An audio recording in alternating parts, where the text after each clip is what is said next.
inspected the Athenians already." "You may have done, legate," said Flamininus, "but these are my soldiers, not yours." "As you say." Galba stared daggers at Flamininus. "Lead on, Amminander," said Flamininus, thinking, "You're not the only one who can play games, Galba." Flamininus's satisfaction lasted all of 3 heartbeats. Urging his horse after Amminander's, his gaze travelled over Galba's staff officers, who were waiting to follow in their wake. In their midst, his expression as haughty as Flamininus remembered, was Galba's slave-cum-assassin, Benjamin. The Judean had the audacity to nod at Flamininus, which threatened his self-control more than the sight of Galba had a few moments before. To his horror, Flamininus found himself nodding back. He prayed with all his might that Galba hadn't noticed. "You saw Benjamin? Good." If Galba had been a cat, he'd have been purring. In that moment, Flamininus would have given his entire fortune to have a lightning bolt streak from the heavens and incinerate his enemy. Despite his best efforts, the first round had gone to Galba. By the time Flamininus had concluded the meeting with his senior officers and the commanders of his Greek allies, his mood had recovered somewhat. With so many others present, all deferring to Flamininus, Galba had not put a foot out of place. The most recent scout's news, that Philip appeared to be aiming for the town of Ferry, was enough for Flamininus to decide that his army should also do so. Whether battle would be joined in that farm-rich, heavily populated area was uncertain, but closing with the enemy reduced the chances of Philip trying to spring an ambush. Like as not, there would be a period of marching and counter-marching, Flamininus had told his officers and commanders. Philip would try to draw the legions into battle on ground of his choosing, the flat, level type, and they would try to do the same to him on uneven or hilly terrain. "Stay calm, and the Macedonians will make the first mistake," Flamininus had said. Enthused and confident, he had no need of the earlier notes he had dictated to Petitius. "Discipline is vital," he went on. "There must be no rash moves, no charges made in response to insults hurled or the like. You attack when I give the order, and not an instant before. I will have anyone who disobeys," here his gaze had lingered on the Greeks in the room, "severely punished." His allies cowed, his officers encouraged, and Galba reduced to temporary silence, Flamininus decided it opportune to seek the gods' favour. He had done so on many occasions since arriving in Macedonia, but this was the first time a battle of this magnitude was in the offing. A holding pen, and beside it a long rectangular stone altar, had already been built on the parade ground outside the camp walls. Flamininus ordered the herd of bulls he'd brought driven in, and summoned the priests. Arriving with Petitius when all was ready, he was pleased by the crowds of legionaries who had gathered to watch. A number of his senior officers were there, but to his relief, not Galba. 10 and 15 deep, the soldiers surrounded the wooden pen and the altar, upon which burned a great fire. They muttered in low voices and eyed the priests with a mixture of reverence and fear. A space had been left for Flamininus close to where the sacrifices would take place. Adopting a respectful expression, he nodded to the most senior priest of the 4 present, an ancient with long, flowing white hair and no teeth. Flamininus soon decided that while Petitius's lip-licking was annoying, the priest's habit of sucking his gums was much worse. Doing his best to ignore it, Flamininus focused on the proceedings. Controlled by a head rope, surrounded by 8 burly acolytes, the first bull came out of the pen willingly enough, but nearing the priests it let out an unhappy snort. Stiff-legged, the bull bucked and jumped as it was hauled to the altar. This does not bode well, thought Flamininus. Others had noticed too. Among the soldiers, men were whispering. The bull bent its head under the stream of water, as it should, and died quickly enough beneath the blade wielded by the youngest priest, an angular-faced man with jet-black hair. Hands shaking, the gum-smacking priest failed to catch the first gouts of blood from its neck, however. It sheeted to the ground instead, a bad omen that no one could miss. Flamininus wanted to shout his frustration. He'd paid the priests enough beforehand to ensure the ritual went off smoothly. The dotard should have been watching, while his younger colleagues did the necessary. To interrupt now, however, risked much. Flamininus asked Jupiter for forgiveness and promised that more beasts would follow the first. Much gum-smacking and head-nodding went on as the bull's steaming pink-grey intestines were hauled out for inspection.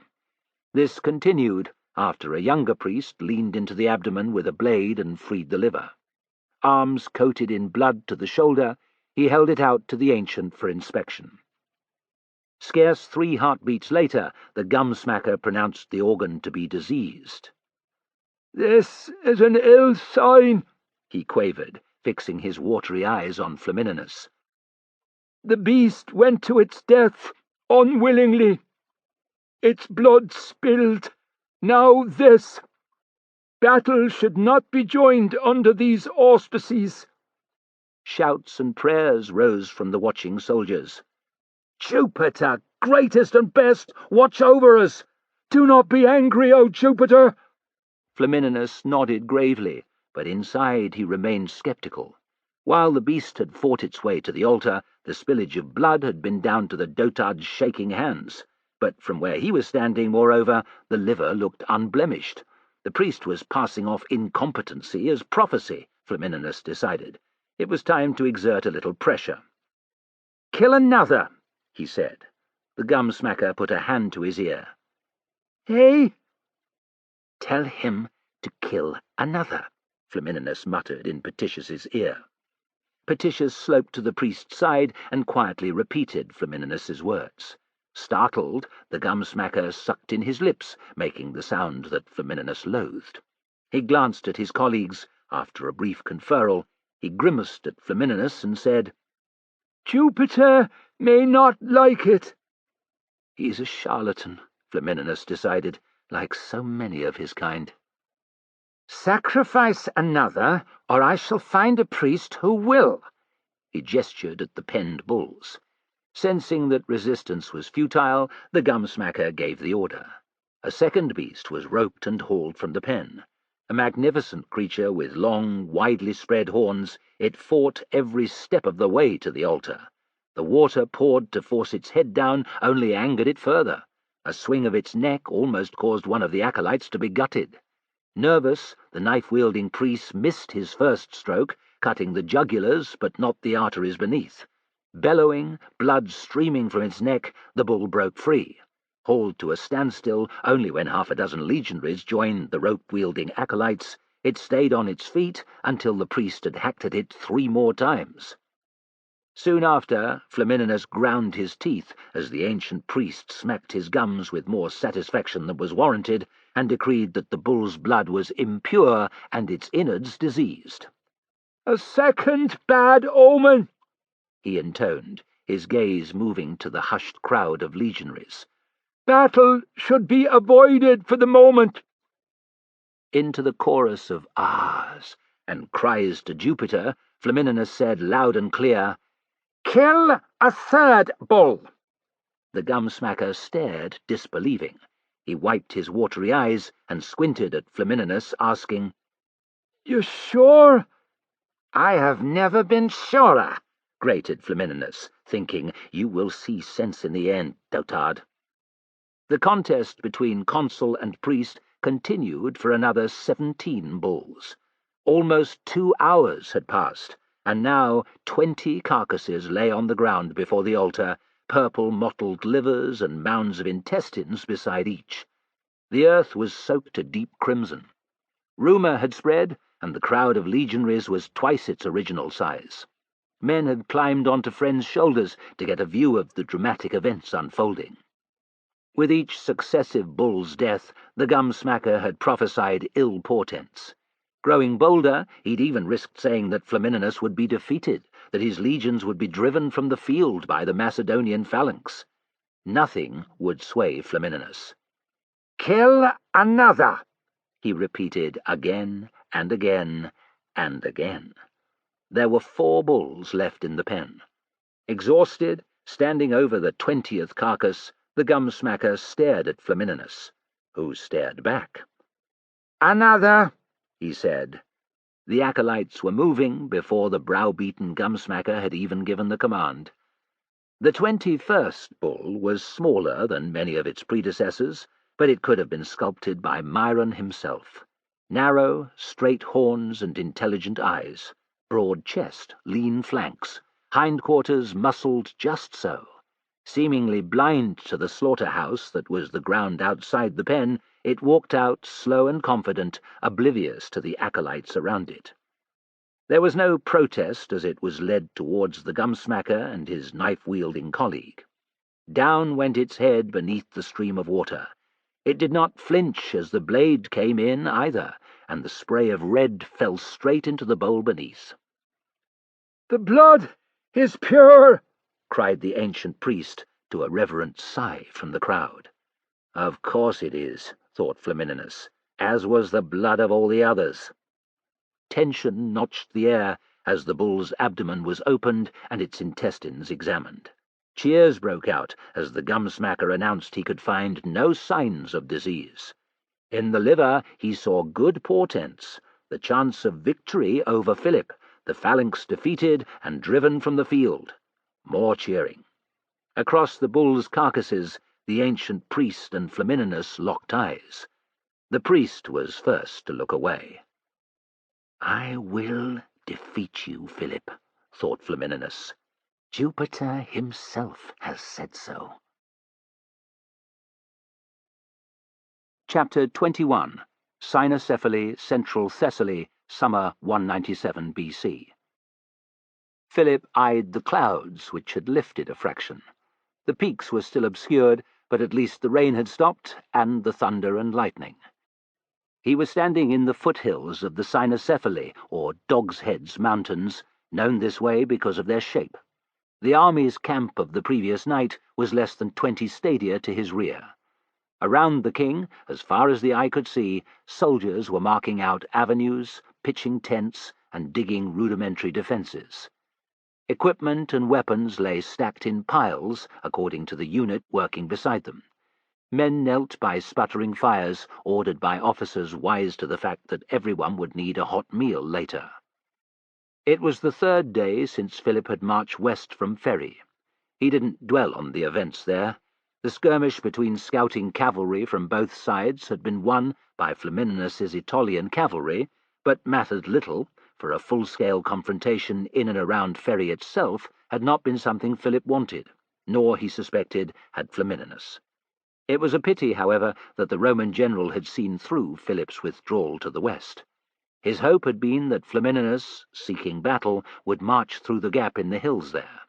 He, Philip, would have let the legions emerge onto the Thessalian plain before sweeping in to trap the Romans on flat ground and cut Flamininus's supply route in one fell stroke.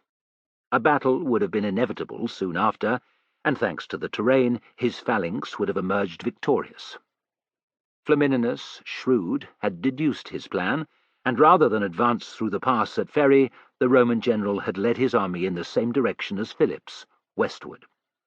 With a range of hills between the two forces, they had marched roughly parallel, but blind to each other's progress much of the time. It was at this juncture that the king's peltasts had come into their own.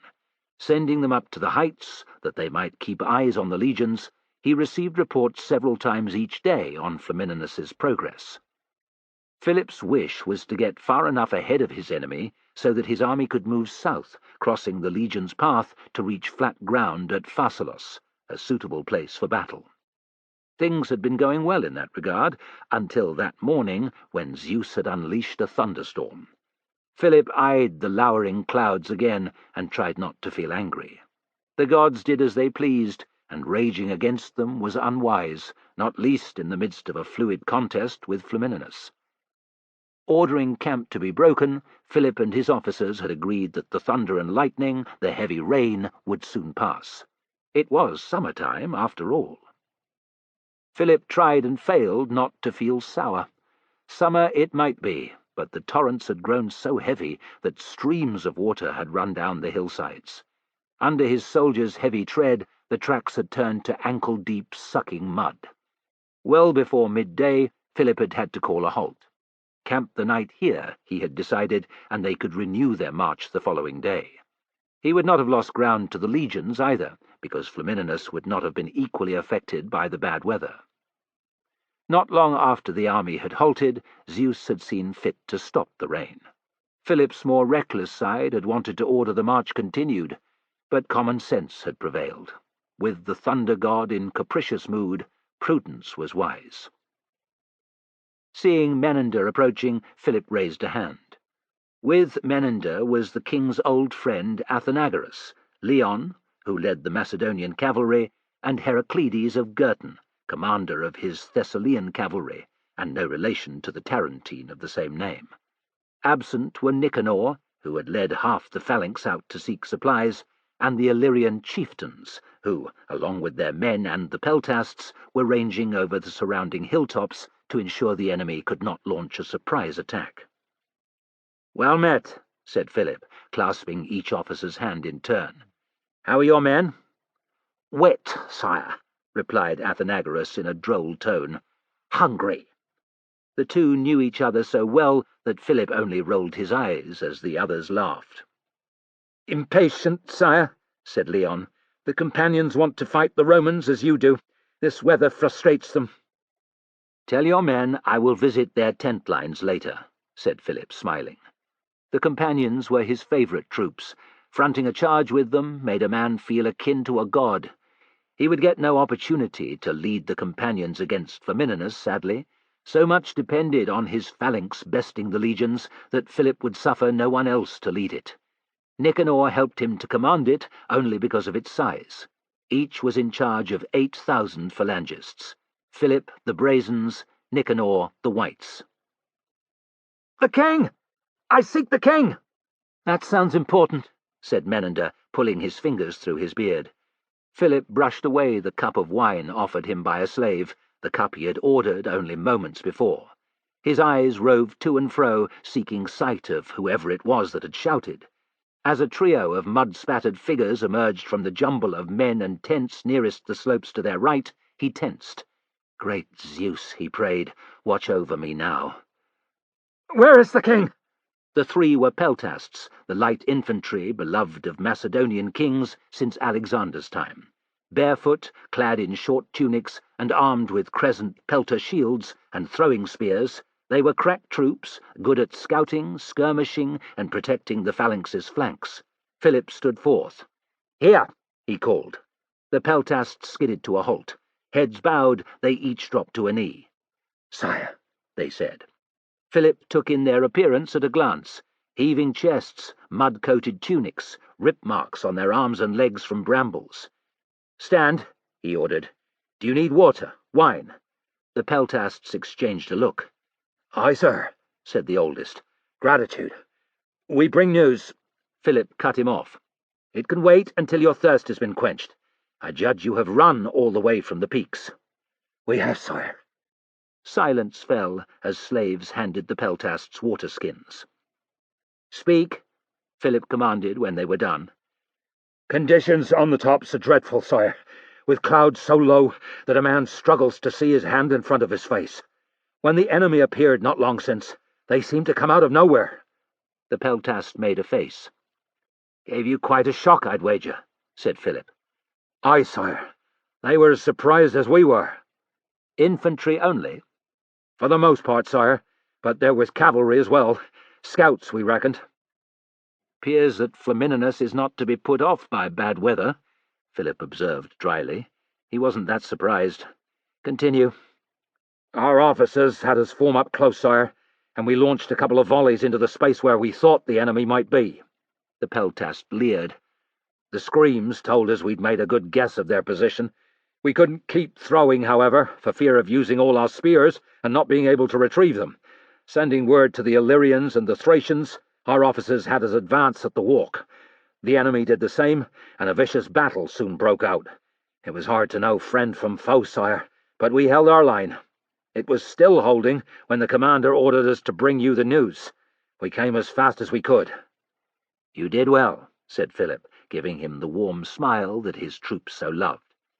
"Rest a little, and then return to your comrades. I am to be kept informed as often as it is practical to send men down the slope. Go." Muttering their thanks, the peltasts made themselves scarce. "Well," said the king, turning to his generals, "this day grows a little more interesting." Philip and his officers were still discussing the dramatic news when a second trio of messengers arrived, bringing fresh word from the fight. Aided by the Illyrians, the peltasts had driven the Romans from the hilltops. Conditions remained poor, but the cloud had thinned, and the improved visibility was aiding their efforts in throwing back the enemy. Much encouraged, Philip congratulated the messengers and sent them too on their way. "That'll teach Flamininus to tangle with my light infantry," he declared, calling for the wine he'd refused not long before. His mind set at ease, but aware that other enemy scouts might be abroad, he ordered word sent to Nicanor. "His 8,000 phalangists would have little trouble dealing with some light infantry and cavalry," he joked, "but forewarned is forearmed, as they say." An hour went by. Rain showers came and went. A light breeze sprang up, giving hope that the cloud would lift entirely, but it died before the mist-shrouded peaks, and the battle waging there, were revealed. A third set of messengers arrived then, carrying less welcome news. Reinforcements sent by Flamininus had come to the aid of the beleaguered Romans. A large infantry and cavalry force, it had pushed up the slopes, and in bitter fighting dislodged Philip's troops from several peaks. The majority of his men were even now withdrawing to the highest summits. "What are your orders, sire?" asked the peltast, the self-same who'd brought the initial message. Deep in thought, Philip didn't answer at once. This is a dangerous situation, he thought. Glancing at his officers, he said, "In the poor visibility, retreating, the troops might panic and rout. If that happens—" "The Romans could wreak heavy casualties, sire," said Menander grimly. Several heads nodded. Without his peltasts and tribesmen, thought Philip, he lacked protection for the flanks of the phalanx. He could not afford these potential losses, and by his generals' faces they knew it too. Mind made up, he said, "Leon, Heraclides, gather your riders. Athenagoras, you are to accompany them with all the mercenaries. Bolster the peltasts' positions, and if you can, retake the peaks lost. No more than that. Keep me informed." In the time that followed, Philip found it impossible to concern himself with the mundanities of seeing the camp constructed. Enough cloud had lifted for the struggle on the hilltops to be visible. When the breeze shifted, shouts and the clash of weapons were faintly audible. The king stood with a hand raised to his eyes, watching with grim intent. He wanted to cheer as the figures of horsemen appeared, his companions and the Thessalians surely, and drove the enemy from their positions close to the assailed peltasts and tribesmen. Athenagoras and the mercenaries arrived a short time after. Regrouping with the troops atop the peaks, they formed a long line and followed the route taken by the cavalry. Dipping down into draws and defiles almost at once, they were lost from sight. Philip cursed. He'd have given a talent of gold to have had wings in that moment, to soar above his men and spy out the enemy for them. Instead, he was confined to the camp, able only to wait for fresh news. "Stay calm," he thought. "There is plenty that can be done." Beckoning to his bodyguards, he ordered the phalangists to be ready to march out. It would not come to a full battle, the king decided. Flamininus wouldn't want to commit his entire army to a fight in such treacherous conditions any more than he did. But if it came to it, his men needed to be prepared. So did he. Entering his tent, Philip began dressing himself for war. He was almost fully armed when, through the clamour that hung over the camp, he heard fresh shouting of his name. Great Zeus, Philip prayed, let Flamininus see the wisdom of breaking off an engagement he cannot win without risking everything. Let that be the news I am about to hear.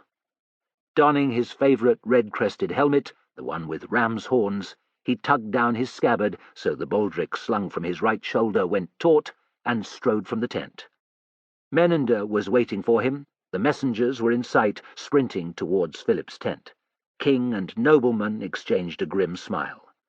The peltast, again the same man who'd brought the first news, began shouting when he was still some distance off. The enemy is in full retreat, sire. Philip, pleased, said, Flamininus is playing cautious, as we must. Wise counsel, sire, said Menander. Philip raised a hand in salute as the peltast approached with his two companions. You are a born runner. Who else could go up and down the slopes as you have this morning? Been doing it since I was a lad, sire, said the peltast with a proud grin. Our farm is at the bottom of a valley, and the grazing at the top. You bear good news, I'd wager. The peltast's smile grew broader. Aye, sire. The mercenaries and your cavalry arrived at just the right moment. Even now, the enemy is in full flight from the hilltops. The pursuit is tough, up and down, through bushes and long grass, but your men are harrying the foe. Their casualties grow heavy. Philip eyed Menander, who said, Pleasing news, sire, yet it is not what you ordered. They were to regain the peaks and no more. Men are ever the same, said Philip, thinking the situation had a certain inevitability to it. Blood rushes to their heads when the enemy breaks. Like hunting hounds, few soldiers can resist the chase. Yet such a fluid battle can be easily turned on its head. Menander looked worried. I have no wish to send the phalanx onto such precipitous slopes. Philip eyed the peltast and was irritated by his poorly concealed consternation. Perhaps the fool thinks I am scared to fight, Philip thought. Let him think on. Return to your officers. Tell them to contain the pursuit of the enemy at all costs. The cavalry must also be told. Philip stopped. By the time the peltast ascended to the heights again, it would be too late. Summoning the captain of his bodyguards, he ordered several riders to carry his commands to the cavalry on the hills above. The peltast and his mud-spattered companions were still standing there when he turned back. Philip was about to dismiss them, but was interrupted by a cry from the slopes close to the camp. The king! Where is the king? Again Philip wished that he had wings, the better to see what was going on. Wait, he ordered the peltasts. Fresh news? He asked Menander. I'd reckon so, sire. Their guess proved correct. Moments later, a pair of companions hove into view, urging their horses through the throng with loud cries. Despite himself, Philip felt a little thrill of fear.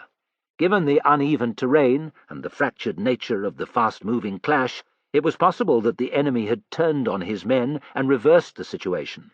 He had been king for long enough, however, to show none of his concern. Calm-faced, he waited for the companions to approach. The two riders, one younger, the other a junior officer, were grinning all over their faces. "Sire!" they cried in unison, giving him parade-quality salutes. Throwing his reins to his subordinate, the officer slipped from his horse's back and dropped to a knee before the king. "Rise," said Philip. "You come from the hills?" "Aye, sire." The officer pointed south. "The fighting draws near to the enemy camp." Pricked by concern, Philip asked, "Is all well?" A firm nod. "Yes, sire. Your troops continue to advance. The cursed Italian cavalry are giving a good account of themselves, however. Their efforts have slowed their comrades' retreat a little." "What are your commander's thoughts?" Philip pinned the companion with his gaze. Much hinged on the answer he received. "Tell the king," he said, "that the enemy's formation is shattered. The ground is littered with discarded shields and spears. Riderless horses gallop hither and thither, and the slopes echo with cries of fear and orders to retreat. Press home the attack, sire, and there will scarcely be an enemy scout left alive by the day's end." "What of the legions?" demanded Philip. "At the time I left, sire, our lead riders had seen no sign of their having left the enemy camp." The officer grinned. "Aye, sire. We have pressed that far forward." It will take a while to deploy the phalanx, thought Philip. By the time it reached the peaks, should he give that order, Flamininus will have had opportunity to field some or all of his army.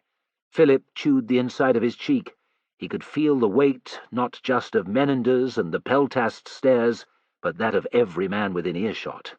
It was a heavy, uncomfortable feeling, one he was well used to, but never had so much depended on his decision. From what he knew of Flamininus, the Roman general was not a man to sit on his hands while significant numbers of his troops were being chased towards his camp. On the other side of the hills, Philip decided, legionaries were already being mobilized. Act now, and he could ensure his troops retained the upper hand, and if things continued to go his way, he could deliver a hammer blow that would drive the legions from the field. Flamininus will react to this, so let us push what troops he has in the field right back to their camp before the legions can deploy. Menander looked alarmed. You only have half your phalanx, sire. Nicanor, the whites are not far away, and I shall send word to them this instant, interrupted Philip. He lowered his voice that the others present might not hear. We are caught between a rock and a hard place, old friend. I do not like this place or the timing, but not to act risks more than to seize this opportunity with both hands. Victory can be ours. Loudly he said to the companions, Ride to Nicanor with all speed. Tell him that a fine chance to beat the Romans is within our grasp. He is to return in haste and to follow our trail. Go!" The men around Philip looked delighted by his words, which had been his intention. Ordering the trumpet sounded, he directed Menander to lead the 1,000 men who would defend the camp. Taking the reins of his Thessalian stallion from a waiting groom, he mounted. "Zeus and Ares be with you, sire," cried Menander. Philip raised a hand. Zeus was watching, he decided. That was certain. Storm clouds yet hung over the hills, and the air continued to tremble with an occasional rumble of thunder. Thus far, Zeus had favoured him, helping his light troops and cavalry to drive the enemy off the hilltops towards their camp. To pull back now, thought Philip, would be akin to throwing the gift back in the god's face, whereas to advance showed Zeus his determination. "Remain steadfast," the priest at Gonos had said.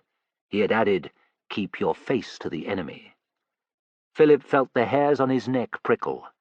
Sometimes the priests did speak with the voice of the god, and recalling those words here, now, gave him a new confidence that to attack would see him win, would see Flamininus defeated.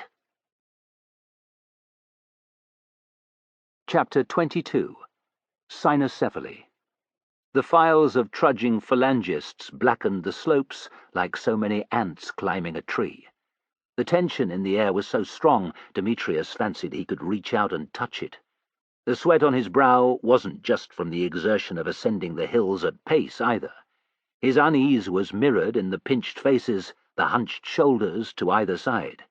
He could hear it echoed in the unnatural silence. Soldiers generally sang or talked in low voices as they marched. Here they only cursed as they stumbled on the uneven ground, or knocked their disassembled but still cumbersome sarissy off the man in front.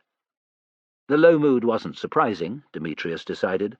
After a difficult journey through the rain and mud that morning, they had halted to build a camp. Weary from digging, wet to the bone, the phalangists had paid little heed to the news of the fight on the hilltops. Toil ended, bellies growling with hunger, he and the others in his file had scoured the lower slopes for any fuel not soaked through by the downpour. Succeeding at last in lighting a fire, they had just managed to half-cook their barley porridge by the time of the trumpet's shrill summons. Hungry and damp, sweaty and irritable, they had slung their aspides over their backs and shouldered their sarissy. Men had muttered to each other, disbelieving that the king couldn't be about to make them fight on a hillside. Could he? The question continued to roll around Demetrius's skull, and nothing he did would make it go away. "How much further?" Scopas had become the file's main complainer after Empedocles. "Can you see the top of the slope?" Empedocles this time. Clang went the 2 parts of his sarissy off Demetrius's helmet. Taurian could not move position after Philippos's death, being the quarter-file leader, so it had fallen to Demetrius to move forward into 4th place, right behind Empedocles, who had taken the big man's position in the file. Their close proximity meant that an argument was never far away. "Cut that out!" cried Demetrius, but for the risk of causing Simonides or Andriscus to stumble, he would have tried to trip Empedocles. "Not my fault if you're too blind to see it," came the surly answer. "Shut your mouth, Empedocles!" thundered Andriscus. "We'll get there when we get there, and not before." Unprepared to challenge Andriscus, Empedocles muttered something under his breath.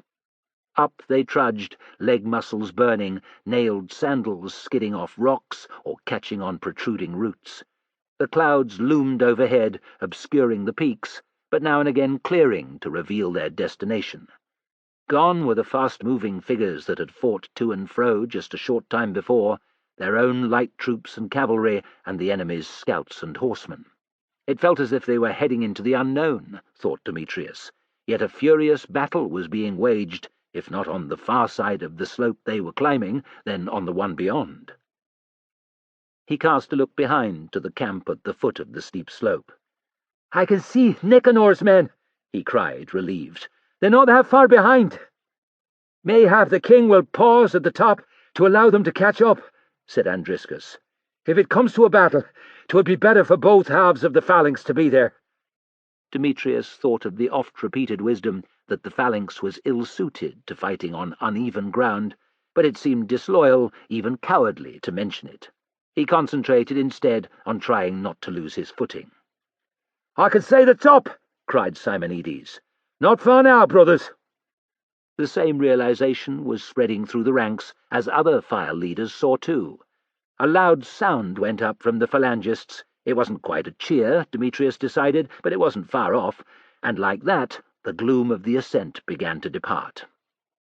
At last a breeze sprang up, scattering the banked cloud that had hung over the hills like a smothering grey shroud. Areas of sky, startlingly blue, appeared. There was even a hint of sunshine. Demetrius's mood lifted several degrees. Zeus's anger, the thunder and heavy rain, had passed. Now the greatest god, beloved of Macedonians, was looking down, willing them to victory over the Romans. When a companion cavalryman appeared atop the slope, and with hand cupped to his mouth roared that they should hurry, for the enemy was retreating, the last of Demetrius's worries were replaced by hard certainty. The day would be theirs. The top of the slope proved to be the first of two. Cursing, the phalangists had to trudge down into a dip before climbing another small peak. Demetrius would remember the sight that met them there for the rest of his days.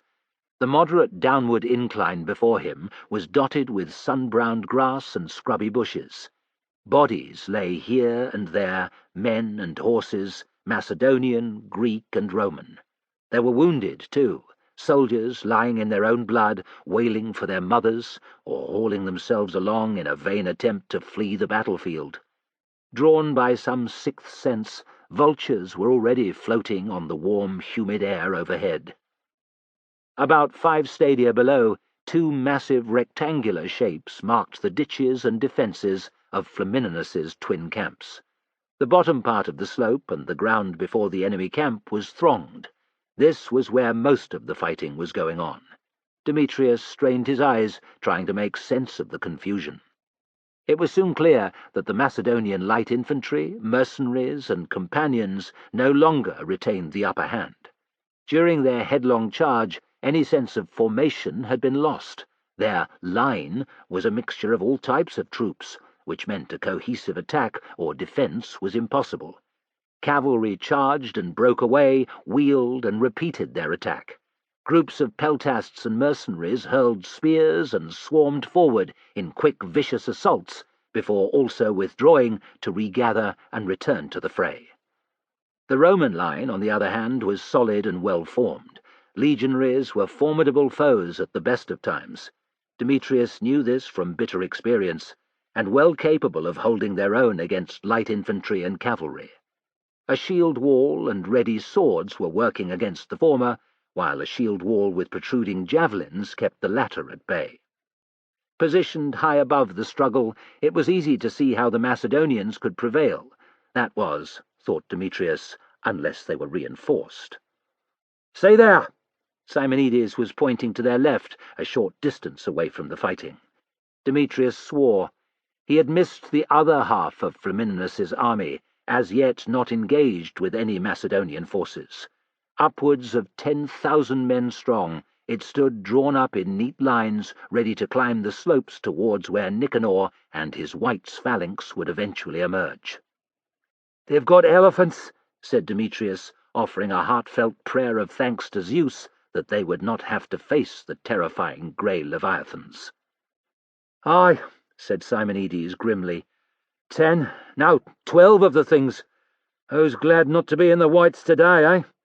Mutters of assent from those who could see. More and more phalangists had arrived now. Looking over his shoulder, Demetrius reckoned the majority of the Brazens were present. They had marched in the usual open order and double depth. If there was to be a fight, the officers would have the rearmost files break away and move forward to form spira by spira. The phalangists were well trained. The process wouldn't take long. "You think the king will send us down there?" asked Demetrius. "He doesn't have much choice, lad," said Andriscus. "Here come the mercenaries and the light infantry. They've had enough." "The companions have too," said Demetrius in dismay, spotting not just the figures of men heading back up the slope, but 3s and 4s of horsemen. "Flamininus will send his legions after them," said Simonides with certainty. "If the king doesn't react by ordering us forward, we will soon have to retreat too. No matter how we tried, we would all go to shit when those poor bastards reach us. You were at the house, lad. Remember what happens when men panic?" "Aye." Demetrius could picture the battle in the Aus Valley as if it were yesterday. They had held back the Romans with ease for half the campaigning season, using their artillery to deadly effect, and after that their well-prepared fortifications. They'd have been there still, thought Demetrius, if Flamininus hadn't found a way around the Macedonian position. Attacked from front and rear, the king's army had broken. Only a desperate defence by part of the phalanx had prevented a complete slaughter. Here the situation would be even worse. With no narrow valley walls to confine the fight, the phalangists risked being flanked. Although he had little chance of seeing past the serried ranks to his left, Demetrius craned his neck. "Where's Nicanor?" "Maybe we should wait for him," said Empedocles, joining the conversation. It wasn't a bad idea, thought Demetrius. As long as the light infantry and mercenaries formed up on their flanks, 16,000 phalangists should be able to hold their position, even if it was at the top of a hill. Cheering broke out, drawing his attention. The king had arrived. There he was, astride his stallion, some 100 paces off to their left. A gaggle of officers and companions was with him. Philip was already gesticulating towards the fighting below. It was clear he wasn't happy. A finger stabbed at the Roman right wing with its elephants and back to the Macedonian left, where Nicanor should have been. The king pointed down the slope again and shouted something. Demetrius looked and didn't like what he saw either. What had been a partial withdrawal by the Macedonian troops had become a full-scale retreat. It wasn't a rout yet, he thought with relief. The likely reason for that was their presence atop the peaks. Get to the phalangists, the fleeing men were reasoning, and they would be safe. Simonides and Andriscus were right. To pull back now would allow the hordes of legionaries advancing up the slope to wreak havoc. Philip barked a series of orders at his officers. One questioned him. He was savagely rebuked. Pairs of the officers began riding along the front of the phalanx, calling orders. Along with everyone else, Demetrius pricked his ears to hear. "The files are to remain double depth. I repeat, double depth. Assemble your sarisi and form up in battle order. When the light infantry and mercenaries return, they will move to our flanks. The moment they are in place, we shall advance. Wait for the signal." Repeating the commands over and again, the officers rode on along the face of the phalanx. "You heard," cried Simonides. "Assemble your sarisi." Although Demetrius had practiced the move scores of times since joining the Spira, it was still a difficult task to complete. Planting the butt spike into the earth, he held the bottom half of the shaft vertically upright with his left hand. Using his right, he fed the top half of the spear upwards, heaving it a little way through his fingers at a time until he could see the brass threads that formed its end. Wrist aching from the effort of holding the lengthy piece of wood and metal aloft, he positioned the threads over the socket at the top of the bottom half. Praying that the meeting was true, he lowered one into the other and gently twisted to his right.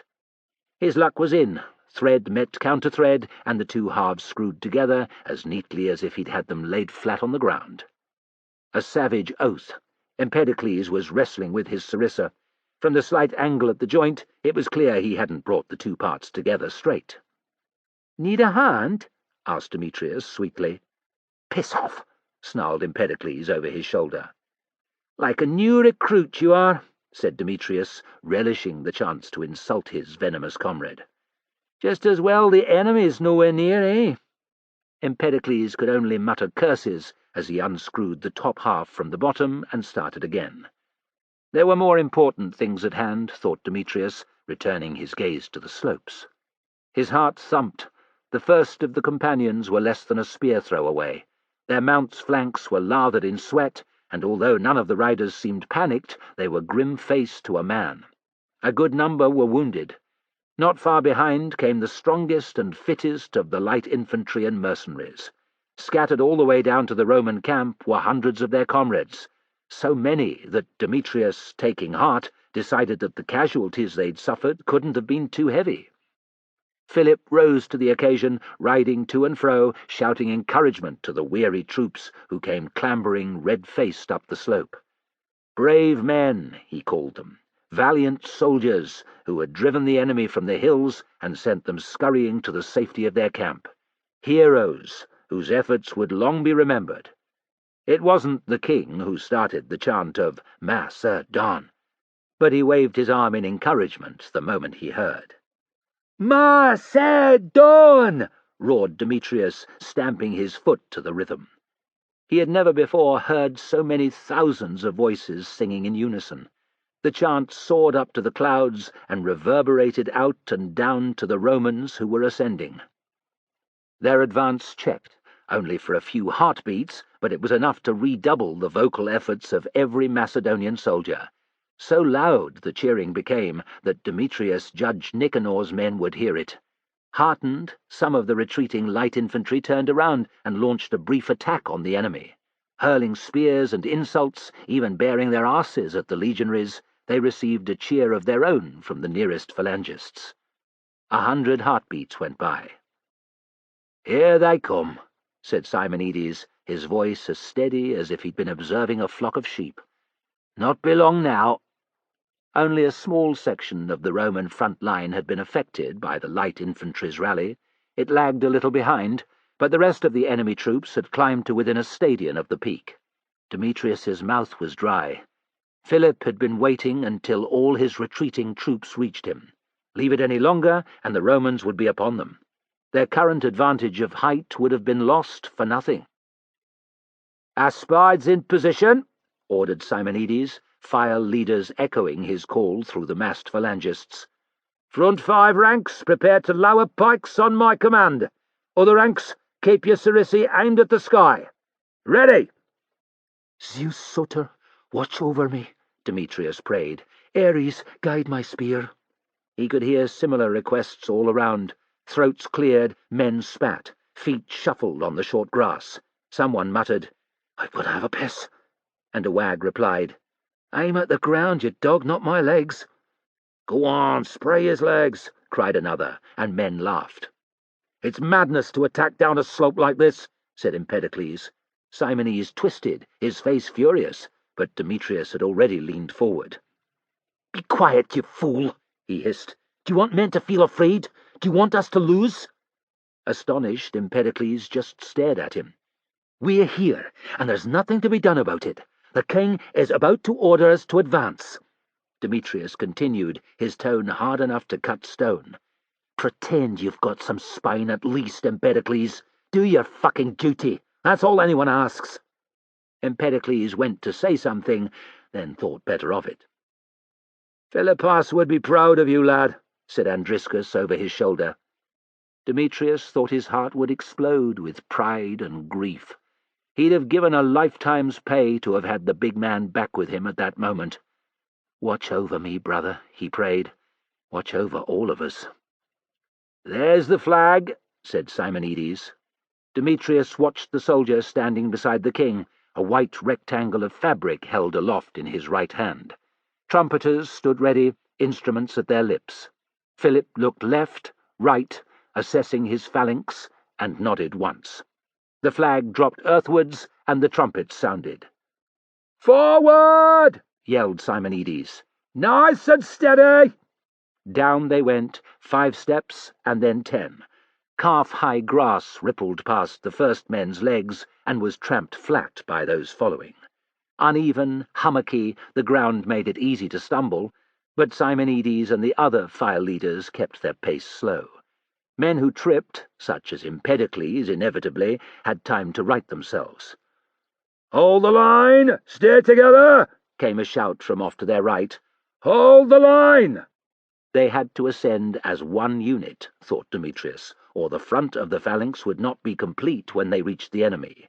That would offer the Romans a chance to break their formation at the outset, and that meant disaster. "Macedon!" bellowed Andriscus, lingering over each syllable. It was as if the entire phalanx had been waiting for his summons. "Macedon!" roared thousands of voices.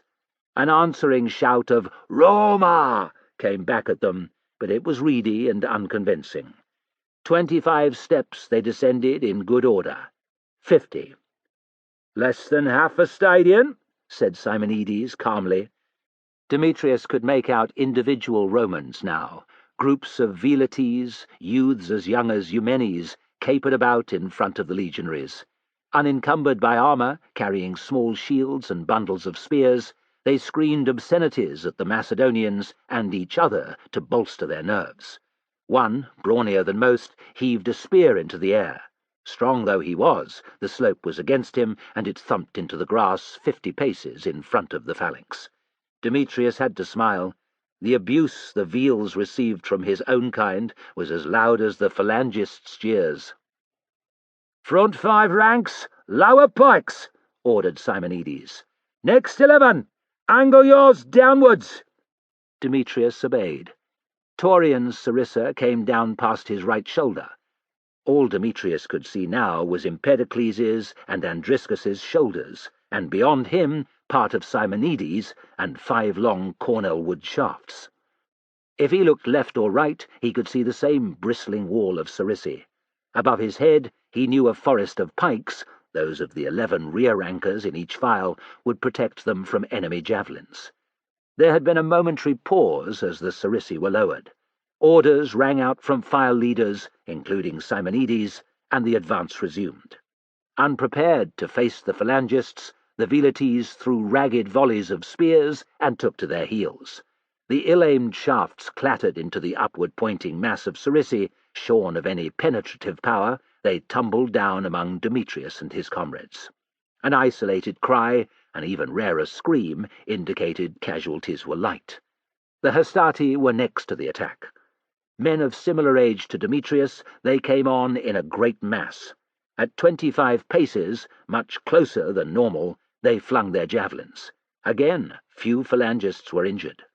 Although Demetrius could see little of his enemies' faces, obscured as they were by helmets and high-held shields, the Hastati weren't happy. Here and there he could see gaps in the front rank, and when the shouted order to advance was given, they moved forward with real reluctance. "Pick your targets!" roared Simonides. "Keep your aspides up!" Demetrius aimed the top of his sarissa at Hastatus straight in front, a man who'd seen fit to paint a large phallus, for luck probably, on the top half of his shield. "The one with the cock is mine," he said, and Andriscus chuckled. Incensed by their men's hesitancy, centurions up and down the line roared orders. At last the Hastati obeyed, covering the final dozen paces at a shuffling run. Forced to halt again by the dense line of sarissæ, they were easy prey. "Now!" shouted Simonides. So eager was Demetrius that he missed the wielder of the phallus shield. His sarissa scraped off the side of the Hastatus's helmet, knocking him sideways, and slid into the open, horrified mouth of the man in the next rank. Given extra momentum by the slope, the blade lodged in the top of the Roman's spine. Choking on his own blood, he fell away, fortunately dislodging the sarissa tip.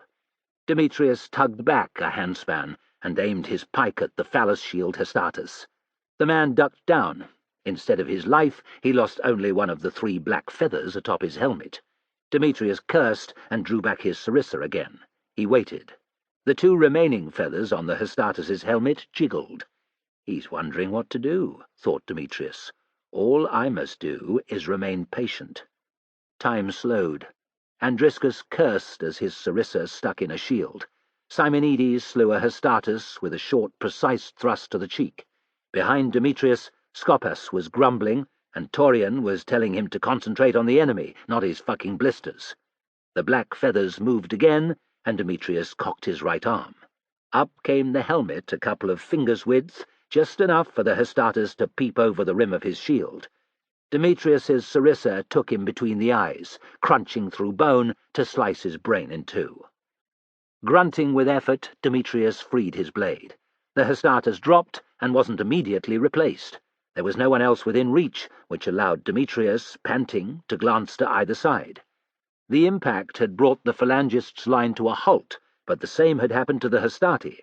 Here and there, individuals had tried the tactic used at Atrax.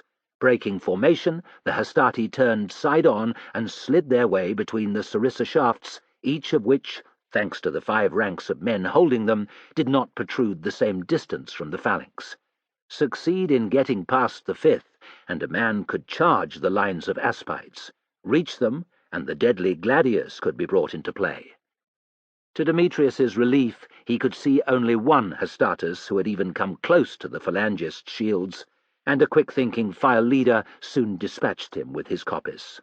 As ever, Simonides had his finger on the pulse of the situation. A muttered word with the file leaders to either side, and he shouted, "Forward! 1 step!" Tramp. Down the slope they went, sarissi aimed at the Hastati.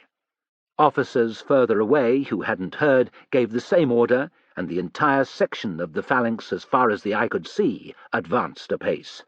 Despite their centurion's protests, the Hastati retreated a little. "Forward! 1 step!" repeated Simonides and a host of other file leaders. This time the sarissi found homes in flesh, screams, choked cries, the soft thump of bodies hitting the ground. More yelled orders from centurions. "Stab!" The long cornel wood shaft in Simonides' right hand shot forward. Demetrius and every man in the first 5 ranks thrust their sarissi at the enemy. More Hastati died. More Hastati suffered life-changing wounds. The rest retreated 2 steps, and then a couple more. On it went, a bizarre dance led by the Macedonians and reacted to, poorly, by the Romans. Faster and faster they withdrew down the hill. It was a testament to the discipline of the Hastati that they continued to face the phalangists, and human nature that the phalangist speed picked up. "Slowly!" ordered Simonides, seeing what might happen. "Slowly, curse you!" Without warning, Andriscus stopped dead. Demetrius, unable to prevent himself, came to rest with his shield in the centre of Empedocles' back. Andriscus was pushed forward, but managed to hold his position. Alive to the potential for a mass collision, and with it dozens of men falling over, Demetrius dug his heels into the earth, just as Taurian's aspis hit. Demetrius staggered and leaned forward again into Empedocles. Between them, they managed not to fall on their faces. Other phalangists weren't so lucky. A distance to their left, 2 file leaders were knocked to their knees by the men behind. Down went the 5 forward-pointing sarissi, and like that, a quick-witted centurion broke formation, screaming for his men to follow.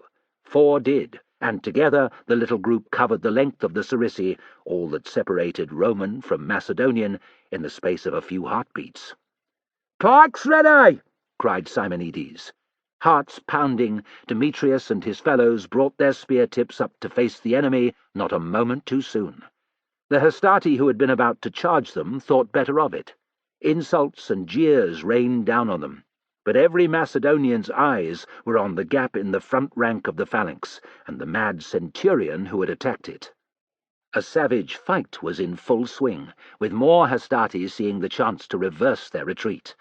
The half-file leaders behind the gap saved the day by ordering the men behind to lower their sarissi.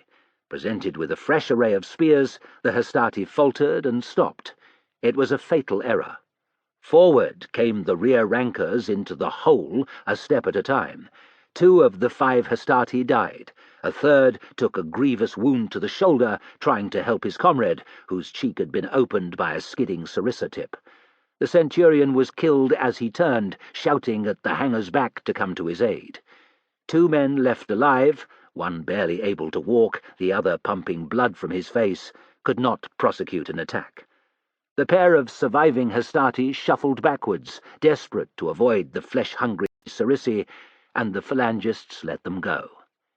It was a credit to the Roman centurions and their junior officers that, in the following mayhem of phalanx pushing downhill and legionaries dying in droves, they contrived to have the Principes move forward to take the place of the Hastati. Mail shirts or not, greater experience or no, the Principes did no better against the phalangists and their Sarissi. Backwards the Romans went, down the slope at a fast walk, with the phalanx in slow but inexorable pursuit. Morale was rising among the phalangists with every step. The enemy seemed to have no answer to their overwhelming advance. Reach the flat ground, Demetrius decided, and they would smash the legionaries apart. Victory was at hand. Chapter 23. Cynocephaly. Felix hadn't been happy about Galba being their new legate since the unfortunate episode with the Hepastum ball. Months later, at the foot of the Cynocephaly hills, his back healed but forever scarred, he liked his commander just as little. With the battle opening on the left flank and Galba's legion deployed on the right, Felix had a chance to think. He suspected there was enmity between Flamininus and Galba. Felix's interest had been aroused during the meeting between Flamininus and his senior officers, conducted a short time before, close to the Principes' position. Galba had clearly been unhappy about having to stand and watch Flamininus's troops face the phalanx. Fists had been punched into palms. A lot of finger-pointing had gone on, until Flamininus, incensed, had shouted so loudly that everyone within 100 paces had heard, "I am the commander of this army, Galba. You will follow my orders." Felix had never seen the like of it, nor had anyone else. The basis for the quarrel was unclear too, and provided the Principes with much to talk about, as they watched the legions of the left wing advance up the hillside after the retreating Macedonians. The arrival of the phalanx at the top of the slope a short time before had stilled their conversations, however, and sent a ripple of concern through the ranks. There had been a horrible inevitability to the failure of first the Velites' attack on the phalanx and then that of the Hastati. "Rather them than us, eh?" Felix muttered to Antonius. "We'll have to clear up the situation soon enough if they don't break and run," replied his brother in a resigned tone. "That, or the second half of Philip's army will finish scratching its collective arse and appear at the top of the hill in front of us." "It's always us," said Sparax, as if it were they and not the left flank who were fighting. "Elatia, Corinth, now this shithole." "We can't complain too much," said Felix. "Nicaea was an easy number, and we got sent to Rome. Not many here can say that." Sparax, who liked always to have something to grumble about, muttered under his breath. "Complaining again, Sparax?" Bulbus had stolen up unseen. "No, sir," said Sparax tonelessly. "Sir?" Bulbus let out a loud sigh. "How many times have I told you, Sparax? It's sir. Try it." "Sir." Bulbus's chuckle held a combination of amusement, condescension, and downright cruelty. "No, no, no. Sir. Say it." The muscles of Sparax's jaw twitched. "Sir." Bulbus's vitis swung sideways. Sparax's helmet cheekpiece took the brunt of the blow, so an infuriated Bulbus hammered the stick down from above. Once, twice, thrice he struck, so hard that Sparax's head must have been ringing. The black feathers had been torn away. It surprised Felix not at all that Bulbus next accused Sparax of presenting himself for battle in an improper fashion. "What kind of soldier are you?" the centurion screamed. "A bad one, sir." Sparax's eyes burned with humiliation and impotent fury as Bulbus mocked his lisp again, standing back a few paces so that more men could hear. How the gods must laugh, sending a fool such as this to trouble me. Bulbus waxed lyrical about Sparax's faults, none of which were true. A few principes in other centuries laughed, but none in Bulbus's own. This seemed to anger him further, and from his new position he launched into another attempt to make Sparax say sir. Sparax's fist clinched on his sword hilt. "I'll fucking kill him," he hissed. "Stay where you are," warned Felix from the side of his mouth. "You'll end up dead." "I'll kill him," said Sparax again. Aware that Bulbus would see, but unprepared to let his comrade die, for no reason, Felix seized Sparax's meaty bicep and muttered, "Lay a hand on an officer. Worse still, murder him, and you will die in the most painful way possible. Is that what you want?" Sparax's maddened gaze swiveled to Felix. A heartbeat passed, reason returned, and Sparax shook his head no. "Eyes front!" Bulbus's voice was very close. As Felix and Sparax obeyed, their centurion stalked to stand before them. "Finished gossiping?" Answer or no answer, thought Felix, it didn't matter. Bulbus would punish them regardless. He fixed his gaze on the hillside before them and said, "Yes, sir." "Yes, sir," echoed Sparax. "Good." Bulbus's tone was light, almost friendly. "Step forward, both of you. 3 paces." As they obeyed, Bulbus launched an attack with his Vetus. He aimed for exposed flesh, their arms, legs, and necks, wielding his stick with a vicious intensity that soon had Felix struggling not to fall down. To do that risked further punishment. By locking his knees, he managed to stay upright. Sparax was bigger and stronger than he, but caught by a stinging blow to the side of one knee, he staggered and almost fell. A crowing Bulbus beat him back into a vertical position with a flurry of blows to his right arm and shoulder. "What are you doing, Centurion?" demanded a voice. Bulbus's Vetus froze in mid-swing. He turned, looked, came to attention. "Punishing 2 of my men, sir." "I could see that." The voice was dry and unamused. "Why?" Felix's eyes moved. Galba, the prick, was there on his horse, and Flamininus was with him, along with the usual retinue of staff officers. Galba it was that had spoken. Flamininus looked on, disapproval writ large on his face. Wrong-footed, Bulbus floundered. They had that ticket, sir." "You lying, onion-headed cunt," thought Felix, burning to scream out the real reason.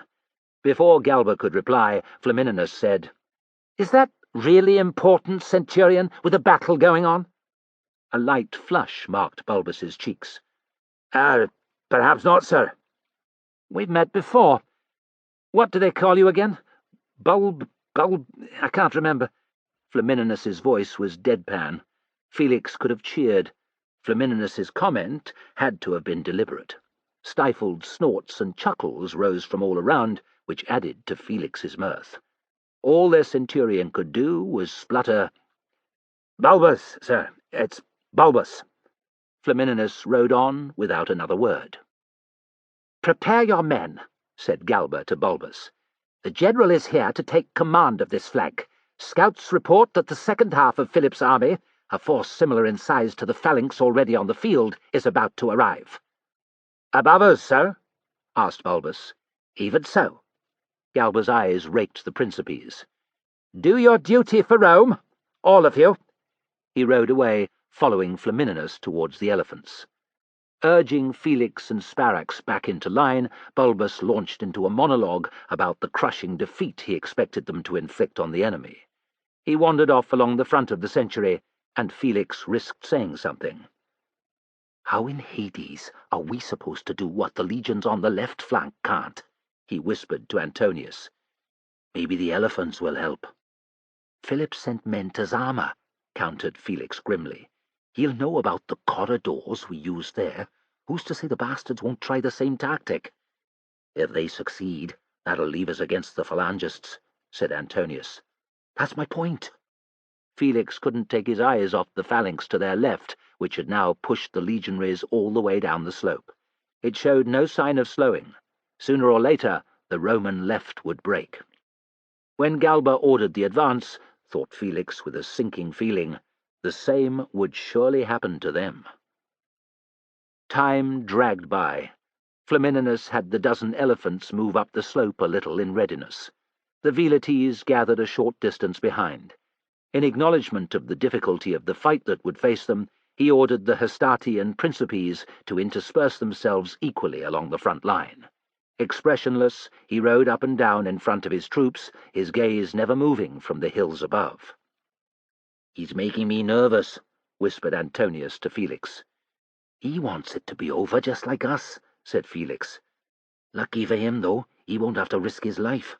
The same applies to Galba, the bastard." "Forget about Galba." Antonius's opinion never varied. "It'd be easier to hit the sun with a javelin than hurt him." I know. Try as he might, Felix could not forgive or forget the whipping he'd suffered.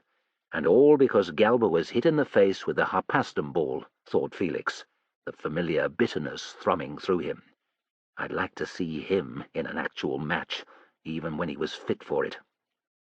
Further fantasies about what he would like to do to Galba were put from Felix's mind by a shout from Flamininus. "There they are!" The general waved an impatient hand at the nearest staff officer. "The elephants are to advance. Quickly!" Felix stared up the slope, his guts twisted. Although a full line hadn't yet formed, hundreds of figures were already visible. More appeared with every thumping beat of his heart. The sun, escaping from behind a cloud, lit up the hilltop, its rays bouncing off myriad spear-tips. Trumpets signalled, and Bulbus shouted that the legions were to follow the elephants and Velites. Assuming his place at the very right of the front rank, close to the next unit, formed of Hastati, he continued to relay the orders that came down the line. "Shields up! Shoulder javelins! Forward at the walk!" Fortunately, Bulbus's position was far enough away from Felix and his comrades that they were able to talk between themselves as they marched. "Never thought I'd find myself walking up a fucking mountain to a battle," said Sparax, to a general rumble of amusement. "Nor me," said Felix. "Never thought I'd have an onion head for a centurion, either." This caused so much hilarity that Bulbus, unsuspecting, barked out, "Silence in the ranks!" Before long, everyone's attention was on the enemy, which had now reached the hilltop in great numbers. Oddly, the phalanx didn't seem to be forming. Instead, a column of phalangists, perhaps 50 wide, was tramping down the slope towards the elephants and the massed legions. "What are they playing at?" said Felix, perplexed. "Maybe it's a tactic to defeat the elephants," suggested Antonius.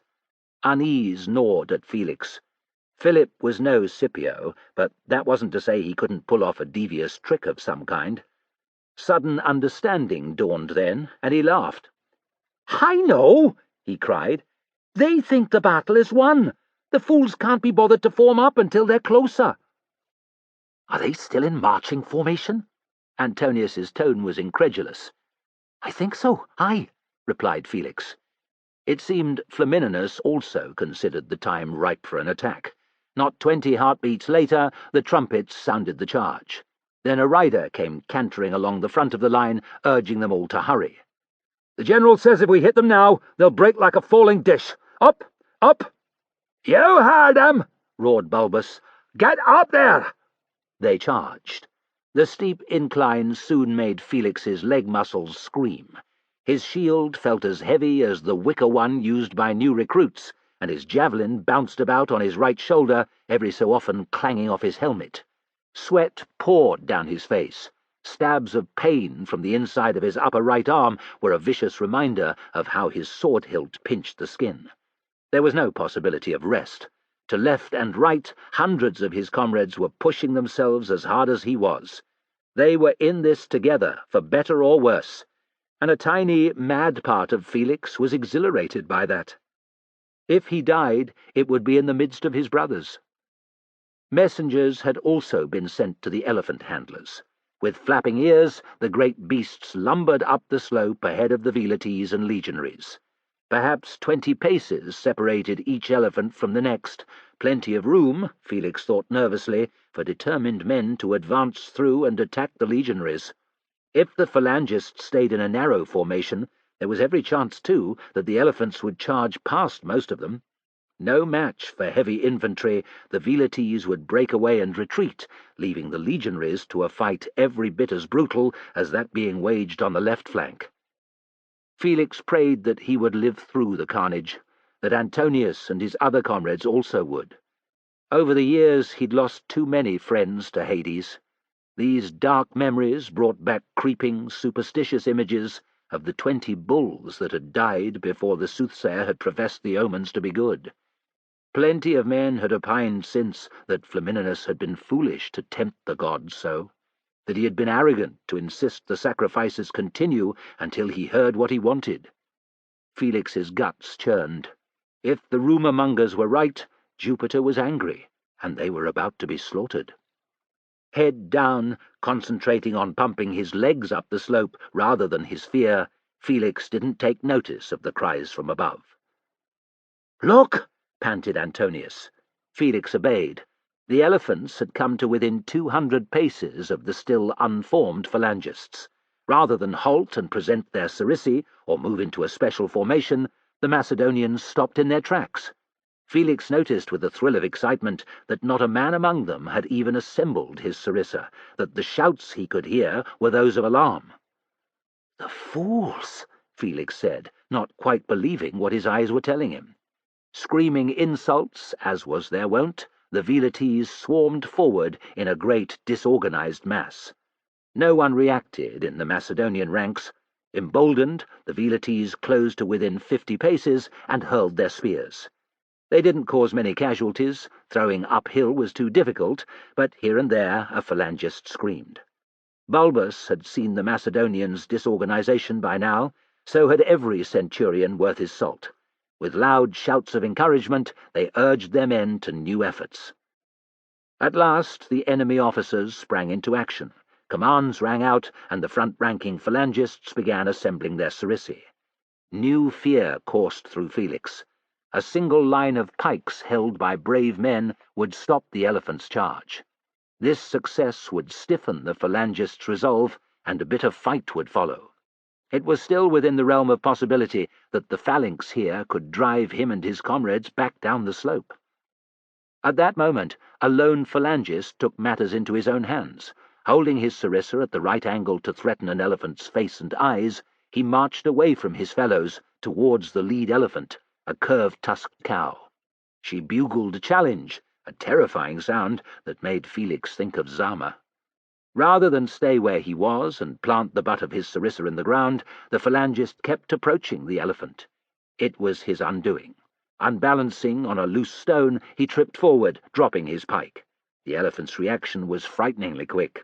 Even as he clambered to his knees, scrabbling for his sarissa, she came thundering in, a grey wall of muscle, bone, and tusk. The phalangist was still trying to bring up his pike when the elephant's trunk wrapped around his middle and swept him into the air. His despairing wail made every man within earshot, Macedonian and Roman, wince. Thousands of mesmerized eyes watched in horror as the elephant delicately laid the phalangist on the ground, placed a trapping foot on his chest, and then, with a flick of her trunk, plucked off his head. A spurt of crimson issued from the remnants of his neck. With what almost seemed to be distaste, the elephant dropped his head in the grass. It rolled and bounced a dozen paces downhill before coming to rest against a grassy hummock. After a stunned silence, perhaps 2 heartbeats long, panicked shouts broke out among the phalangists. The assembly of sarissæ was forgotten, the desire to fight vanished. Like a flock of birds that changes its direction of flight without communication, the entire body of Macedonian troops wheeled and fled for their lives. A few brave men tried to stand their ground and were knocked down and trampled for their troubles. An inanimate roar went up from the Hastati and Principes both. Felix could smell victory. He could see it in his comrades' sweating faces. The battle was already won, on this flank at least. What would happen on the other was in the hands of the gods. Terrified first by the elephants and unable to form up, the fleeing phalangists were easy prey for Flamininus's legionaries. Slaughter followed. Even the Velites, never ones to involve themselves in face-to-face fighting, joined in the fray. Felix and his comrades, their energy renewed by the ease with which the enemy had broken, were in the thick of it too. Up the slope they drove the Macedonians, hacking and killing. Chaos reigned. All sense of the Roman front line dissolved. It became a case of sticking with your century, your comrades. Side by side, sword at the ready, the Principes hunted the enemy with grim purpose. In places, the phalangists rallied and formed little squares, but outnumbered and demoralized, they were soon overwhelmed. No man could keep charging uphill and fighting, though, especially on a day muggy with summer heat. Here and there, centurions began ordering their soldiers to halt. Even Bulbus could see the sense in it, and in the end he did the same. "Catch your breath," he ordered, his usually ruddy face a deeper flush of red. "Have a drink." Felix was glad he'd been abstemious earlier. His water bag was more than 2/3 full. Limiting himself to a few mouthfuls, a man didn't want a full belly during a battle, he risked taking off his helmet to wring out his arming cap. It was a delight to feel the breeze on his sweat-soaked hair, but he donned his helmet again. 20 paces away, Bulbus was lambasting an unfortunate who'd been foolish enough to sheathe his sword instead of stabbing it into the ground. "Take up your shields!" shouted Bulbus. "Other units are moving! We can't be left behind!" Felix rolled his eyes at Antonius, but Bulbus was right. No one wanted to be stuck at the back. If the enemy camp was overrun, a distinct possibility, they would miss out on whatever booty was to be found. Hefting his shield, Felix threw an idle glance to the left, where the Macedonian phalanx had shoved the Roman left flank down the hill. The battle was still going badly for his side. The legionaries continued to hold their line, but their position was much lower down the slope than it had been when Felix and his comrades had been ordered to charge. Felix's field of vision was filled by the phalanx. He stared, pulled his gaze up and down the slope, could see no sign of the light infantry or cavalry that usually guarded the phalangists' vulnerable left side. The rear of the phalanx was also unprotected. 1/3 of a mile lay between his position and the Macedonians, he thought, or perhaps half. It wasn't that far. "Brother!" Antonius's voice, low and urgent. Felix was still turning, a broad grin smeared all over his face, when Bulbus's sword-tip shot in to touch his throat. He froze. There was blood all down the blade, and beyond it, Bulbus's eyes were full of malice. "Deaf, are you?" asked Bulbus. "That why you're not ready?" "No, sir." Bulbus pushed a little, so the sword point pressed into Felix's flesh. "I don't like you. Never have." The feeling's mutual, thought Felix. "I knew you'd be no good as a Tesserarius from the moment I set eyes on you. The incident with the Hepaston ball proved it. This is further evidence, as if I needed it." Bulbus leered. "There's no Flamininus here, no Galba, no one to stop me sliding this in all the way." Behind Bulbus, Sparax loomed, sword at the ready. "Don't do it," Felix pleaded with his eyes. "Bulbus is only bluffing. Even a prick like him wouldn't murder me for no reason." "I wouldn't, sir," he said loudly. Bulbus's lip curled. "Why not?" "The battle on our left flank is there to be won, sir." "Eh?" Bulbus's eyes were slits. "Explain. Fast." Felix jerked a thumb behind him. "The entire flank of the phalanx over there is exposed, sir. So is the rear." Bulbus looked, whistled in disbelief. "Hit them with a couple of 1,000 men, sir." Bulbus pushed his sword in a little more, drawing blood. "Trying to tell me my job?" "No, sir," said Felix, thinking, if I hadn't said anything, you onion-headed cunt, you'd never have seen it. Sparax padded back to his position unseen. At last Bulbus lowered his arm. Calling Callistus to him, he ordered the Optio to remain where he was with the century. "I'm going to find the nearest tribune," he said. His eyes flickered over Felix, but there was no recognition, no gratitude, just contempt.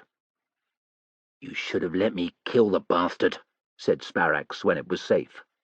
It was hard to argue, thought Felix, yet if Bulbus managed to bend the ear of a senior enough officer, the result would have been worth letting their malevolent centurion live. News of Felix's revelation spread fast. An air of excitement and anticipation fell as they waited. Even if nothing came of it, the Principes were happy to prolong their rest. Above them, the Macedonians were still running and dying, and the vast majority of the Roman right flank continued in vengeful pursuit. After a time, Felix couldn't be sure how long, trumpets brought sections of the Principes and Hastati to a halt. Messengers galloped to and fro along the ragged line, issuing orders. Slowly, under the direction of shouting centurions, the maniples reformed. Then they turned and began marching downhill towards Felix and his comrades.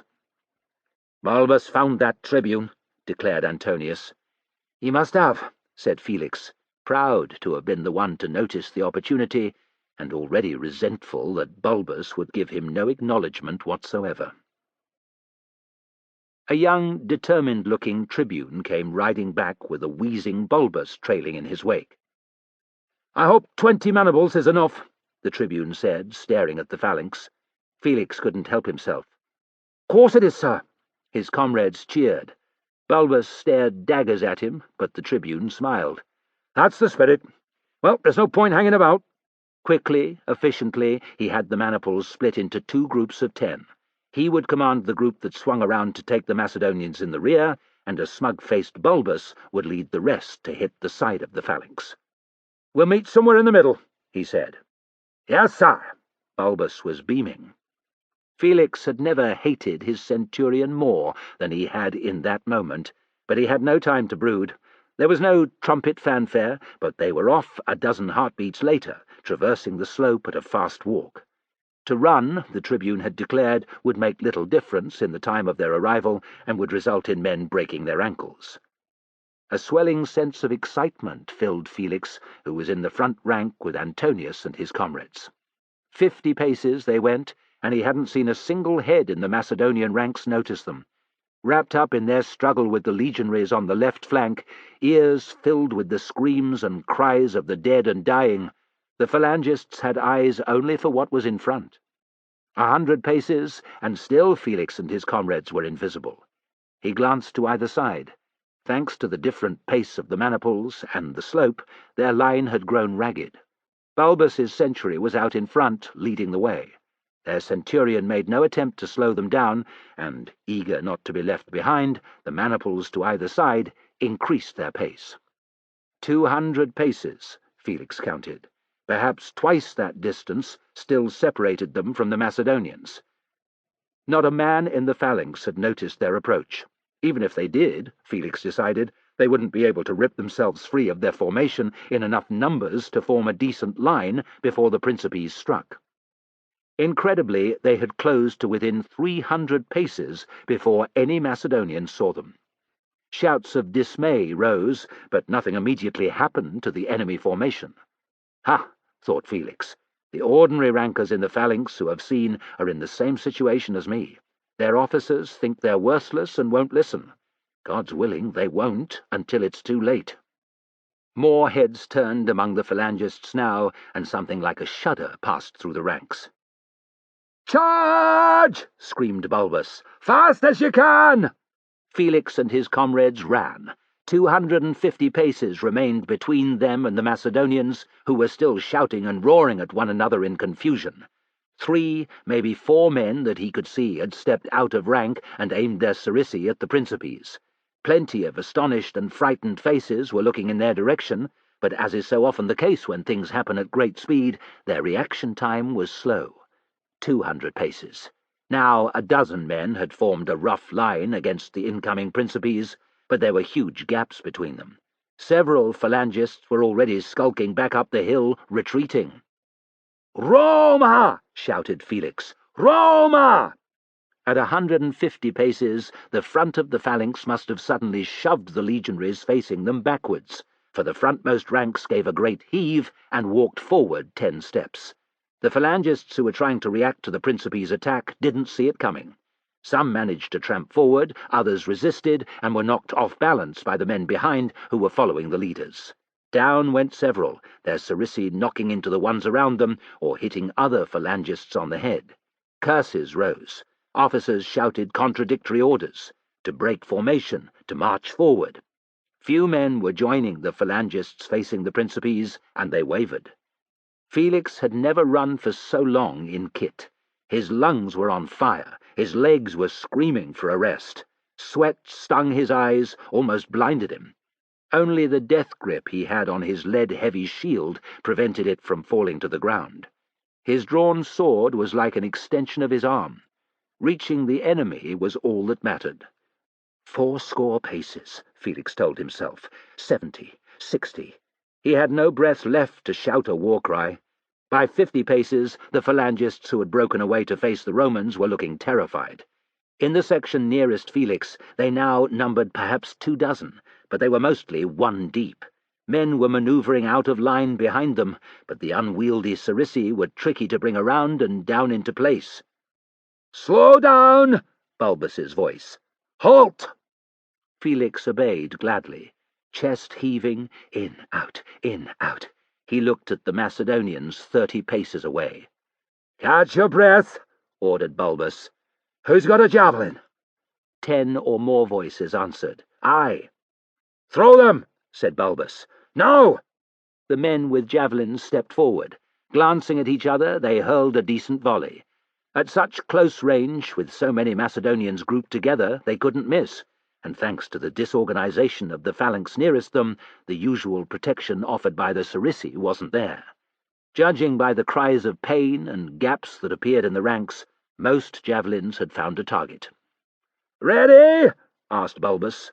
The Principes forgot what a hateful bastard he was and shouted, "Yes, sir!" "Form a line, 6 deep, shields together, swords ready." Bulbus loped around the side of the century. "Where's he going?" hissed Antonius. At times like this, a centurion needed to lead from the front. Felix shot a look. "He's in the rear rank, at the opposite end to the cocksucker." "You wouldn't have caught Pullo doing that," said Antonius sourly. "Nor Matho, the bastard." "Onion head is a fucking coward," growled Sparax. "Aye," said Felix, who had wondered the very same thing since the assault on the Acrocorinth, when Bulbus had stayed at the bottom of the breach. Seeing Felix and the rest slow down and halt, other units had done the same and formed up on either side. Bulbus exchanged a few words with the optio of the century next to him. Callistus did the same with a man in the unit to his left. The instant that was done, Bulbus ordered the charge. They had been halted less than 50 heartbeats. Felix trotted forward, shield and blade at the ready. He remembered Atrax, where the phalanx had proved victorious, where Pullo and many of his comrades had died. He shoved the dark memories away and focused on the phalangists, who were only a little better organized than before. A golden opportunity still awaited, thought Felix. "We're coming for you!" he shouted in his bad Greek. "We're coming!" It might have been his imagination, but a man in a green-with-age Phrygian helmet visibly quailed. Felix's heart leapt. Reaching the ends of the sarissæ, which were still few in number, the Principes split up and darted into the gaps between the shafts. Felix led the way into one such corridor, Antonius and Daedalus on his heels. Sparax, Clavus, and a Princeps from another tent group came barreling into one on his right.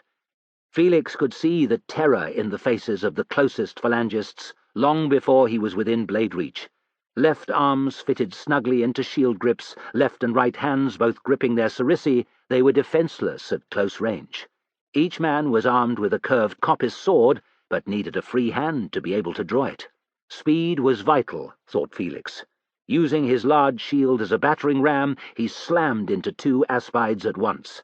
Lacking the support of comrades behind, the phalangists both staggered back. Felix's blade licked between them once, moved a fraction to the side, twice. Both men were dead before they even realized. Felix stepped over their bodies and found no one facing him. Sparax was through as well, with Clavus and the other Princeps. 10 paces to their front was the undefended side of the phalanx. "Gods," Felix thought exultantly, "we're going to slaughter them." A disbelieving laugh came from behind. "Is that it?" asked Antonius. We've broken through?" "Aye," said Felix. "We have. Ready?" Too late, he saw the phalangist, a man several ranks into the phalanx who'd somehow managed to turn around. The sarissa came down the last few degrees and thrust. Felix had time only to move his head a fraction. The blade shot past his ear. Antonius made an odd coughing sound. Thump went his shield on the ground. Horror swamped Felix. He twisted. Antonius hung like a rag doll from the sarissa, which had skewered him through the throat. There was bloody froth on his lips. He stared at Felix, unable to speak, his gaze pleading. Then the light in his eyes flickered and died. He slumped, dragging the sarissa earthwards. A madness took Felix, a desire to kill like he'd never felt. He turned to face the phalangists, the nearest of whom were regarding him with naked terror. In an oddly calm voice he said, "Clavax, Sparax, you there? Daedalus?" "Aye," came the grim replies. They charged, Felix in the lead, uncaring if he lived or died. Chapter 24. Cynocephaly. Flamininus reined in his horse at the top of the slope. He was tired from the effort of the climb, but its neck was lathered in sweat. Below the bottom of the saddle blanket he could feel the same moisture against his legs. He gave it an affectionate pat. "Good boy. Well done." "Quite a sight, sir, eh?" The voice belonged to one of his staff officers, an over-keen, boyish-faced type who was always there when Flamininus wanted him, and also when he didn't. Flamininus looked. As far as the eye could see, thousands of Macedonian soldiers were retreating. Not long after the enemy left flank had broken, the right had done the same, thanks, he'd been told, to a keen-eyed tribune. Flamininus was intrigued and decided he would get to the bottom of that later. Now, though, he enjoyed watching the phalangists run. Shields discarded, weapons flung away, in many cases even helmets taken off the better to flee, they had entirely given up the fight. Howling like hungry wolves, his legionaries chased after. "We've done well," said Flamininus, permitting himself a little smile. "Galba," he thought, "you couldn't manage this. I am the better general. Even though my success will make you wealthy, you must hate it." "It's rather uncontrolled, sir. Have you any orders, sir?" asked the staff officer. The thought of Galba's anger gave Flamininus such pleasure that he didn't bother biting the eager fool's head off. "What's your name?" "Longinus, sir. Cassius Longinus." "Do you think, Longinus, that sending orders after that mob—" Flamininus gestured at the chaos that was the top of the Cynocephaly hills— "will be of any use whatsoever?" Longinus stared. He coloured. "No, sir. Quite. I can't even see the elephants. They're miles away, like as not. Their job is done, so it doesn't matter. They will stop when tired. As for the men, well, the centurions are in control after a fashion, but there will be no commanding the legionaries until the bloodlust has been sated. Do you remember a little while ago, when one of our allies, Amminander, I think it was, sent word that the phalangists holding their pikes up in the air were trying to surrender?" Flamininus had been intrigued by the ranks of Macedonians standing with their lethal sarissi pointing at the blue sky. "Yes, sir," said Longinus, looking a little distasteful. "The men didn't realize what the phalangists were trying to do. They killed them." "Exactly so. Know, Longinus, that men turn into wild beasts when the scent of blood fills their nostrils. Roman legionaries resist the urge for longer than most in battle. You can thank our discipline for that. But in the end, they too succumb." Flamininus waved a hand at the hilltops again. "Like the elephants, they will stop when fatigue overtakes the desire to kill." "Yes, sir." Longinus's face was crestfallen. Flamininus didn't care. His goodwill was shrinking. "War is not all triumphs and parades, glory and honour. It's about death and dying, plain and simple." "Yes, sir." Longinus looked grateful when Flamininus waved a hand in dismissal. "Petitius." Flamininus had insisted his secretary accompany him on the field. On the few occasions during the advance up the hill that Flamininus had paused for a drink, It had amused him how scared Potitius had seemed. "Where are you? I want you to write something down." His advice to Longinus, he decided, had been excellent. It needed to be recorded, so his wisdom wasn't forgotten. By the time the sun was setting, it was clear that Flamininus's victory had been total. Many thousands of Philip's soldiers lay dead in the hills. Several thousand more had been taken prisoner. The king's camp had been overrun, annoyingly, by the Aetolians, while Philip fled with what men he could gather towards the town of Gonus. Roman and Greek casualties totaled just over 1,000 dead, and perhaps twice that number of injured, light losses, considering the battle's outcome. Delighted, Flamininus ordered his senior officers and the commanders of his Greek allies to attend him in his great pavilion. After the meeting, he would address the army. The heavy clouds of earlier had cleared some time prior. The ground had mostly dried off, and the temperatures were pleasant. It was a beautiful summer's evening, and Flamininus ordered the sides of the great tent rolled up to let in the balmy air. The first to arrive was a group of tribunes who came in saluting and looking embarrassed. Remembering when he too had been overawed by his senior officers, Flamininus bade them welcome. A click of his fingers brought hovering slaves in with cups of wine on trays. The rest weren't long after, his legates, with Galba among them, the proud-looking Aetolians, a sweating Amminander, and his Athamennians, the Apollonians, and rough-looking Cretans.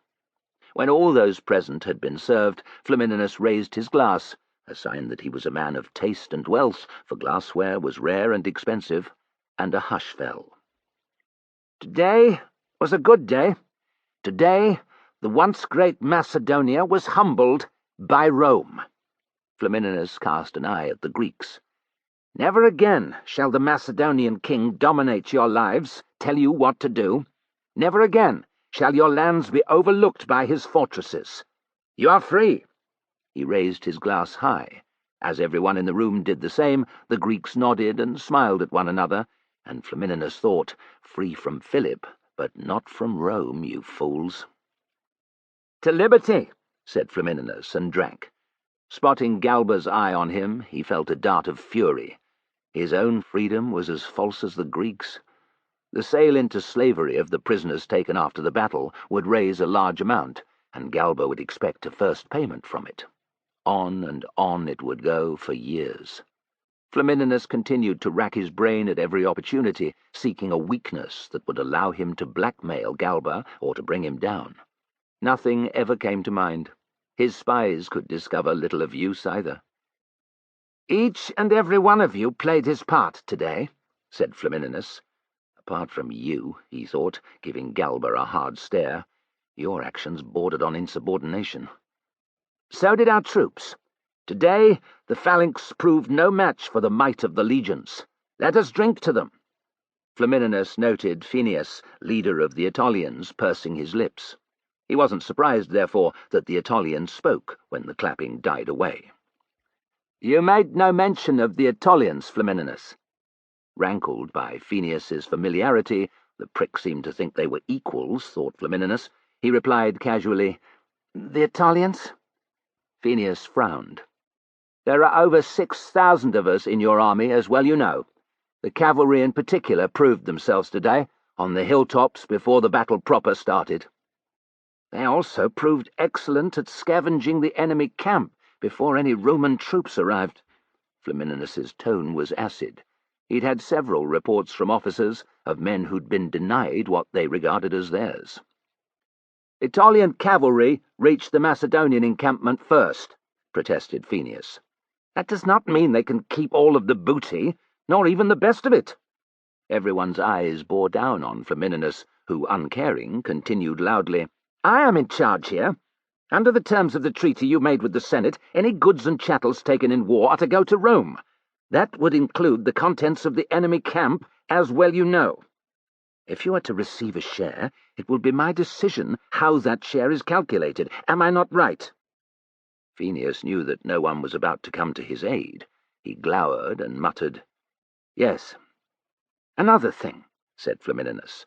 "Address me as General or Sir."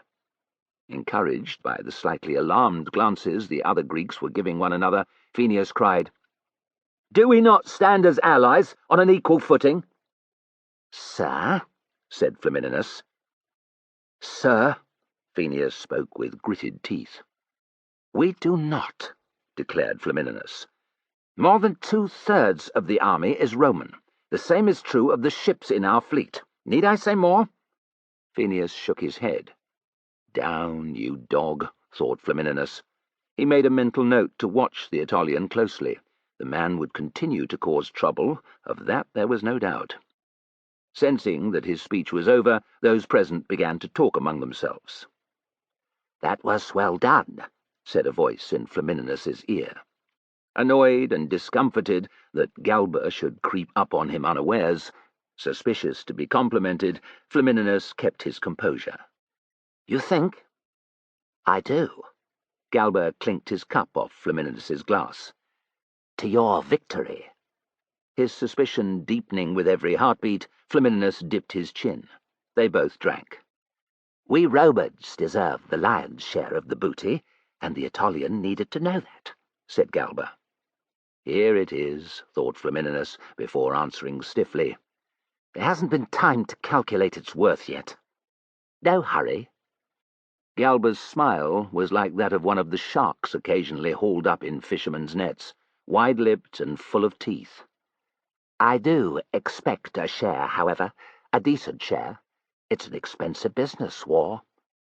"You shall have your cut," said Flamininus, longing to punch Galba's teeth down his throat. "I am a man of my word." "Of course you are." With a bow so tiny it could only be taken as mocking, Galba walked away. Flamininus's pleasure at his victory had been utterly soured. He threw back the entire glass of wine and held it out to a slave for a refill. Downing more than half of that, he advanced with purpose on the tribunes, who were standing to one side of their superiors and the Greek allies. "Which of you led the attack on the side and rear of Philip's phalanx?" Flamininus asked. A square-jawed man with an open, determined face saluted. "I did, sir." "Fine work," said Flamininus in a warm tone. "You will be rewarded handsomely. A place in my triumphal parade shall also be yours." The tribune's grin could have split his face. "Thank you, sir." "Keep it up, and you'll be legate before long." "I will, sir." "Your position during the battle, behind your men, meant that you couldn't have seen the opportunity first, though," Flamininus observed. The tribune looked deflated. "Fear not. You ordered and led the charge. The glory is yours. Who was the man to bring the enemy's weakness to your attention, however?" "A centurion of Principe, sir. Bulbus, I think his name was." "No," thought Flamininus, almost laughing out loud, but it had to be. The chance of 2 centurions in his army with such an unfortunate name was slight. "Bring him to me." "Sir." The tribune vanished. Flamininus's on-the-spot judgment of Bulbus at Elatia months before had been that the man was too full of himself. Seeing him punishing 2 men today had done nothing to change his mind. It was possible that he had been over-hasty, he decided. The outcome of the battle would have been a great deal more uncertain if Bulbus had not acted. A soldier who could spot such an important opportunity merited recognition, and possibly promotion. Flamininus moved among the tribunes, commending those he knew to have proved themselves on the field. In reality, he would have lost not a wink of sleep if many of them had died, as long as he'd won the battle, of course, but it looked better to seem to care. "Here he is, sir." The square-jawed tribune was back. Flamininus turned. Bulbus was the centurion from Elatia, the man who'd thought it more important to beat 2 soldiers for a minor infraction than to focus on a battle vital to Rome's cause. He was also, Flamininus reminded himself, a sharp-minded, incisive leader, whose actions had allowed him to win a famous victory. Both men saluted. "May I present Gaius Attilius Bulbus, sir, centurion of Principes, 8th Legion," said the tribune.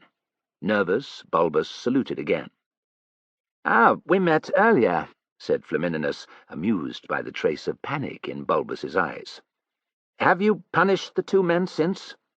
"No, sir. I decided they'd learned their lesson. They also fought well today." "Wine?" asked Flamininus. "Thank you, sir." Bulbus's strained expression eased a little. "A fine victory today, was it not?" Flamininus raised his glass towards Bulbus, who had accepted a cup from a slave. "It was, sir. Attacking the enemy left flank with the elephants was a masterstroke." Flamininus was used to this type of fawning, but he liked it all the same. He inclined his head. "I'm told you had a part to play in the rolling up of Philip's phalanx." Something flickered in Bulbus's eyes. "I have that honour, sir." "It was well done." All Flamininus's attention was on Bulbus now. The man's reaction wasn't quite right. Embarrassment would have been understandable, so too would awkwardness or diffidence. But this smacked of fear. Flamininus stared at Bulbus. Within a few heartbeats, the centurion's gaze dropped. Gods, thought Flamininus, he didn't see the exposed flank of the phalanx. One of his men did. "Where do you stand in a fight?" he demanded. Bulbus, confused, said, "Sir?" "Most centurions stand at the rightmost position of the front rank, or in the same position in one of the ranks behind, don't they?" "They do, sir." Bulbus had the grace to flush. "I tend to stand in the middle or at the back." "By my judgment, then, you wouldn't have had a view of the phalanx. It was to our left as we climbed the slope. Only the men in the leftmost part of your century would have seen it." Flamininus stared at Bulbus, whose eyes again fell away. It was possible that the centurion had noticed the phalanx weakness when he'd been checking on his men during a brief water halt, he thought. If that had been what happened, however, he had no reason to look away. Bulbus had stolen another man's glory. Flamininus felt sure of it. "I—" began Bulbus. "Careful," warned Flamininus. "One of my men saw it, sir," admitted Bulbus. "Ah," said Flamininus, thinking in triumph, "I knew it." Wise to the nerves men feel during a long pause, he said nothing more. "After commending him, I myself made my way to the tribune here." Bulbus gestured. "He took charge from that point, sir." What Bulbus had done was not wrong.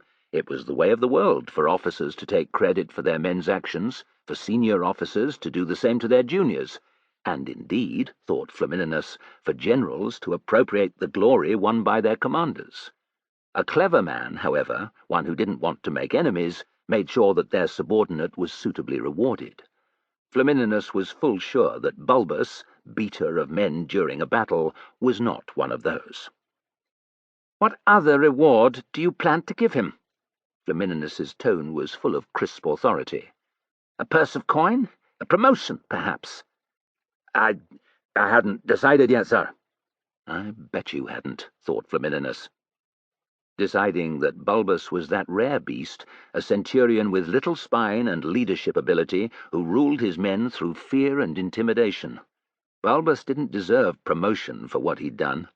Spying Galba closing in, his expression vulture-keen, Flamininus abruptly changed his mind. Galba knew Bulbus for what he was. He'd been the one to intervene during the beating earlier. It would piss him off to see Bulbus rewarded. Even a small opportunity to get at his enemy gave Flamininus satisfaction. "Galba," he said, loud enough for everyone to hear, "this is the brave centurion who first brought word of the phalanx's weakness to the tribune here." "I know him, sir," said Galba, his gaze cold enough to freeze water. "He is to be promoted to centurion of Triarii with immediate effect," said Flamininus, smiling at Bulbus's incredulity and savouring Galba's impotent fury. Galba looked as if he'd trodden on a caltrop. "Of course, sir." "The soldier must also be rewarded. What's his name?" "Felix Caesarus, sir," replied Bulbus. "Like the clown?" "Even so, sir," said Bulbus. "He's a veteran of Zama." "I like the sound of him. Fetch him at once," said Flamininus. It took some time to find Felix. Basking in the adulation of his officers, and to a far lesser extent his Greek allies, Flamininus drank a good quantity of wine. Encased in a warm glow, his enmity with Galba pushed to the back of his mind, He pictured the scene of his triumphal parade in Rome. It wouldn't be for some time. Philip had to negotiate for peace, and the Greek city-states were yet to be brought fully to heel, but that meant Flamininus could make plans to ensure it was the grandest scene since the Republic's founding 3 centuries before. It would lay down in the most public fashion, he decided, that his incredible victory at Cynoscephaly and the subjugation of Greece afterwards made him one of the greatest Romans to have lived. "Sir," Flamininus's eyes came into focus again. Bulbus was back. A sturdy, black-haired princeps stood a few paces behind. "Bulbus!" Flamininus lingered over the word, and the princeps hastily bent his head. He does have the nickname Onionhead, thought Flamininus. He jerked his chin at Felix and said, "This is the man who saw?" "Aye, sir." Bulbus stepped to one side, and with a motion of his arm indicated Felix should approach. Felix stamped up and came to attention. "Sir." "Name and rank?" "Princeps Felix Caesarus, sir, of the 8th Legion, also veteran of the Hannibalic War, sir." "You were at Zama, I hear," said Flamininus. "I was, sir. Me and my brother Antonius." "He's also in the 8th? "Was, sir." Felix's voice was heavy with grief. "He fell today." "I'm sorry to hear that," said Flamininus somberly. "Did he die well?" "Aye, sir. He was there when we hit the side of the phalanx." The corner of one of Felix's eyes twitched. "He will be a sore loss to the army. Had he a wife, family?" "No, sir. Just me." "You have my sympathies, sir." Flamininus didn't especially care about Felix's brother dying, but he let a few slow heartbeats go by to make it seem he did, and then he said, "I'm told you were the one to spot the vulnerability of the phalanx." He was aware that Galba had approached, but pretended not to notice. "Tell me what happened." Those nearby heard his words, and a silence fell. Abashed, Felix hesitated, but after an encouraging gesture from Flamininus, told his story. Apart from Bulbus, no one realized that he omitted the centurion's attack on him just before his revelation. When Felix finished, Flamininus gave him a nod of approval. He eyed the ring of watching faces. "He did well, eh?" Into the chorus of agreement, Flamininus asked Bulbus, "Is your Optio experienced?" "Callistus, yes, sir," replied Bulbus.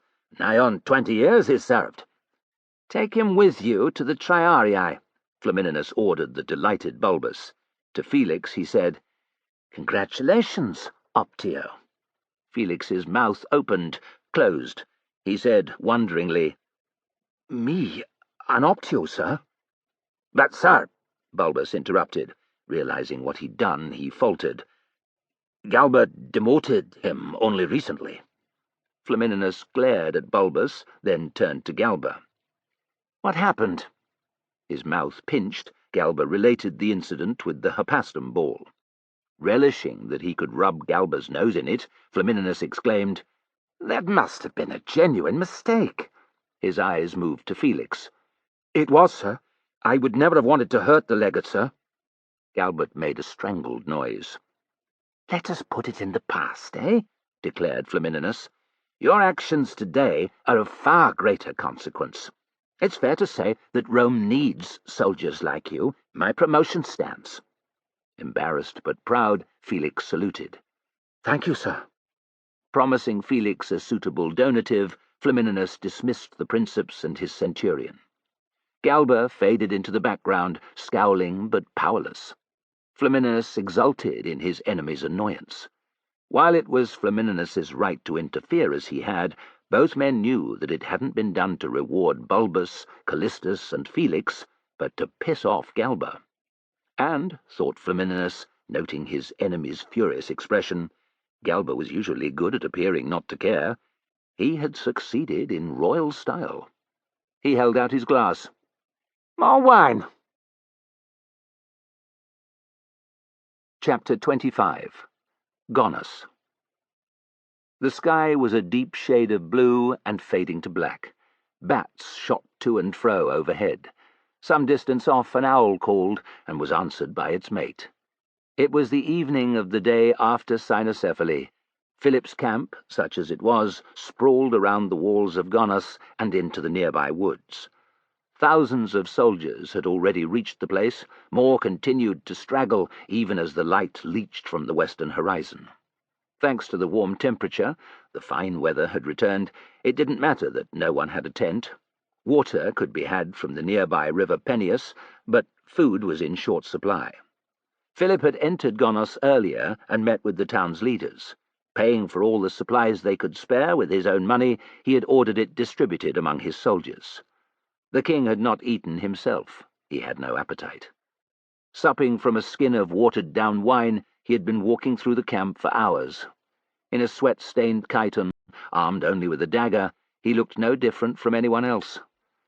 His unexpected arrival at men's fires was greeted with almost pathetic gratitude over and over.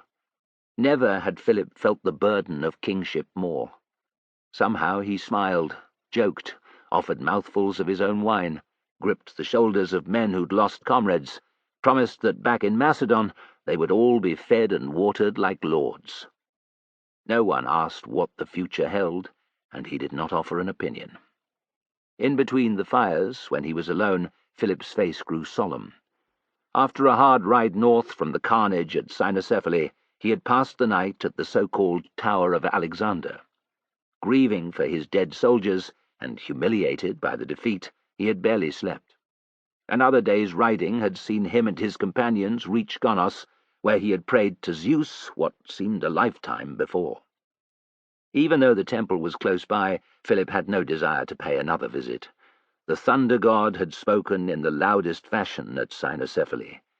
He was displeased with Philip. He had abandoned Macedon and its people. No one knew, the king least of all, if his favour would return.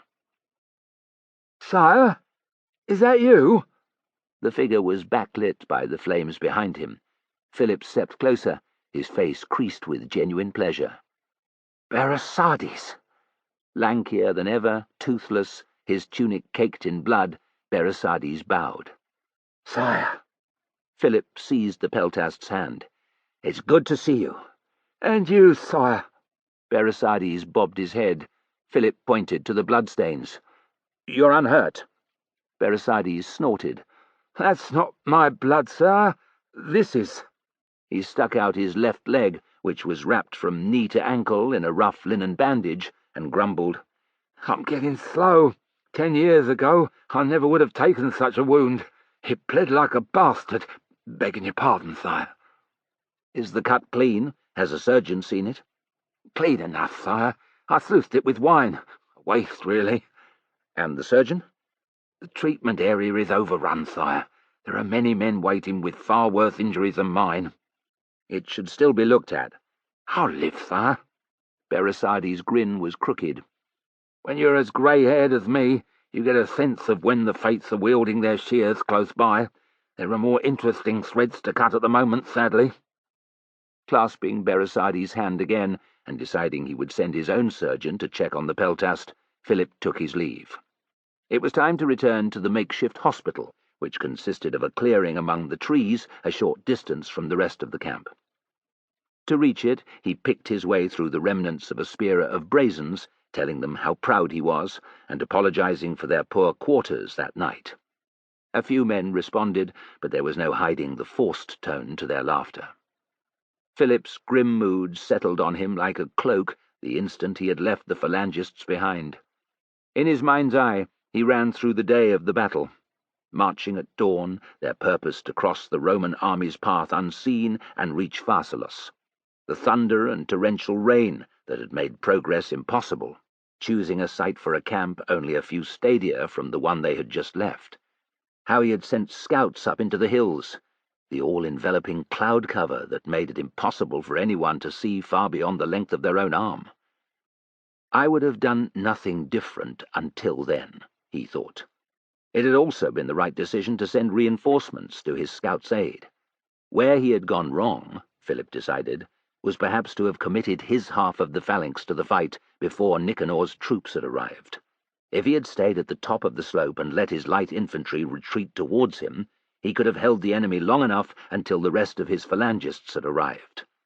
Even if Nicanor's men had been ready to fight, the king admitted to himself, they might not have stood before the cursed elephants. But then again they might. Scipio's legionaries had at Zama. The day might have been so different if he'd prepared his troops better, he thought bitterly. Through the familiar chirring of cicadas, loud here among the trees, he made out a new, less pleasant sound.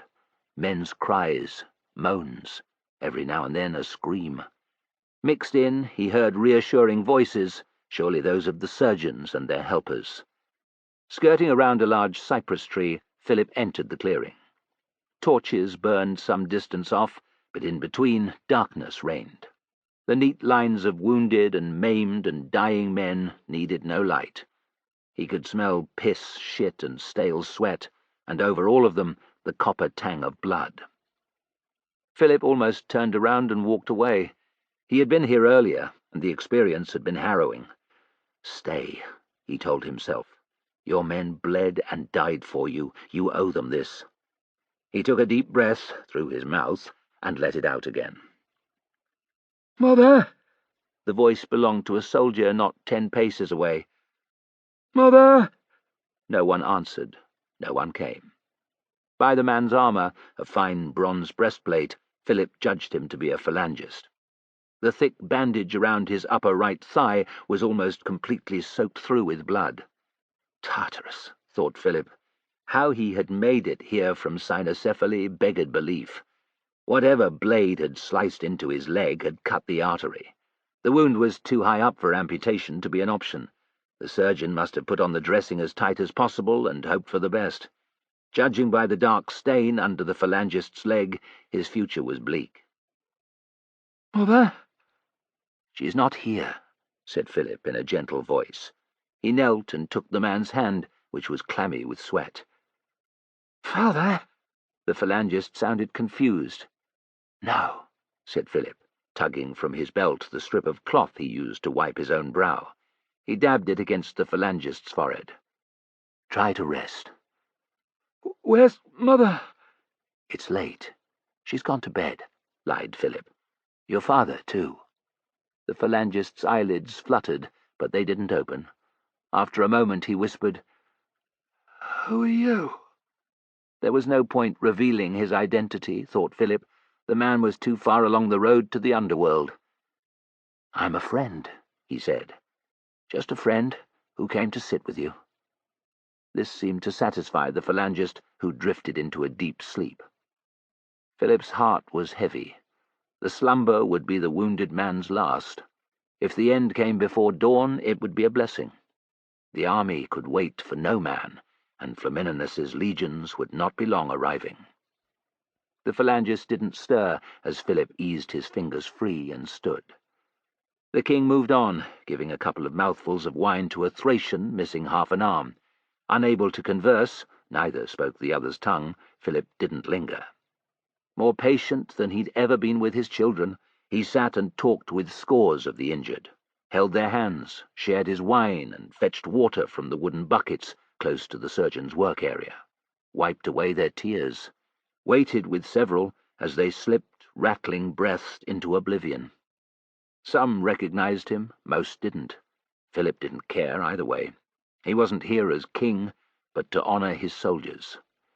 Deeply moved by the final request of a companion to tell his parents he loved them, and thinking of his own children, Philip lingered by the cavalryman's cooling body. It was hard not to conclude that his soldiers' deaths had been for nothing. Flamininus had won. More than that, he had inflicted a crushing defeat on Philip. The greater part of his army was gone. How many men were dead or dying on the battlefield, prisoners of the Romans, or following on behind the soldiers who had made it to Gonos, he had no idea. And yet all was not lost, Philip told himself. He remained the king of Macedon. For numerous reasons, it would not serve Flamininus to see him deposed. "Sire." Philip lifted his head. A shape loomed over him, a bearded man in a once cream, now dark red chiton. His arms were bloodied to the elbows, and in one hand he held a large knife. "You're a surgeon," said the king, stating the obvious. "Yes, sire. The stretcher-bearers told me you were here a little while ago. It's good of you to come." "It is my duty," said Philip, meaning it. "You have my respect, sire, and your men's love." The surgeon touched his tunic over his heart. Moisture pricked Philip's eyes. He was grateful for the dim light. Committing the companion's name and the village he was from to memory, he climbed to his feet. "How goes it?" "I do what I can, sire, and when that isn't enough, I give them poppy juice or wine, mostly the latter." Suddenly the surgeon looked beaten down, weary beyond his years. "Some will survive, many will not.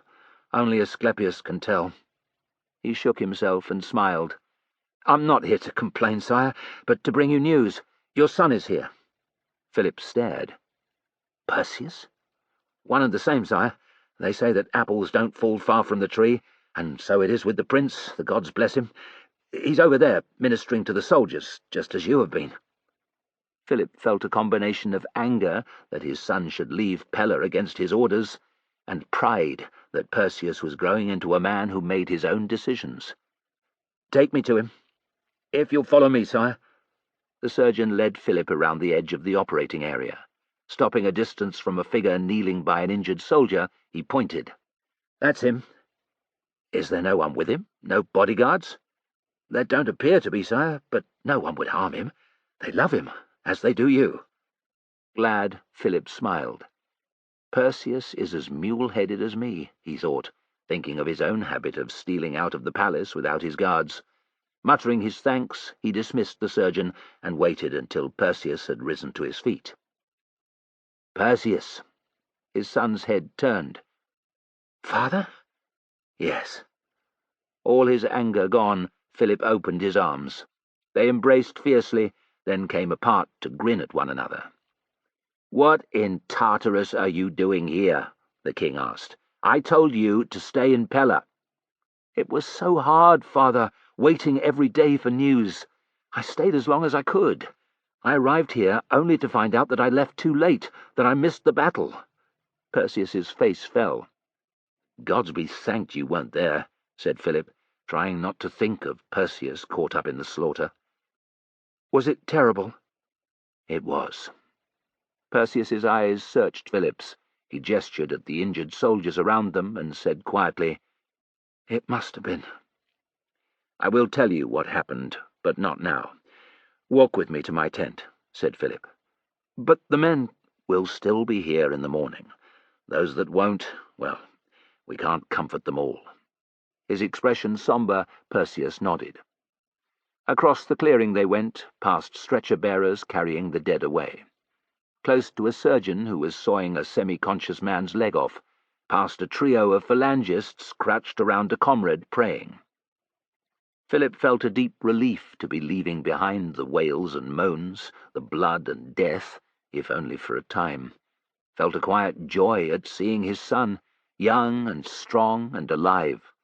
He threw an arm around Perseus's shoulders and squeezed. "I'm glad you came," he said.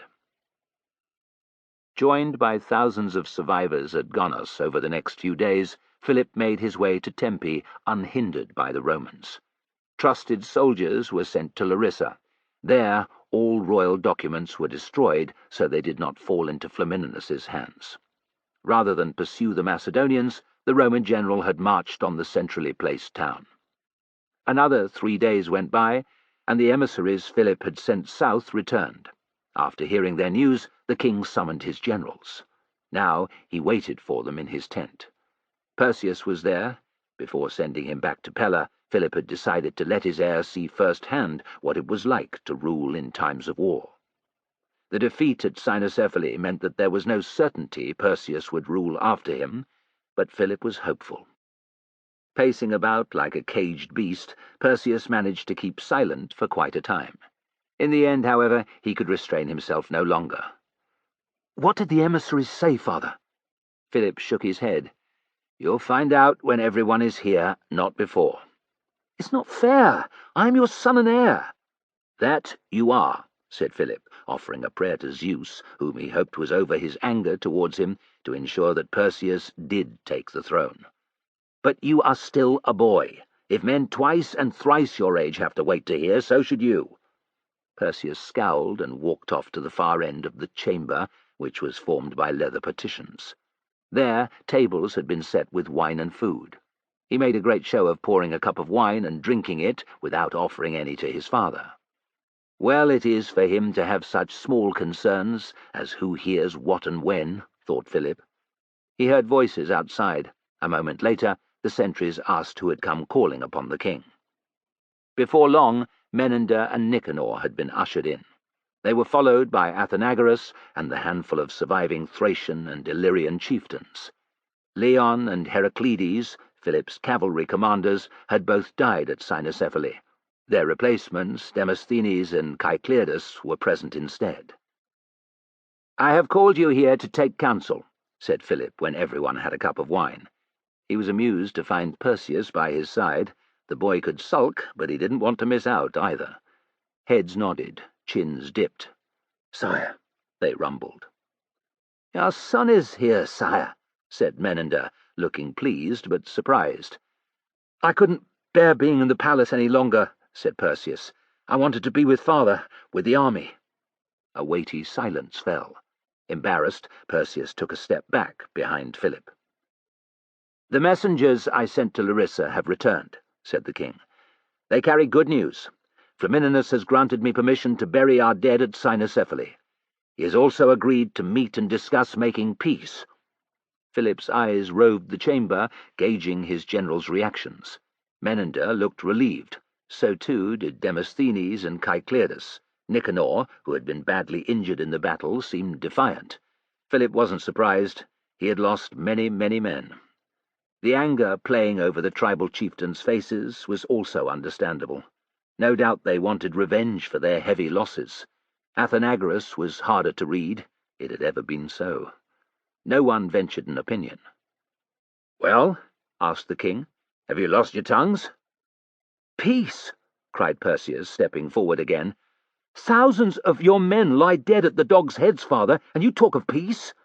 The tribal chieftains growled in approval, and, encouraged, Perseus continued. "Surely we must defend the pass here at Tempe. If the Romans are to enter Macedon, they will pay for every stadion in blood." Chest heaving, he gave Philip a bold stare. "Are you finished?" asked Philip. Someone chuckled, and Perseus flushed. "Yes, father." The boy had just shown his inexperience to the generals, thought Philip, but he had also shown his fighting spirit, which counted for a lot. Cutting him down to size would be counterproductive. "My army is half the size it was at Cynocephaly, Perseus. The Romans' losses were a tiny fraction of ours. Tempe, moreover, is far harder to defend than the passes in western Macedon. Flamininus could flank us within days. To give battle again would be foolish for all these reasons. Bitter as it is to admit, defeat would be inevitable." Philip transferred his gaze to the others present. "Knowing that, I refuse to let thousands more men die needlessly. Too many have already gone to Tartarus."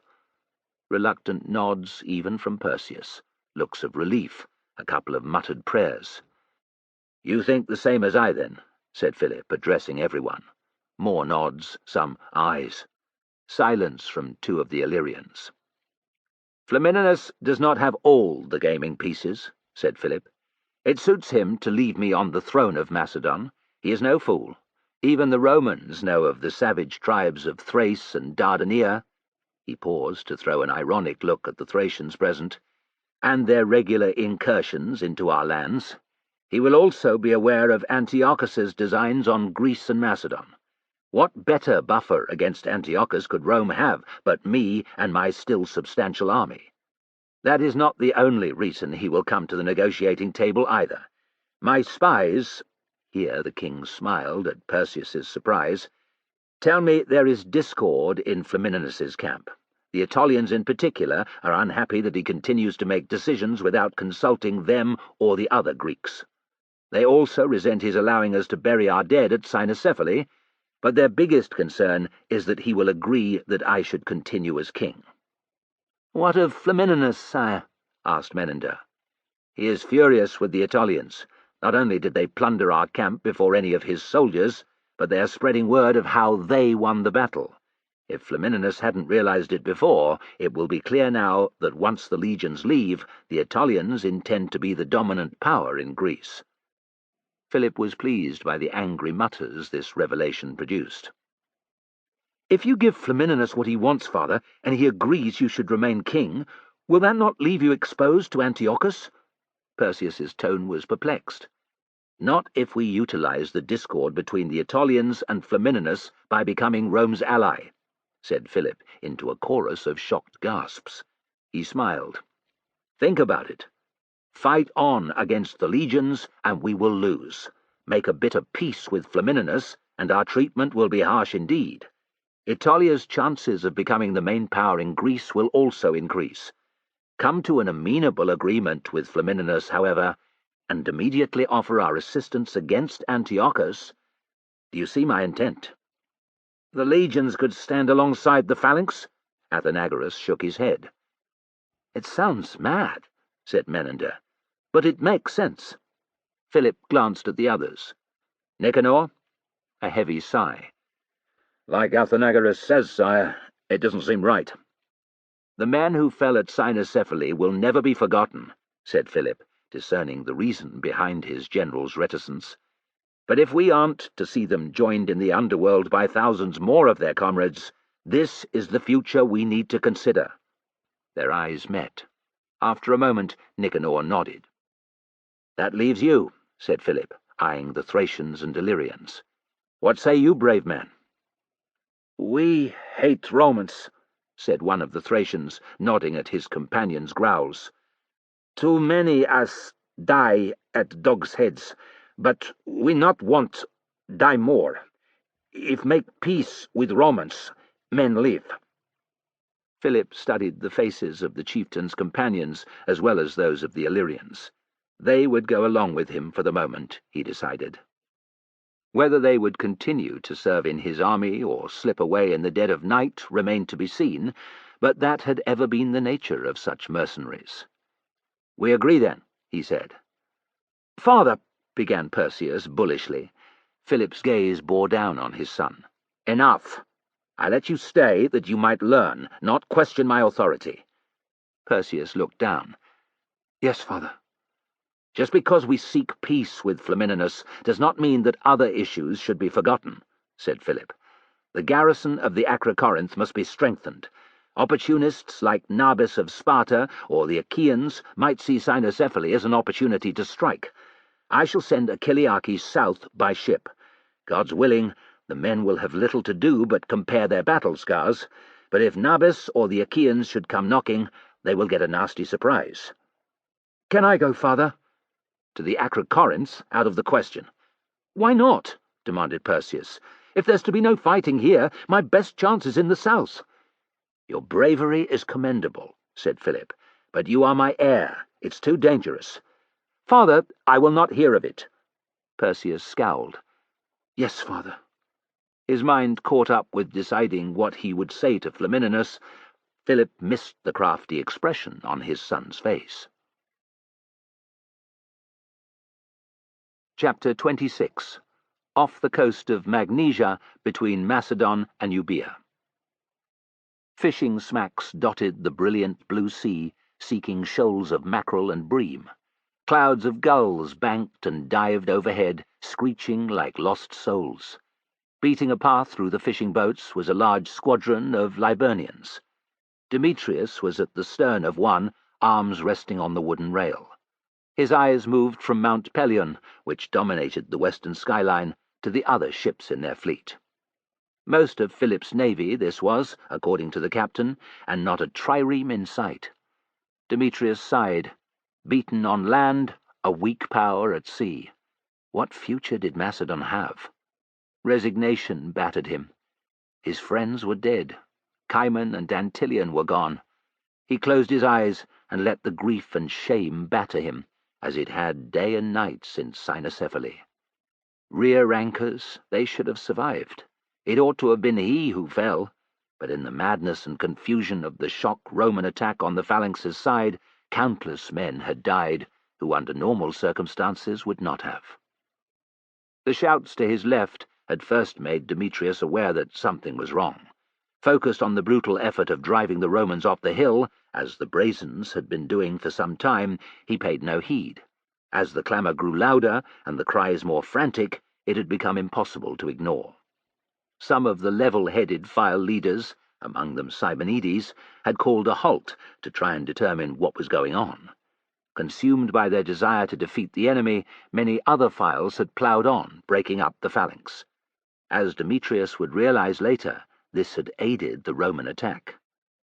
Blind to what was going on to their left, unable to send men through the massed ranks of their fellows to find out, or around their front for fear of the Romans, Simonides' file had been as helpless as a ship with a broken steering oar. The enemy had been quick to see their opportunity.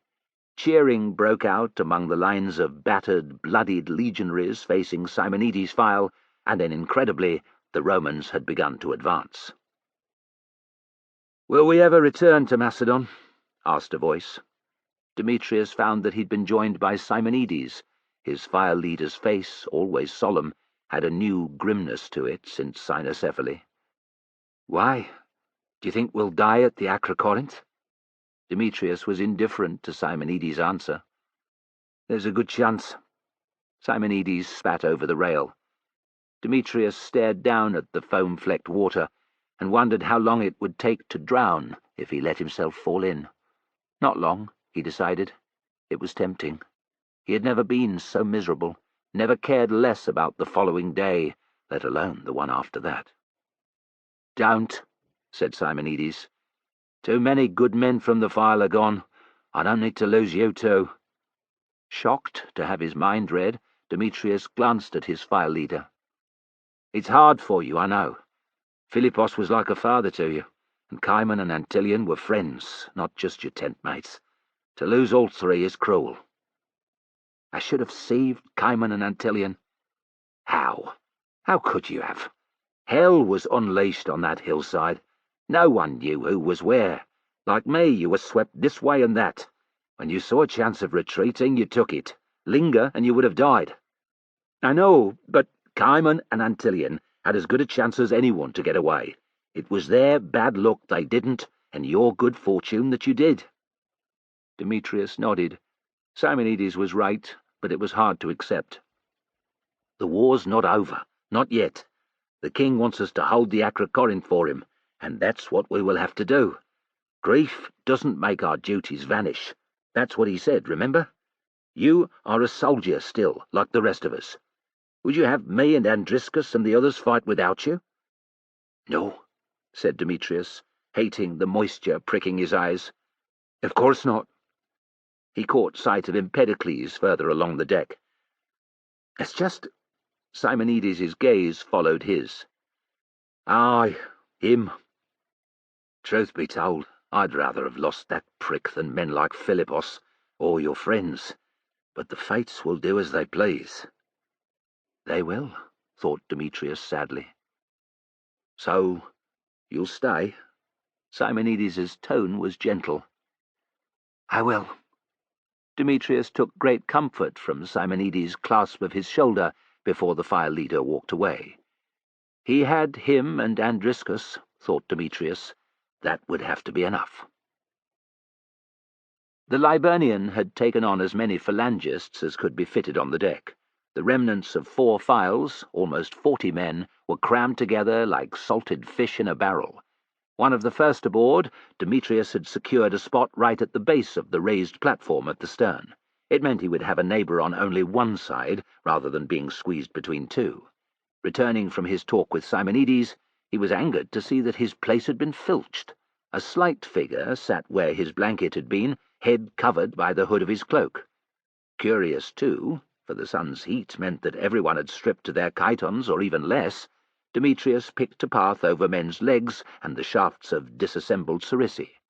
Half a dozen paces away, he said, "Friend?" No response. Demetrius raised his voice. "Friend?" The phalangist, who'd taken the same spot as Demetrius, but on the other side of the deck, looked up. "I? Not you. Him." Demetrius jerked his chin at the huddled figure. "He's not much for talking, that one." With an amiable nod, the phalangist got up and eased past Demetrius.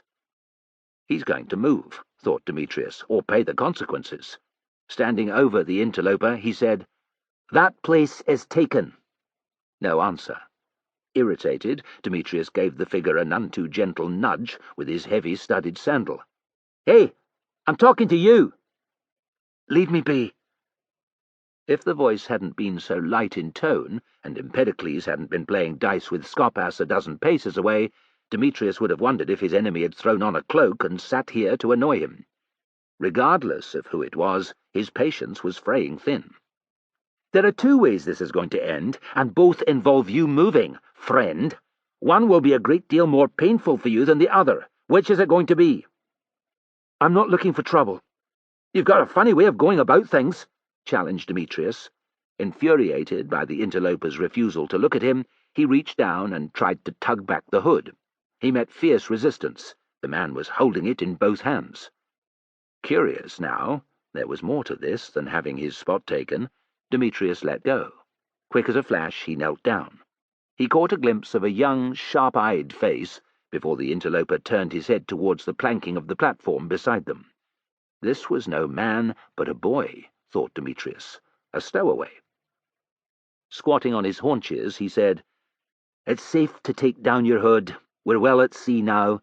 The captain's not going to turn back because of one extra passenger." The boy did not move.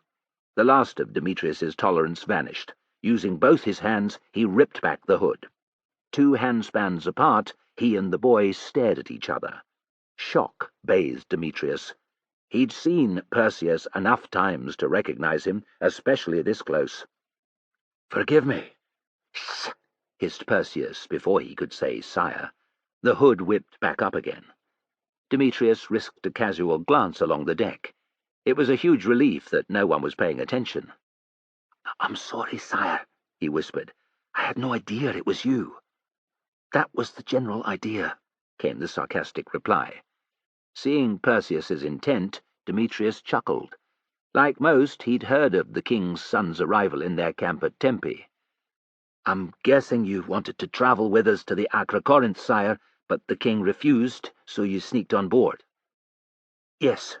I missed Cynocephaly by 2 days. 2! The Acrocorinth is my best chance of fighting in a battle before the war is over." "You might be disappointed, sire. The Acrocorinth is impregnable, or so they say. Could be all we have to do is patrol the walls until peace has been made." "Better that than return to Pella, which is what father ordered me to do." Their lives were worlds apart, Demetrius decided, but he and the heir to the throne weren't so different. Putting from his mind what might happen to him if he aided Perseus, he said, "I'll help you, sire." From under the hood, a look of fierce excitement. "You will? Why?" "I was an oarsman on one of your father's merchant ships a few years back, sire, but all I'd ever wanted was to be a phalangist. It seemed impossible, but one day someone gave me a chance. I'm a front ranker now." Perseus's right hand thrust forward. "Give me your word." "I swear it before all the gods." They shook. "Found yourself a pillow biter?" called a familiar voice. Tartarus, thought Demetrius. If you knew who you were insulting, you'd soil your undergarment. Out loud he said, "Piss off, Empedocles." "Very cosy, the two of you look," sneered Empedocles. "A nice secluded spot, too, compared to the rest of us. I can imagine what you'll get up to come nightfall." Angry, not just for himself, but for the gravity of the insult to Perseus, Demetrius bunched his fists. Before he could rise, Perseus muttered, "Leave it.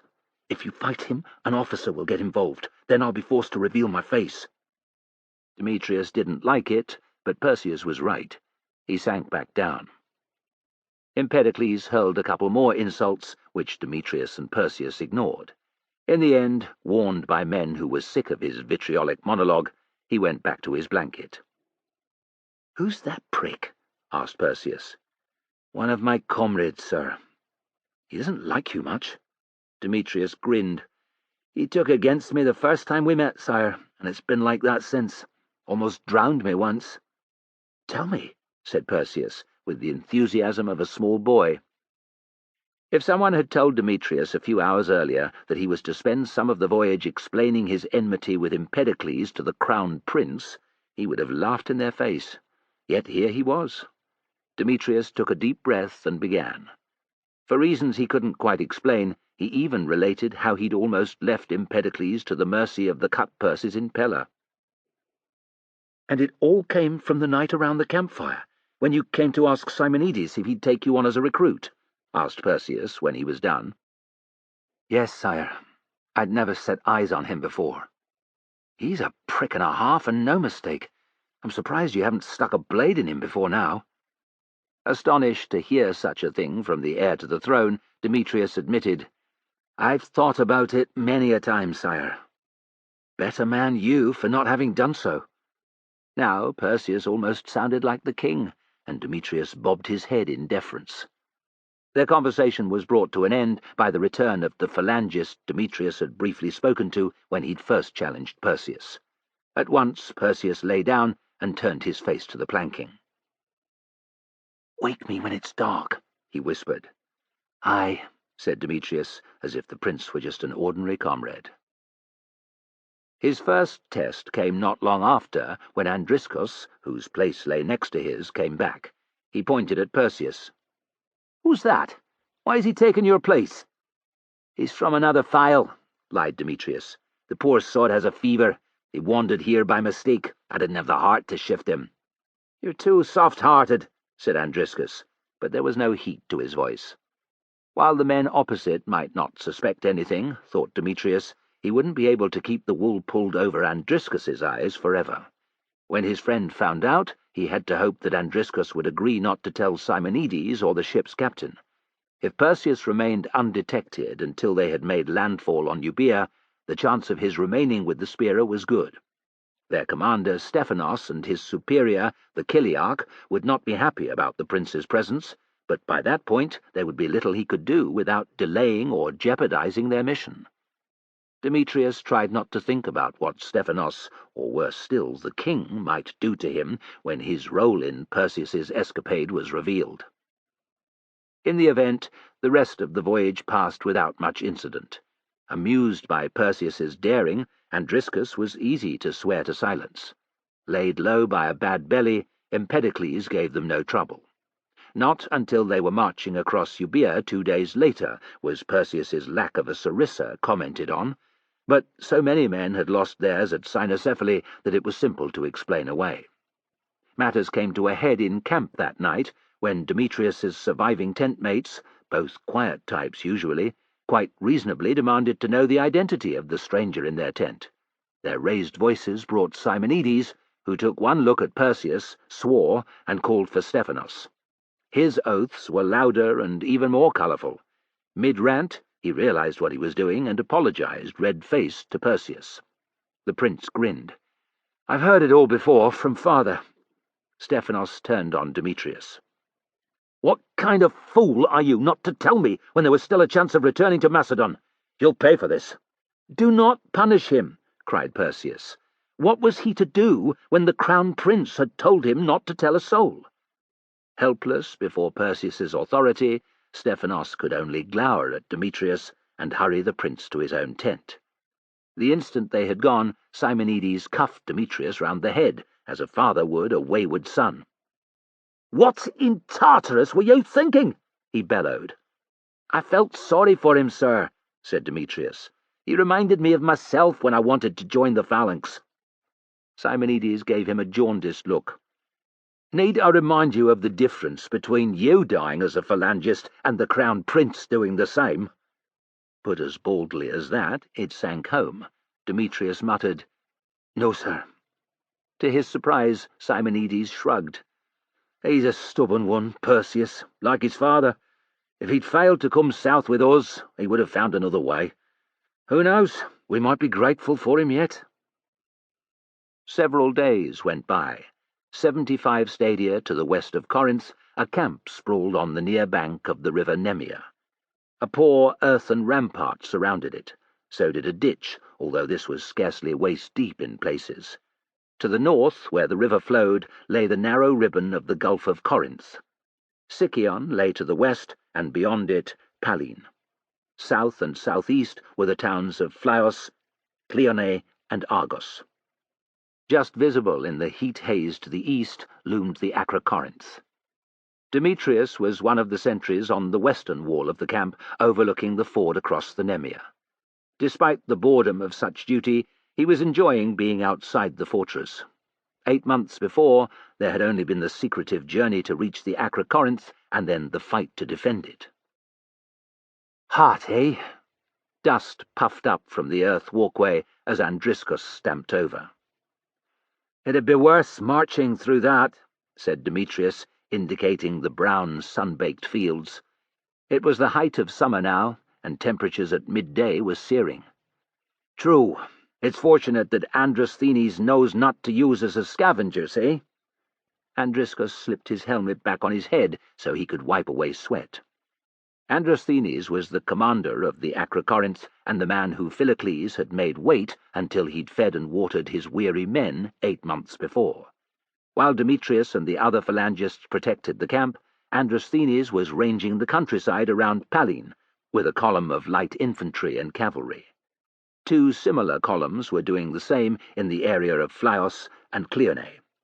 Late each afternoon, the raiding parties returned with whatever they had appropriated: flocks of sheep and goats, farmers' wagons laid down with vegetables and fruit, and, if the gods were smiling, amphorae of oil or wine.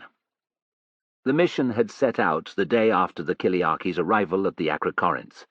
With his garrison's numbers now in excess of 6,000 soldiers, Androsthenes needed vast amounts of supplies. Leaving only a skeleton force to protect the fortress, who would attack it anyway, crowed men who'd served there for years, he had led his confident troops onto the Peloponnese. It wasn't quite what Demetrius had expected, but he wasn't complaining. After the unexpected loss of so many comrades at Cynocephaly, it was a relief to stand on guard watching over empty fields. Perseus, who came to talk with Demetrius now and again, didn't agree. Allowed after much argument to accompany the force rather than stay in the Acrocorinth, he was confined to the camp. To the prince's disgust, a pair of sentries had been set on his tent to prevent him from creeping out with a patrol. "At this rate," he complained to Demetrius, "I will get back to Pella without having unsheathed my blade." Demetrius had thus far forborne from telling the excitable Perseus that outcome would probably please Philip a great deal. Andriscus said, "Not a bad duty, this. After what we've been through, that," Demetrius indicated the farmland before the camp, "seems like the Elysian fields." "Elysium would be greener, surely," said Andriscus, "rather than a cracked earth brown." "We need a gentle breeze, too," answered Demetrius, grinning. "But who's complaining?" "Not I." Demetrius took a slug from his water-bag, which tasted of oiled leather, and made a face. An idea struck. "Let's ask Simonides if we can go down to the river." Andriscus's face lit up. "That's a fine idea." Both knew that as well as slaking their thirst, they would go waist-deep in the water to cool down. Simonides granted their request easily enough. In the 2 days the phalangists had been guarding the camp walls, not a single thing of note had happened. According to Androsthenes, the enemy, the Achaeans under Nicostratus, had been nowhere to be seen for many days. "They'll be skulking close to their own borders," Androsthenes declared, "just as the cowards always do when they know we're abroad." Empedocles was patrolling the section of rampart next to Andriscus. The moment he realized that the pair were to be allowed down to the river, he began to whinge. "It's favoritism, plain and simple." "Shut it," growled Andriscus. "Simonides isn't like that, and you know it. When we get back, he'll let you and one other go as well, or I'm no judge." Empedocles subsided briefly, but they could hear him grumbling still as they walked through the gate, which was nothing more than an overshoot of the walls on both sides, creating a tunnelled entrance. "Don't take too long," he called. Andriscus didn't answer. Without looking back, Demetrius made an obscene gesture over his shoulder, and for the 1000th time wished that Empedocles had died instead of Cimon and Antilion. "Give me the right opportunity, Zeus," he thought, "and I'll slip a blade into the bastard." They set down their shields by the river's edge. The water was even more refreshing than Demetrius had imagined. More sedate than its origin in the mountains to the south, it was warm from the sun's heat at the surface, yet deliciously cool beneath. Wading into his thighs, uncaring of his already soaking chiton, Demetrius longed to shed his bronze corselet and dive in. "Should we strip off, just for a moment?" he said to Andriscus. "Better not." Demetrius wavered. Andriscus would not report him to Simonides, but if something happened— "Curse it all! A quick dip won't matter," he said, reaching for the first buckle on the side of his breastplate. "Demetrius," said Andriscus. Something in his friend's tone stilled Demetrius's fingers. He looked up. Perhaps 8 stadia away on the other side of the Nemea, a dust cloud announced the imminent arrival of a body of men. His heart gave a nervous little jump. Like as not, it was Androsthenes or one of the other columns, but until they came closer, that couldn't be determined with absolute accuracy. "Fill your skin." Andriscus's tone was brisk. Demetrius didn't need telling twice. No soldier, least of all a phalangist without his sarissa, wanted to be caught in the open. Water dripping from their armour, they waded ashore to their shields, casting frequent glances at the approaching troops. By the time they were halfway to the camp gate, there was still no indication whether they were friend or foe. At length, however, a sharp-eyed sentry cried, "It's Androsthenes!" "That was a little uncomfortable," said Demetrius. They were close enough to the gate now to get inside before the column arrived. Just. "Aye, I wouldn't have wanted to have been any further from the wall." Their guard down, neither paid attention to the sentry's cry from the eastern wall opposite the one outside which they stood. It rang out again. The sentry's words weren't clear, but his tone was high-pitched. Demetrius saw men atop the rampart near them turning to peer across the camp. Another sentry took up the cry, and a third, and suddenly their message was clear. "Enemy! Enemy in sight!" Demetrius and Andriscus broke into a run, full waterskins and aspides slapping off their backs. Reaching the walkway, they joined Simonides and Empedocles. "What can you see?" demanded Andriscus. "Nothing but dust," came Empedocles' sour reply. Demetrius raised a hand to shield his eyes and peered over the jumble of tents to the east wall. Right enough, all he could make out was a line of sentries, most of whom were gesticulating or pointing into the distance, where a telltale dust trail marked the passage of men.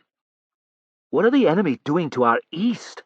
asked Demetrius, disquieted, because that way lay their path to the Acrocorinth and safety. "Aren't they supposed to be to the west, towards Achaia?" "Aye," said Andriscus dourly. "So Androsthenes maintained." "Androsthenes." Simonides could pack a lot of contempt into one word. "He'll have some explaining to do when this is over. Assemble your sarissa, brothers." He shrugged at their surprised looks. "You never know." Stephanos and the other commanders were of the same mind. Androsthenes' column had barely entered the camp when an order was issued to the entire Kiliarchy to prepare themselves for battle. The spearii began to gather file by file in the space between its tents and the west wall. Atop the rampart, Demetrius and the other sentries were ready. A short time passed as Androsthenes and a swarm of his officers, among them the Kiliarch and commanders of light infantry and cavalry, went to stand on the east wall. More arms were pointed. From the loud voices carrying through the still, hot air, not everyone was in agreement. The argument was in full flow when Demetrius happened to glance over his shoulder across the Nemea. "Shit," he said. "Simonides." The file leader's expression grew even grimmer as he, too, saw the long lines of dust smearing the sky from north to south. "Those are too large to be made by just our men. They're being pursued by the enemy, or I'm a Greek." This raised a chuckle. Simonides was fiercely Macedonian, as they all were, but it soon died away. The enemy was on 2 sides of the camp now, east and west. Not one to panic, Simonides sent word to Androsthenes. The situation was turning dangerous, thought Demetrius unhappily. He eyed Andriscus and Simonides and asked, "What will he do?" "If the fool—" Simonides lowered his voice and continued, "If the fool had made sure the ditch was dug properly, we could have stayed put and thumbed our noses at the bastards, As it is, we have little choice but to march out and fight." Demetrius peered over the rampart. The sections constructed by the 4 spearii were deep and steeply angled, creating a serious obstacle for any attackers, but where other units had worked, and forming most of the defences, it was woefully inadequate. His anger flared. "Why didn't Androsthenes order them to do it better?" "The arrogant fool didn't think it was necessary," growled Simonides. "Let's hope his overconfidence doesn't cost us dear." Upon finding no resistance before the east gate, the enemy force, more than 2,000 cavalry and infantry, swept around the camp and over the river Nemea, disappearing into the countryside. It was safe to assume, said Simonides, that their leaders hoped to be the anvil upon which one or both of Androsthenes' raiding parties were crushed. The hammer would be their Achaean comrades, who were, it seemed likely, in vigorous pursuit of the raiding parties. Hoping to prevent a massacre, Androsthenes emptied the camp.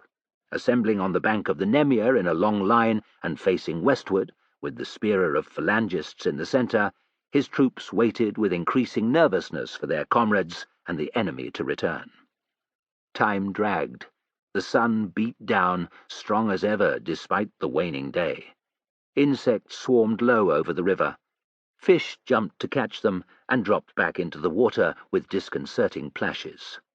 Dust clouds over the hills and farmland hid what was happening from sight. At length, faint sounds were audible. Shouts, the ring of weapons, hoofbeats. Gradually they grew louder.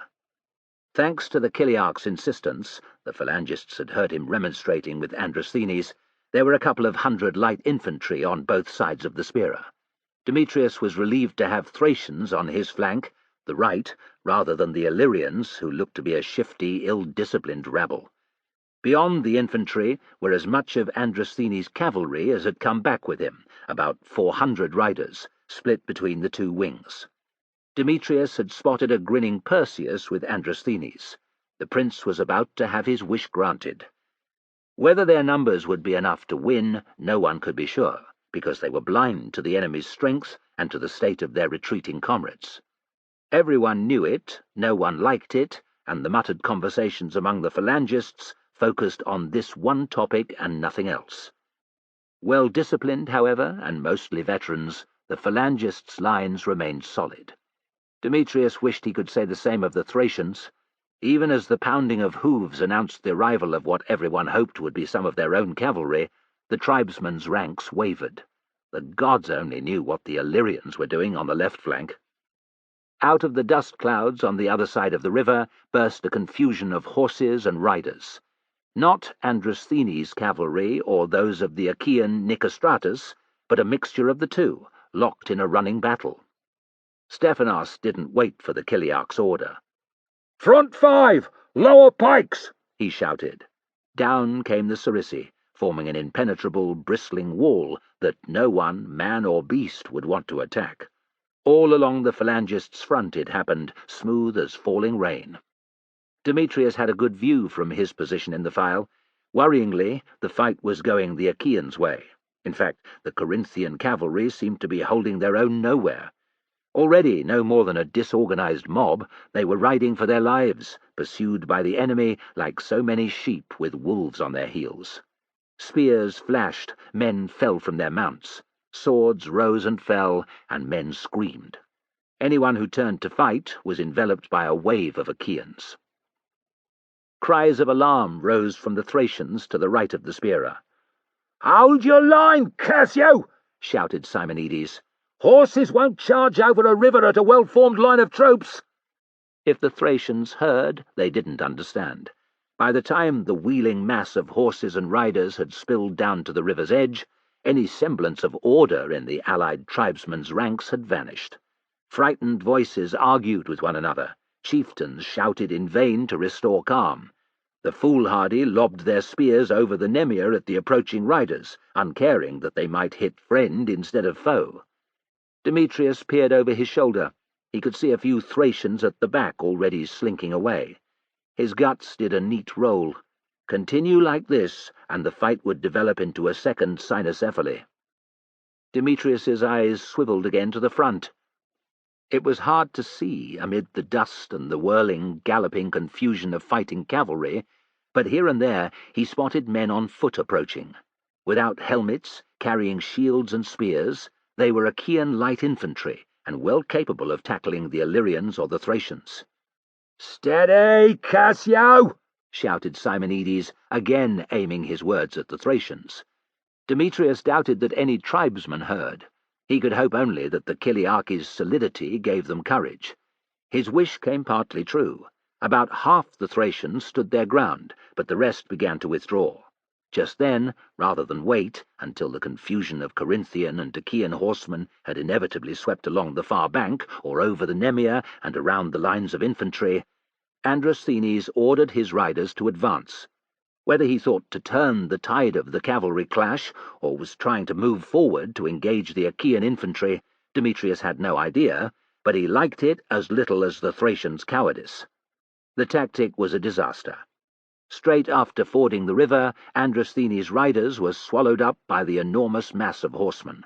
A great tide of beasts and men, it moved off to the right, revealing massed lines of Achaeans, the infantry Demetrius had seen approaching. "Where are the foot soldiers who were with our cavalry?" asked Empedocles. "Not here," grated Simonides. Scattered to the four winds, like as not, thought Demetrius, concern gnawing his guts. "More Thracians are abandoning their position, sir," said Andriscus. Unease rippled through the ranks. Stephanos noticed. "The phalanx does not break and run," he bellowed. "Ma, se, don!" Even as Demetrius repeated the cry, he thought, this is going to be bad, really bad. For perhaps an hour, with almost all of their comrades fled from the field, the phalangists held their own against overwhelming enemy numbers. Their flanks defended by small numbers of the bravest Illyrians and Thracians, they broke charge after Achaean charge. Mounds of dead and dying littered the ground in front of the deadly-bladed Sarisi. They lay in the red-watered shallows on their fronts and on their backs, staring at the sky. The Achaean general Nicostratus, who had come to direct his troops, learned from his mistakes. After a time, he directed his men's attacks on the phalangists' flanks. Whittled down to a couple of score warriors, the Illyrians broke. Discarding their shields, they ran for the perceived safety of the fort. Rather than press home his advantage, Nicostratus next sent soldiers against the right flank of the Kiliarchy, Demetrius's side. The last Thracians, brave men all, held on longer than anyone should have in such brutal circumstances, but in the end the few survivors were also routed. The entire Kiliarchy now had no one to defend its flanks. In good order, the Achaean infantry near Demetrius reformed. Runners moved between the phalangists left and right, no doubt preparing the enemy on both sides for a joint attack. "We're on our own," said Andriscus in a calm voice. "It's only a matter of time. On my order, we retreat." Men began to pray. Some chanted the paean. A few cursed, but no one broke ranks, not a single man. Demetrius had never been prouder to be a phalangist. An odd peace descended over him. It would have been wiser to stay an oarsman, he thought, or to have taken his pay from his time on the ships and returned to the hills of his childhood. As a shepherd, he could have escaped a slaughter like this or cynocephaly. But then, he thought, he wouldn't have had Andriscus's solid shape in front of him, and before him Simonides. Empedocles was also in front of him, it was true, but even he could not change Demetrius's certainty that this was where he wanted to be. The phalanx had given him everything: comradeship, pride, brave, dear friends, Philippos, Cimon, Antilion. They were gone, but Simonides and Andriscus were not. Better to die with them than never to have been part of the file, Demetrius decided. "On my command!" cried Stephanos, voice cracking with the effort. "Walk back 10 steps, slow and easy, and we can reach the camp. Retreat!" They had gone perhaps 5 paces when the enemy charged. Shame lashed Demetrius as he ran. His sarissa was gone, left behind on the banks of the Nemea. He still had his aspis, and his scabbarded coppice yet bounced off his left hip. Beside him, Andriscus had his shield and sword too, but most of the wild-eyed men around them, their own comrades, were unarmed. The camp, abandoned before they had even reached it, was a long way to their rear, but the howls and whooping cries of the enemy were a good deal closer. Their only hope was reaching the Acrocorinths, and that, thought Demetrius, didn't seem at all likely. "Where's Simonides?" he panted at Andriscus, the same question he'd wanted to ask since their file leader had told them to run. "I don't know." Demetrius wanted to suggest that they look for him, but to do that was a death sentence, and from Andriscus's grim tone he thought the same. There was no sign of Empedocles either, not that Demetrius would have searched for him. Seeking Perseus was a different matter, but to do that would be even madder. Demetrius told himself that on a horse the prince had a greater chance of surviving. He almost believed it. They ran. Stitch in his side, mouth drier than desert sand, Demetrius ran. Leaping over the bodies of the injured, pretending not to see those who'd merely turned an ankle, Demetrius ran. Up a low incline, through thickets of holm oaks and cork oaks, brambles whipping at his face, Demetrius ran. "Stop!" Demetrius ran. "Demetrius!" Andriscus's voice penetrated his tunnel vision. Demetrius slowed, chest moving in and out like a smith's bellows, and halted. Andriscus, already 10 paces behind, gestured to their rear. "The Achaeans have given up," he said. "Rest. Drink some water. We'll go on in a bit." Aye. They had survived, thought Demetrius grimly, but it seemed they were the only men in their file to have done so. What future lay in store for them he did not know, nor at that moment did he care. Chapter 27. Near Gonus. The moon had not yet risen over Flamininus's camp. Overhead, the sky glittered with thousands of stars. Low down on the western horizon, Venus burned white-yellow. Home to more than 15,000 men, the encampment covered a vast area. The usual rectangular shape, it was surrounded by a double ditch, spiked branches decorated the ramparts. No such defences surrounded the camp of Flamininus's Greek allies, which lay alongside. It was not their habit, and he had more to do than insist they copy his troops. Chaotic, Felix thought. That's the word for it. He was on his own and heading towards the confusion of Greek tents and horse lines. A notion had taken him to go for a walk, and he needed to get out of the Roman camp. Wandering on his own into the Allied encampment was far from wise, but he didn't care. Antonius's death was weighing heavily on him, and he needed some solitude. There had never been any privacy in the cheek-by-jowl existence Felix shared with his comrades, and now that he was an optio, men sought him out at every turn. It was a relief to leave the Principes behind for a time. His new centurion, a man by the name of Falto, had been content with Felix's report that all was well with the men. Until his promotion straight after Cynocephaly, Falto had been a senior centurion of Hastati. Granite hard, the recipient of multiple awards for valour, he seemed tough but fair. He was certainly no Matho or Bulbus, and he appeared to think his new optio was performing his role adequately. More than that, Felix had decided he could not ask. Time would tell if Falto really was a good centurion. Antonius would have liked him too, Felix decided. Instantly his grief returned, raw, stinging, and laced with shame. Why hadn't he seen the phalangist before the sarissa thrust? Felix asked himself the unanswerable question scores of times every day. When he slept, which wasn't often, he sometimes dreamed of hacking at the pike's shaft, leaving the phalangist with a splintered stump, and his brother, hale and unharmed, behind him. At other times he relived the horror of seeing the sarissa pithing Antonius through the throat. Sometimes ingenuous, the comrade he'd stamped to death joined his brother. Staring one-eyed in terror at Felix, he wailed as the hobnails came down.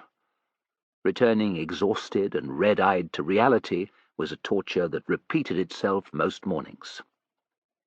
"I wish it had been me, Tonius," Felix muttered. "I'm sorry." A fierce desire to drink himself into oblivion swept Felix, but he held it at bay.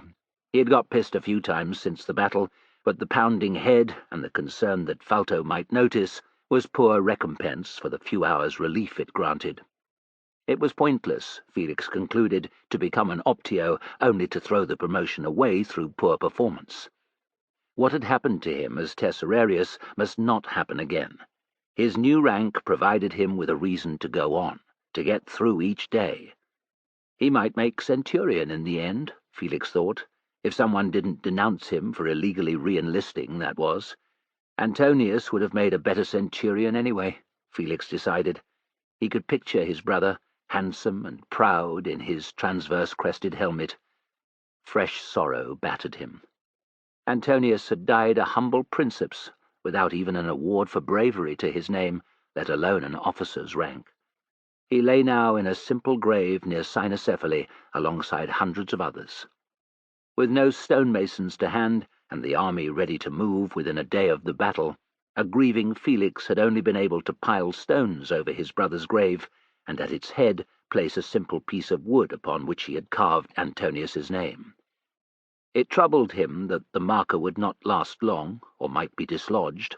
If that happened, Antonius's last place of rest would be lost forever.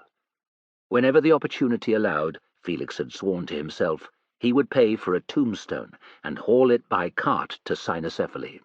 For that reason alone, he hoped the impending negotiations brought peace soon, and that the rest of the bastard Greeks accepted that Rome was their new master. Not until then would there be any hope of asking for leave. "Great Jupiter, let my brother's marker still be there when I return," Felix prayed. "It's a small thing to ask."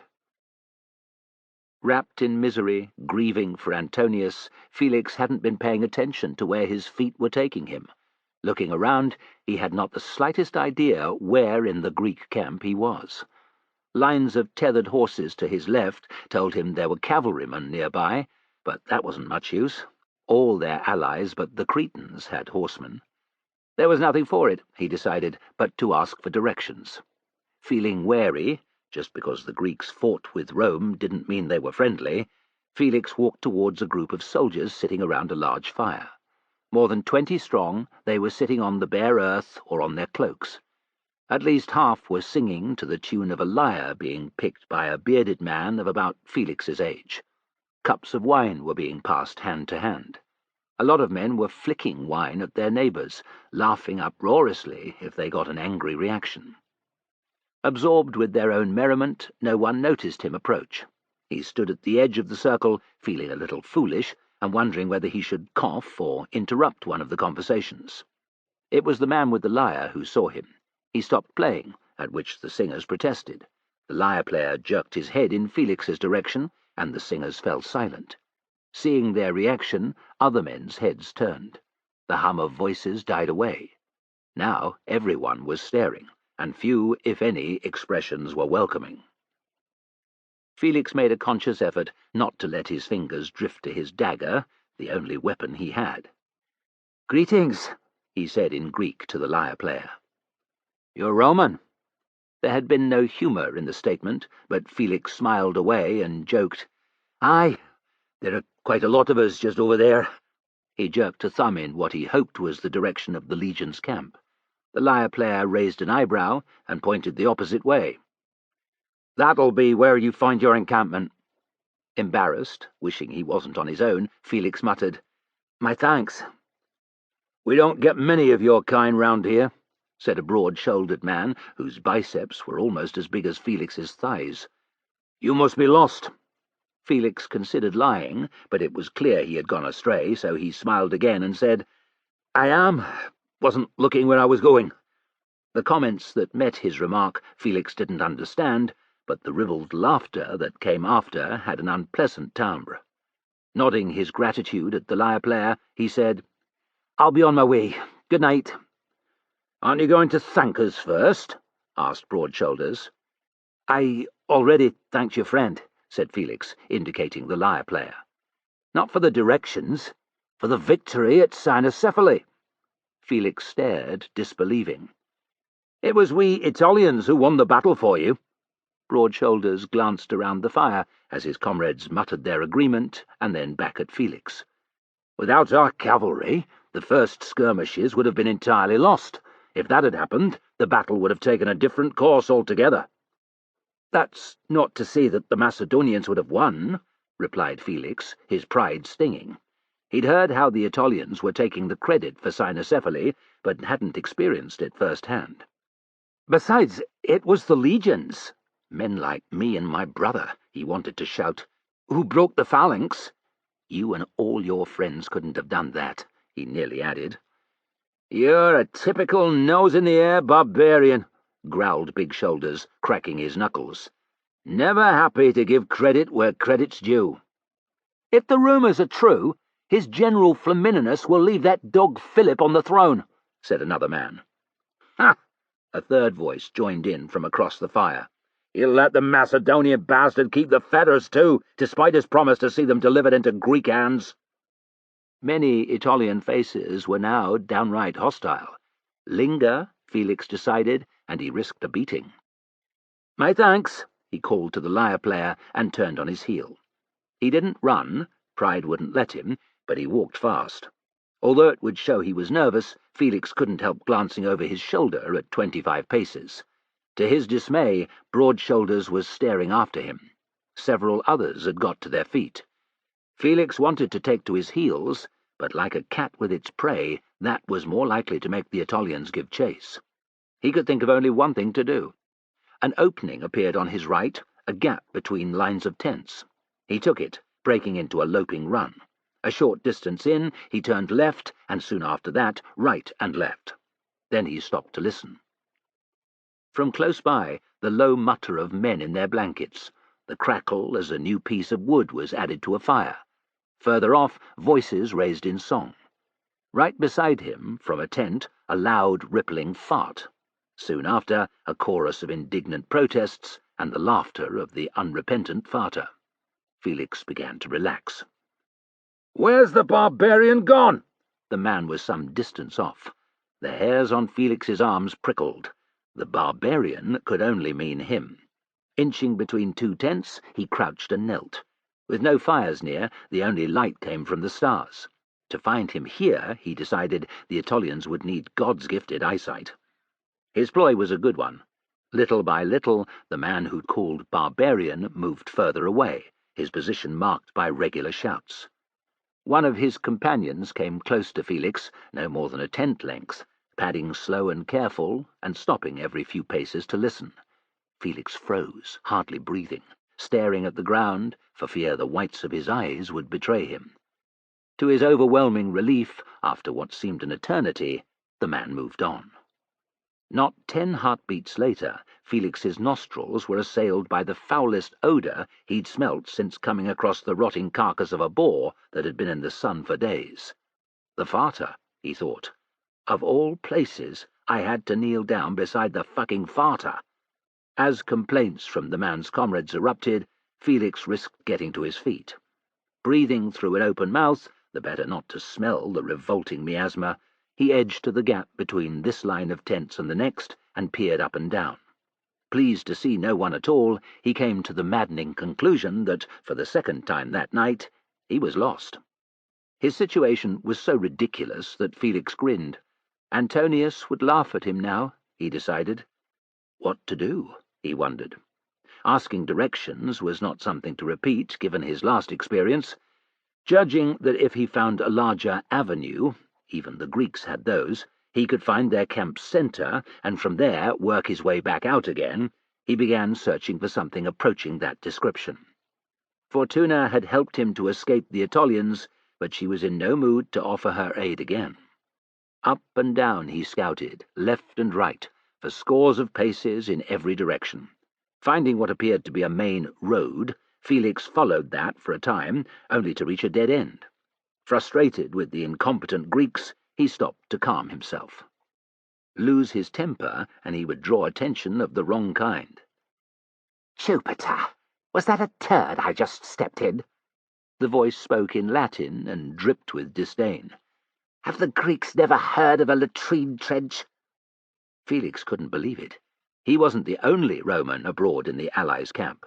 Peering into the darkness, he made out a pair of figures in the next avenue over. One tall and stoop-shouldered, the other lithe and slight of build. "Smells like it, master." The second voice had an accent. No Latin native speaker, this. "Hold on to my shoulder. I have a rag to clean it." Felix crept closer along the length of the tent that separated him from the two men until he could have reached around the corner of the canvas and touched them. "Stop!" The first voice was used to command. "You've got some of it on my toes." "Sorry, master." "Leave it. We need light and a bowl of water. It can wait until we return to the camp. The meeting is more important. Lead on, Benjamin." "Yes, master." Felix's curiosity reached a new level. He vaguely recognized the first voice, but he couldn't place it. A meeting at this late hour was most odd, he decided. Anyone honest would arrange such a thing in daylight. Deciding to find out what he could, Felix waited until the pair had almost been lost in the gloom before stealing after them. The area where he thought the ship might be, he gave a wide berth. Cat-soft on his feet, still watching for signs of the Aetolians who'd come after him, as well as other soldiers, Felix reached a larger way, and from there continued towards what seemed to be the centre of the Greek allies' camp. Now and again he had to pass men who were still out and about. Drunk, for the most part, arm in arm, and often singing, they paid him little heed. When one called a greeting, Felix merely grunted in reply and walked on. A wink of light ahead, perhaps 50 paces, made him pause. Standing close beside a tent, so he wasn't profiled in the open space of the avenue, Felix stared. Another glitter and understanding sank in. He was looking at a sentry, and the winks were caused by the reflection of light from a nearby fire on the man's helmet each time he turned his head. A moment later, and a soft challenge was issued. The pair he was following approached. Soft words were spoken in reply, and the sentry lifted the tent flap for the two to pass inside. The danger had increased several-fold. There could easily be more than one sentry, but he could not hold himself back. Stealing between the tents to his right, he worked his way towards the structure that his quarry had entered. This turned out to be a large pavilion, and Felix decided that it must belong to a senior officer or leader. A distance of 20 paces separated it from the nearest tents, which made approaching it dangerous, but he could spy no sentries down the side or at the back. Concluding that the guard he had seen at the front was alone, Felix tiptoed closer. The murmur of voices was audible from within the pavilion. Creeping along the side to the point he judged was closest, Felix placed his ear against the leather. He struggled to make sense of what he was hearing, realizing then that the men inside were speaking in Greek. Frustration lashed Felix. His Greek vocabulary was limited, rich only in curses and words like wine, grain, and sheep, things he'd taken by force from farmers during the campaign in Thessaly. He listened in again, and was pleased to make out the words Aetolia, Flamininus, and Philip. Now Felix felt real concern. The Roman, whoever he was up to no good. There could be few other reasons for meeting an Aetolian leader in the dead of night. Desperate to hear more, that he might find out enough to tell Falto, or perhaps someone more senior, Felix pricked his ears again. He had no luck. The conversation within continued, but in such low tones that he could only make out an occasional Greek word. He would find out nothing here, Felix decided. Discovering the Roman's identity, however, would prove more useful, and that might be done by trailing the tall figure and his slave back to the camp. A tiny sound behind him, perhaps the gentle scuff of a sandal in the dirt, sounded an alarm in Felix's head.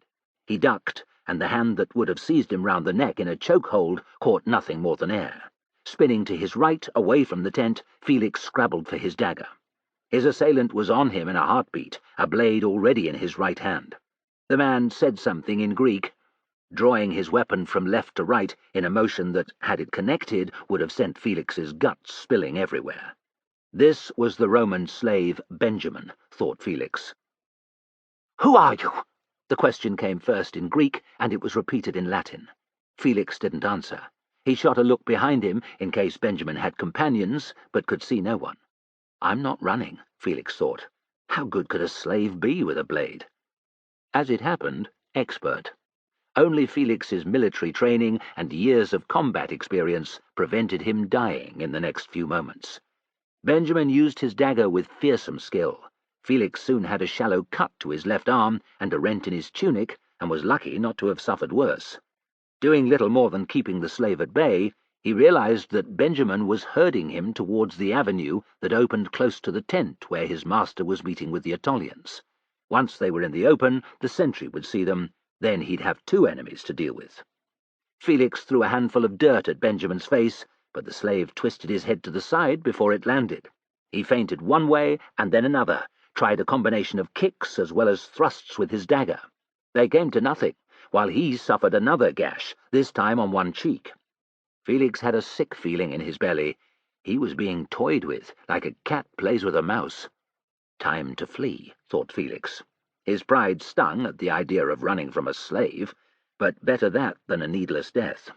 Each time he withdrew a few steps, Benjamin matched his pace. If he turned and ran now, the slave would simply stab him in the back.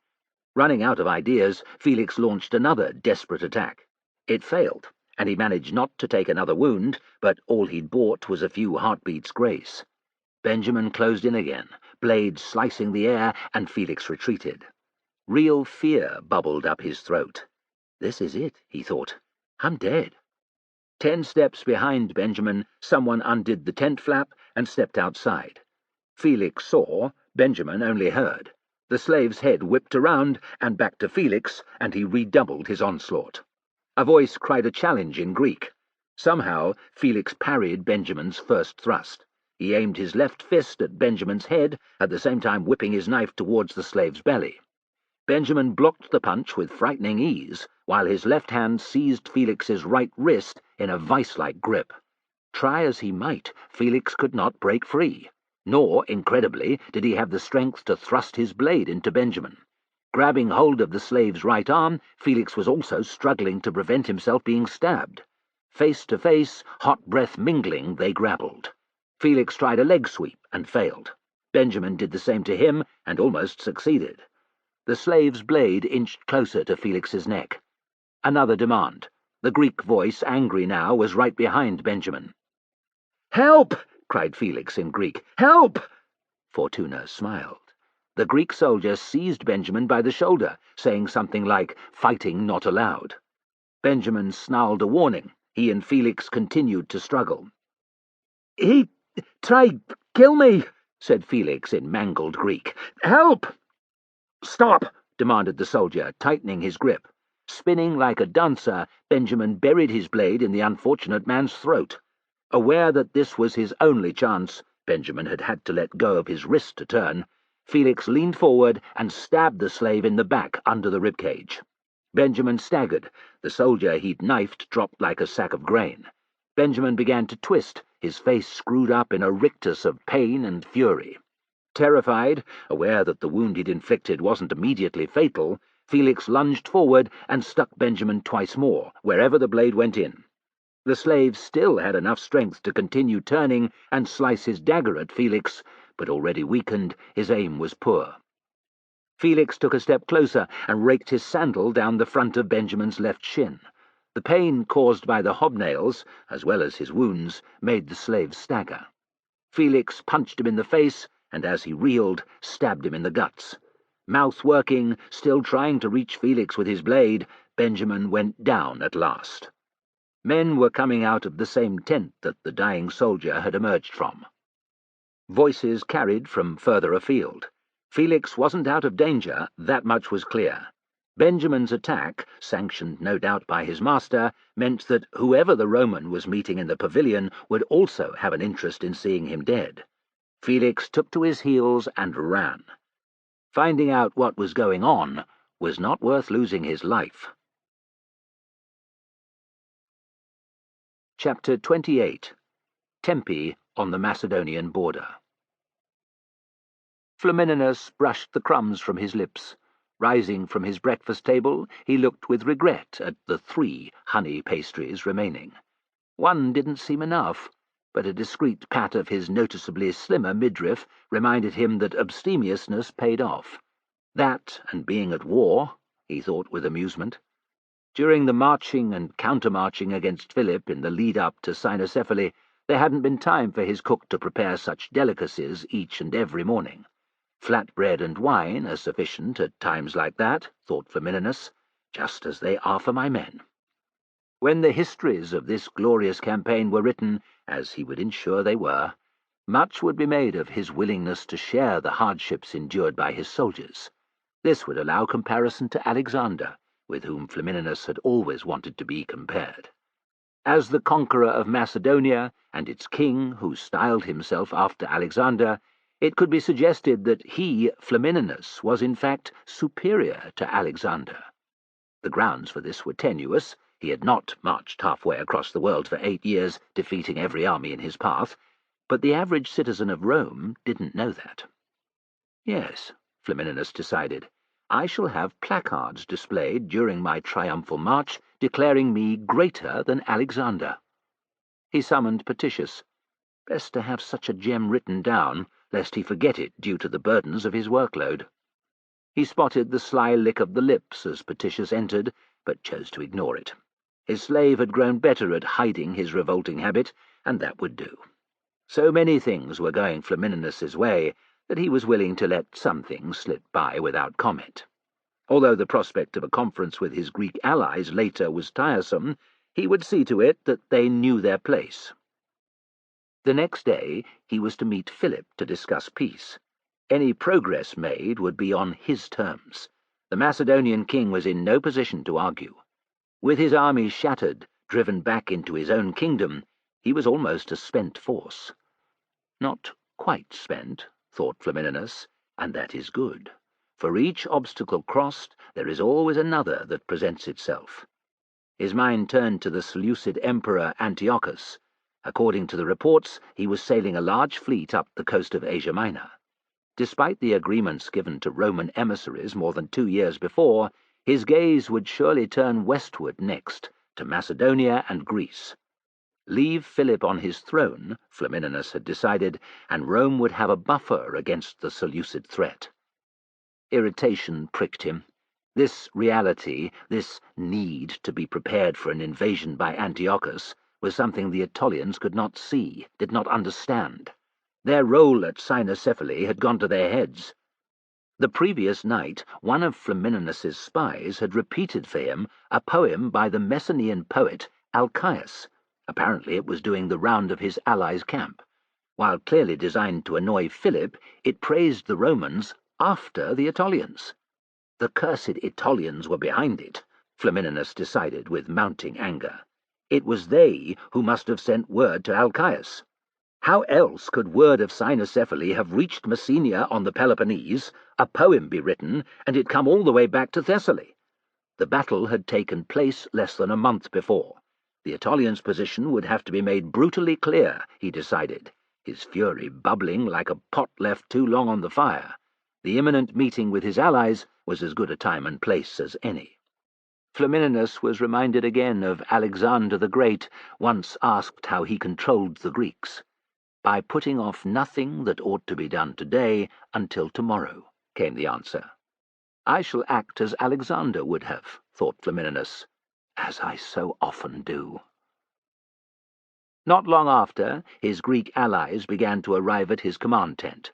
Following Flamininus's orders, they were ushered inside by staff officers to the petitioned chamber where meetings were held. Unaware that the senior Roman commanders would not arrive for more than an hour, they were offered wine and left to wait. Importantly, the wine was undiluted, which the Greeks would not be used to. Petitius came and went, his slave presence unnoticed by the guests, each time telling Flamininus what he'd seen. By the time the wine-bearing servants had been around the room with a 4th top-up, Flamininus was in place. There was no chance of his eavesdropping in the allies' respective parts of the camp, and Petitius could not linger too close without being obvious. Yet by positioning himself in the right place, Flamininus could listen in with ease.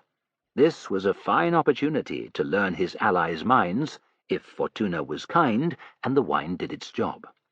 Wearing only a belted tunic and in his bare feet, Flamininus padded to a quiet antechamber and stood, guided by a pointing Petitius, not half a dozen paces from where most of the Greeks had gathered.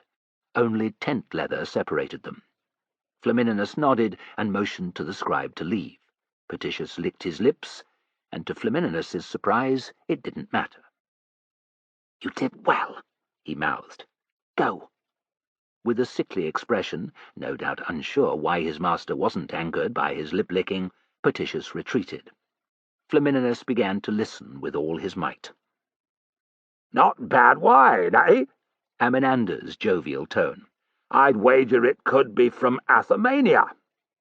"You would say that," an acerbic voice, one of the Cretans.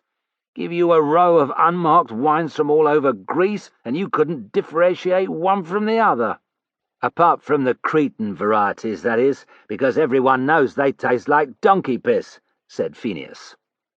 Amid the roars of amusement that followed, Flamininus felt sure the Cretan was looking daggers at Phineas. He would not care, for Aetolia had always been a greater power than Crete. Its 6,000+ troops in Flamininus's army made the Cretans' 500 seem insignificant. Phineas was arrogant, but not a complete fool.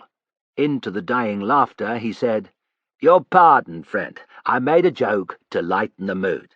There are some excellent wines from your island, I know, and some awful ones from Aetolia." The Cretan muttered something that Flamininus couldn't make out, but seemed mollified. "When's he going to appear?" By his accent, this was one of the Apollonians. "In his own good time," said Amenander, ever the placatory one. Phineas snorted. Flamininus was irritated to hear others do the same. "Flamininus thinks he's so much better than us. Typical Roman, eh?" said Phineas. "The arrogant bastard lets us wait here while his slaves buff his armour and polish his sandals one more time." "The wine is good, though," said Amenander, "and there's plenty of it." "Do you think he's heard the poem?" asked Phineas, with a hint of a chuckle. "I doubt it," growled the Cretan. "He wouldn't lower himself to be seen in our part of the camp, and I dare say he talks to no other Greeks than us." "Little do you know," thought Flamininus with a smirk. "My spies are everywhere." He pricked his ears as Phineas began to speak, voice pitched low in an attempt to be heard only by those near to him. Thankfully for Flamininus, the wine had done its work, and his words came out as a loud stage whisper. "Naked and tombless see, O passer-by, the 30,000 men of Thessaly, slain by the Aetolians and the Latin band that came with Titus from Italia's land. Alas for mighty Macedon, that day, swift as a roe, King Philip fled away." More laughter.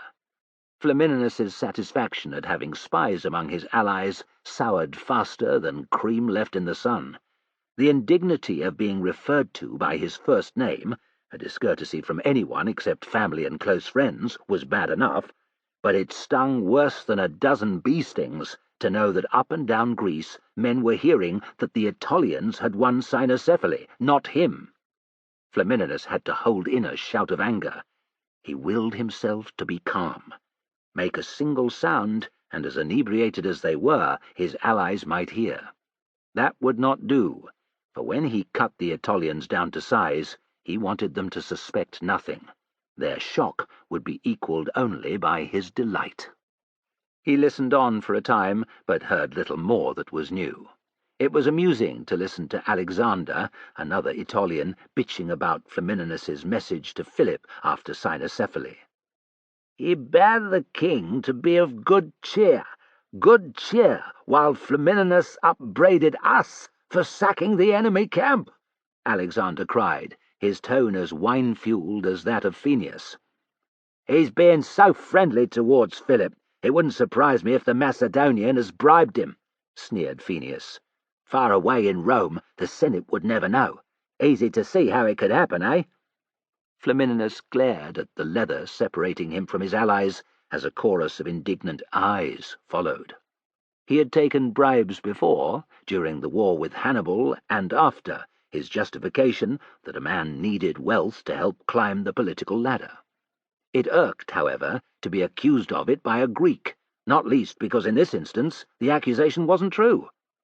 Deciding that he had heard enough that the uninvited Galba might put in an appearance and need to be ejected, he turned on his heel. A voice broke into song in the adjacent chamber, and Flamininus's pace picked up. The wine was taking more of an effect than he had wagered. The law needed to be laid down before any of his erstwhile allies became so emboldened that they refused to accept his demands. Flamininus paused until one of his staff officers had silenced the rabble. It had not taken long to don his general's attire, but the assembled Greeks already sounded like the inhabitants of a tavern long after closing time, before he entered. His gaze raked the room, noting his allies' flushed faces and exaggerated gestures. More than one had telltale stains on his chiton, either from spillages or the annoying Greek tendency to flick wine at one another rather than a statue, as tradition dictated. "You grace us with your presence, General." Phineus's bow was so deep he almost fell over. Flamininus pretended he hadn't seen. He threw a tight smile at the watching faces and said, "I trust your thirst has been quenched." Polite noises, mumbled yeses, a gushing sentence from Amminander about the quality of the wine. "To business, then. Philip has arrived at Tempe. We meet him in the morn," said Flamininus. "It goes without saying that the peace terms must be established beforehand. Amminander, I would have your thoughts first." Amminander beamed to be picked first. Phineus and Alexander looked as if they'd both taken a bite of rancid meat. The Cretans grumbled to one another, as Cretans did. The Apollonians held their counsel. Amminander, obsequious since Flamininus's humbling of him at Gomphi the previous year, asked that Athemania, ever possible prey to a stronger Macedon, not be left at Philip's mercy once the legions withdrew. More than that, he said with a fawning look at Flamininus, he would not ask. Rome should decide the Macedonian king's fate. Alexander stood forth before Amminander had finished and asked, "May I speak next?" Unsurprised, for the Aetolian's cheeks were flushed darker than most men's, Flamininus indicated he had no objection. Let the Aetolians make their play first, he thought. My counter-move will be stronger for it.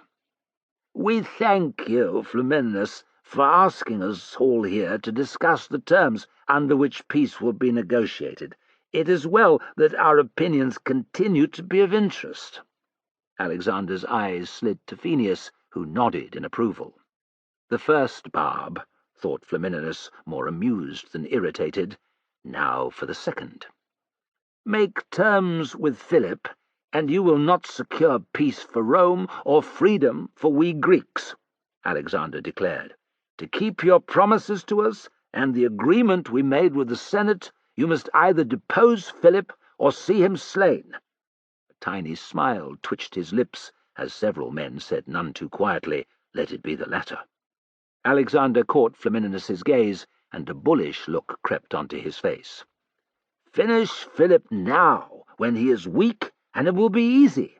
Hold back, and Philip will rise again. He will make war on Greece and Rome again." He paused, and then said loftily, "To think otherwise is deluded." There was a ripple of concern among the least drunk of the allies. Flamininus made no immediate reply. His eyes roved the room. "Even your colleague thinks you go too far, Alexander," he thought, watching Phineus purse his lips. Flamininus let the silence drag on, enjoying the rising tension. Prompted by a sharp jab in the ribs from Phineus, a now self-conscious Alexander asked, "What say you, Flamininus?" "Strange it is that your views on this matter should entirely change, Alexander and Phineus. In all our meetings before Cynocephaly, you Aetolians were content that Philip should be defeated and forced into a peace settlement. There was no mention of deposing him, still less of regicide." Flamininus had pitched his voice somewhere between surprised and disappointed. Now he adopted an explanatory tone, such as a teacher might use when explaining something to his pupils. We Romans have long established customs when it comes to sparing those defeated in war. Think of the clemency granted to Hannibal and Carthage just a few years ago. In all the meetings I have had with Philip, his vacating the throne was never discussed.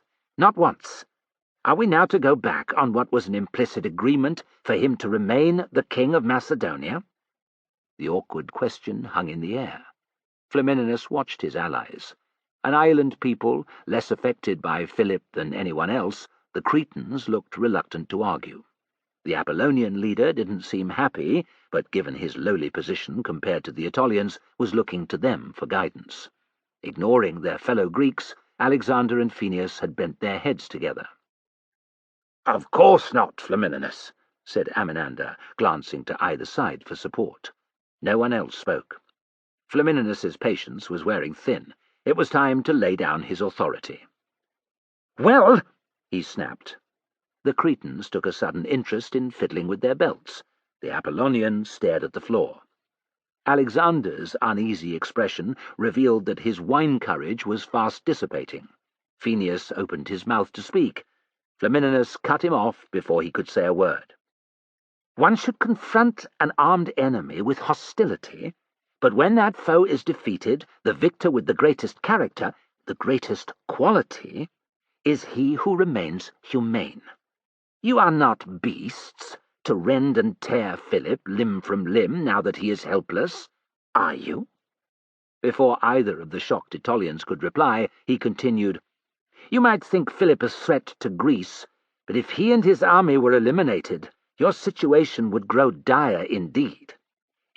Leave Philip on the throne, and he will soon start another war with the Greeks," cried Phineus.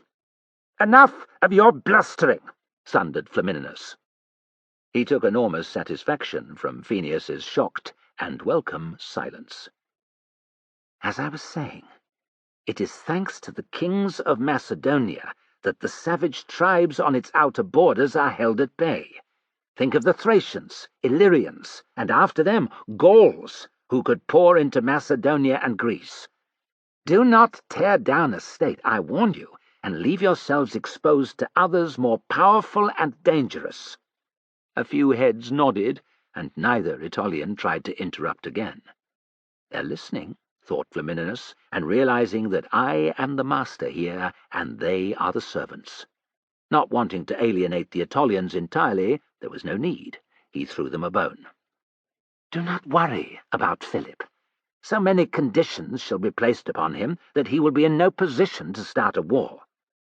Content that his allies were accepting of his intentions, Flamininus cared not if they were unhappy, he brought proceedings to a close. The two sides met the next morning at the opening to the Tempe Pass, the king appearing with a party of noblemen and an escort of cavalry. Already present, Flamininus had with him Galba and the other legion commanders, his Greek allies, and 10 maniples of Principes and Triarii. Let Philip be insulted by the size of his escort if he so choose, Flamininus had decided. The victor sets the tone. The king gave no sign of anything except pleasure at seeing Flamininus again, greeting him like a long-lost friend. It was an act, thought the general, but a well-played one. Philip was no fool. It was entirely possible that he knew of the acrimony between Flamininus and the Aetolians, so by making overtures of friendship to Rome, he was strengthening his position compared to his enemies the Aetolians. Catching Philip's sly look at Phineus as the talks began, Flamininus's opinion hardened. Good, he thought. If the king wishes to stand with Rome, so be it. The bulwark he can provide against Antiochus will do nicely. Flamininus was unsurprised when Philip agreed to the terms he had laid down at their last meeting, and also the demands of their Greek allies.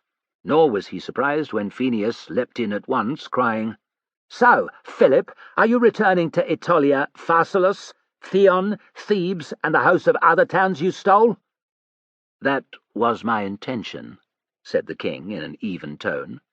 Phineus turned in triumph to Alexander, and Flamininus said sharply, "You may have none save Thebes. Because it was taken in war, I may bestow the city upon whomever I wish. But the others were members of the Aetolian League. "They were stolen by Macedon," protested Phineas, with vigorous agreement from Alexander.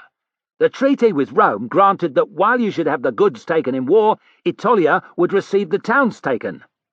Flamininus said chidingly, "That detail was in the first treaty between our peoples, made 14 years ago, an agreement which you annulled by making terms with Philip 5 years later."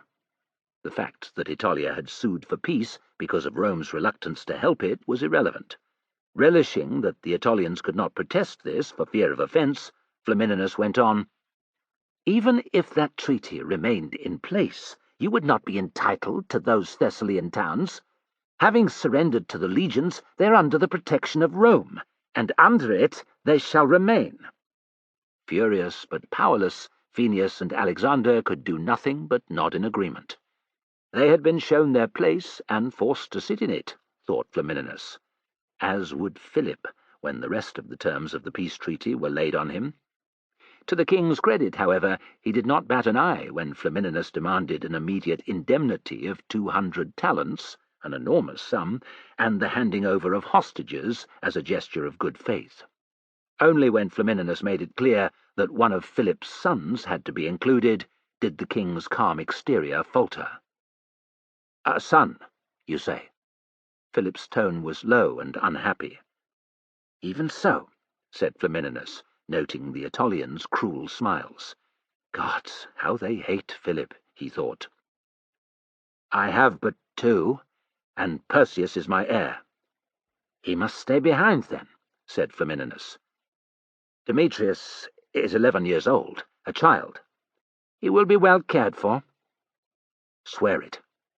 There was iron in Philip's voice now. "Before Jupiter Maximus, greatest and best, I swear your son will be well looked after," said Flamininus, meaning it. He did not make war on children. "Demetrius shall be returned to you when it is evident you pose no threat to Greece or Rome." He didn't need to add that the Senate would decide when that might be. A year, 5, more? Philip had no choice but to agree, thought Flamininus, feeling a little sorry for his former enemy.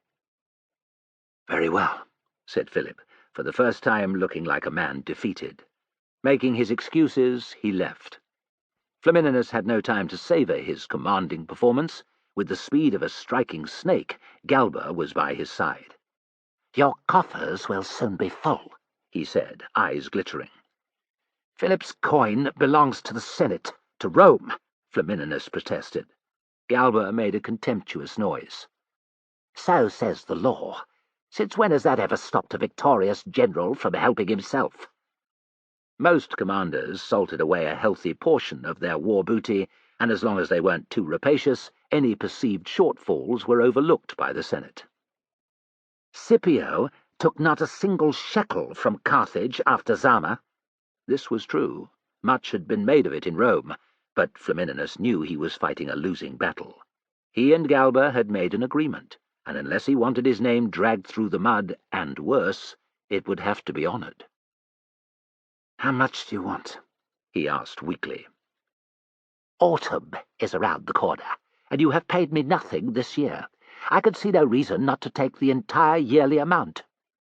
Flamininus could see no sign of Benjamin, of whom he was terrified, and with a sudden burst of courage thought, kill the bastard now and be rid of him at a stroke.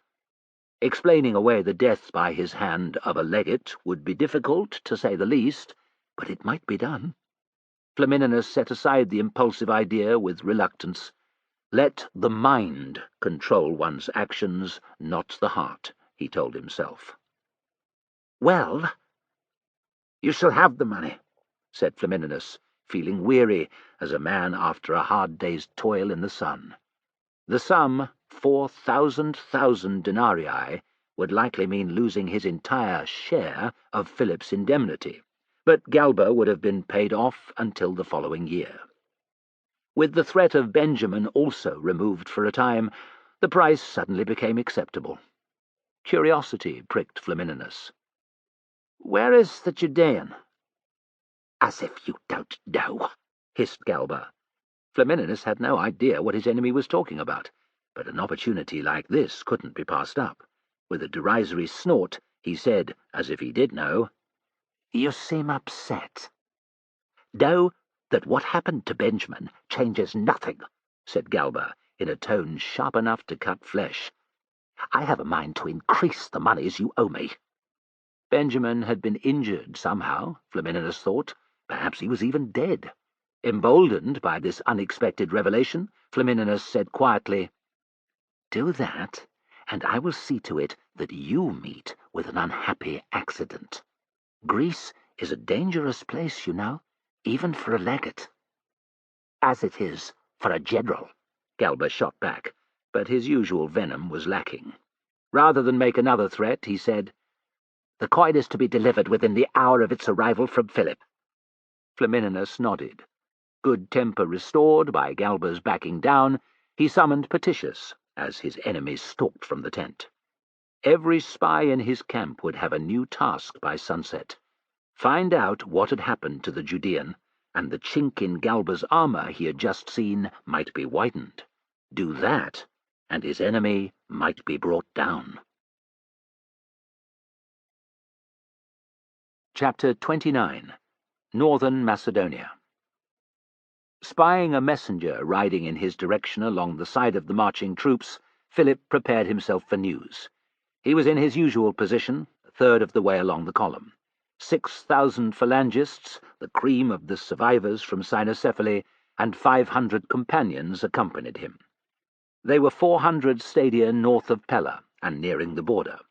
Less than half a month had passed since the humiliation of Philip's meeting with Flamininus and the curs he called allies, when he'd accepted, rather than be forced to, the Roman general's terms. There had been no time to lick his wounds, so to speak, nor even to drown his sorrows. An hour after the king's return from Tempe, news had reached him of a Dardanian invasion. "Barbarians," said Philip to no one in particular. The Dardanians' opportunism was to be expected, but it remained infuriating. "I'll teach the goat-humping filth a lesson they won't forget." Hearing, one of his staff officers grinned and said, "We'll send them all to Tartarus, sire." Philip gave him a nod. The messenger's news was predictable. Rather than wait for the king's arrival, the Dardanians were in full retreat from the remains of the town of Stobi. As ever with tribal incursions, he would have to give chase. The development changed Philip's intent not an iota. If anything, it sharpened his hunger. He could no longer hurt Flamininus or the Romans, nor even the gods-cursed Aetolians, but the Dardanians were a different matter. They would feel the full extent of his wrath if it was the last thing he did. His only constraint was time. Crushing the invaders had to be done fast, or like the dogs that steal in to bite the tail end of a wild boar while their fellows are at its head, other enemies would strike at Macedon. Thoughts of his foes reminded Philip of the Acrocorinth, and his mood darkened. "Perseus," he called.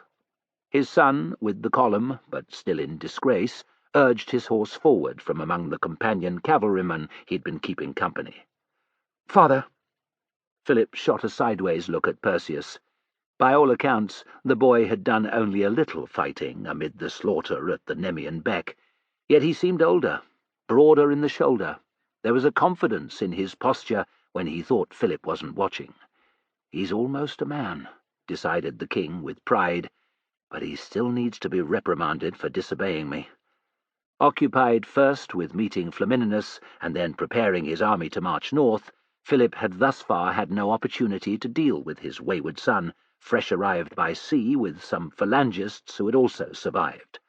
Barking at Perseus that he should find a horse and some weapons and join the column, Philip had ignored him on the journey until now. "It was stupid what you did," the king began. "I know, father. Silence!" Flushing, Perseus stitched his lip. "It's bad enough to have lost almost the entire garrison of the Acrocorinth," thundered Philip. "If you had been slain as well, Demetrius would be my heir.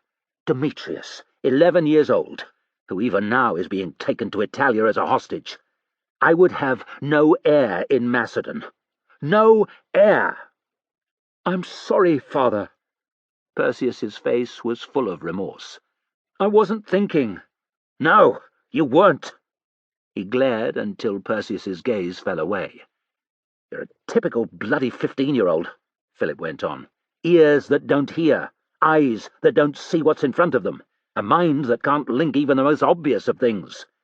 It's a wonder you survived the Nemean Beck when so many brave soldiers died." Perseus's shoulders drooped lower, and Philip felt a pang of sympathy. He'd interrogated the officers who'd lived. They reported to a man that Perseus had followed orders and fought well. He'd slain at least one of the enemy, perhaps more, and he had not lost his head when the rout began.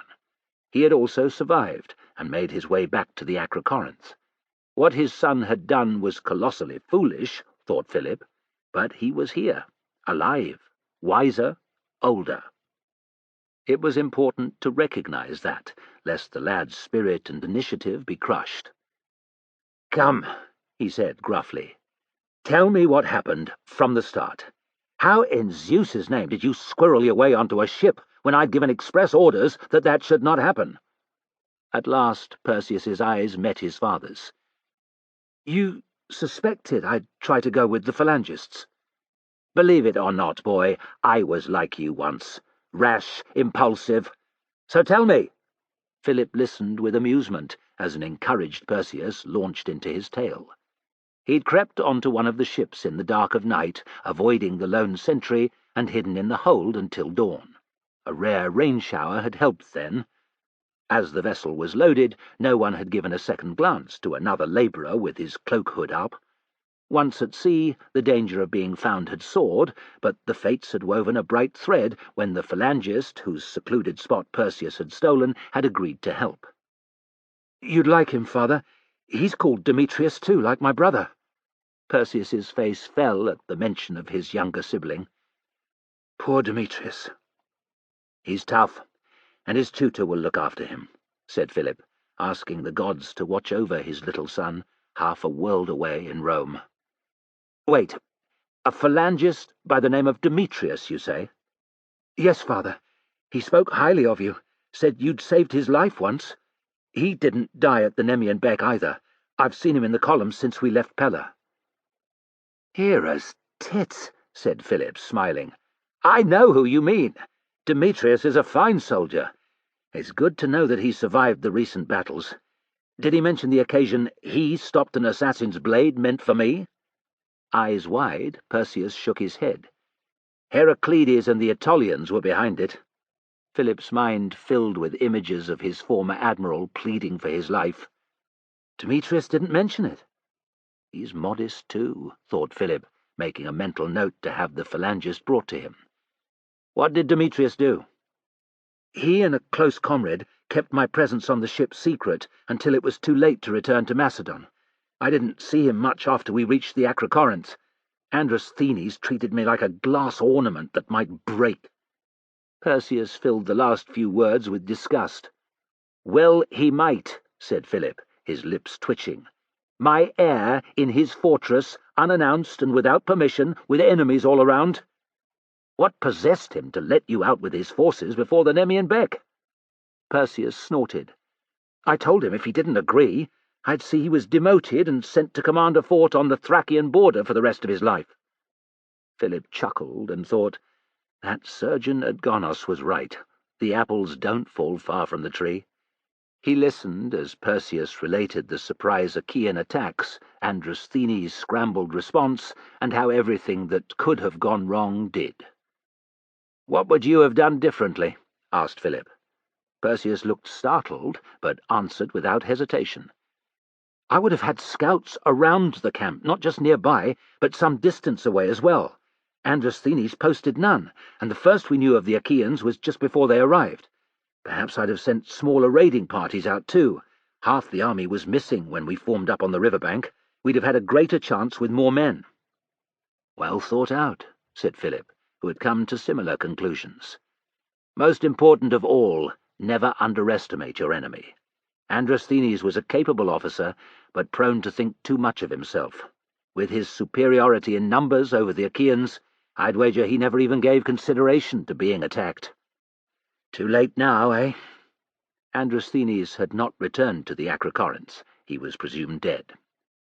"Yes."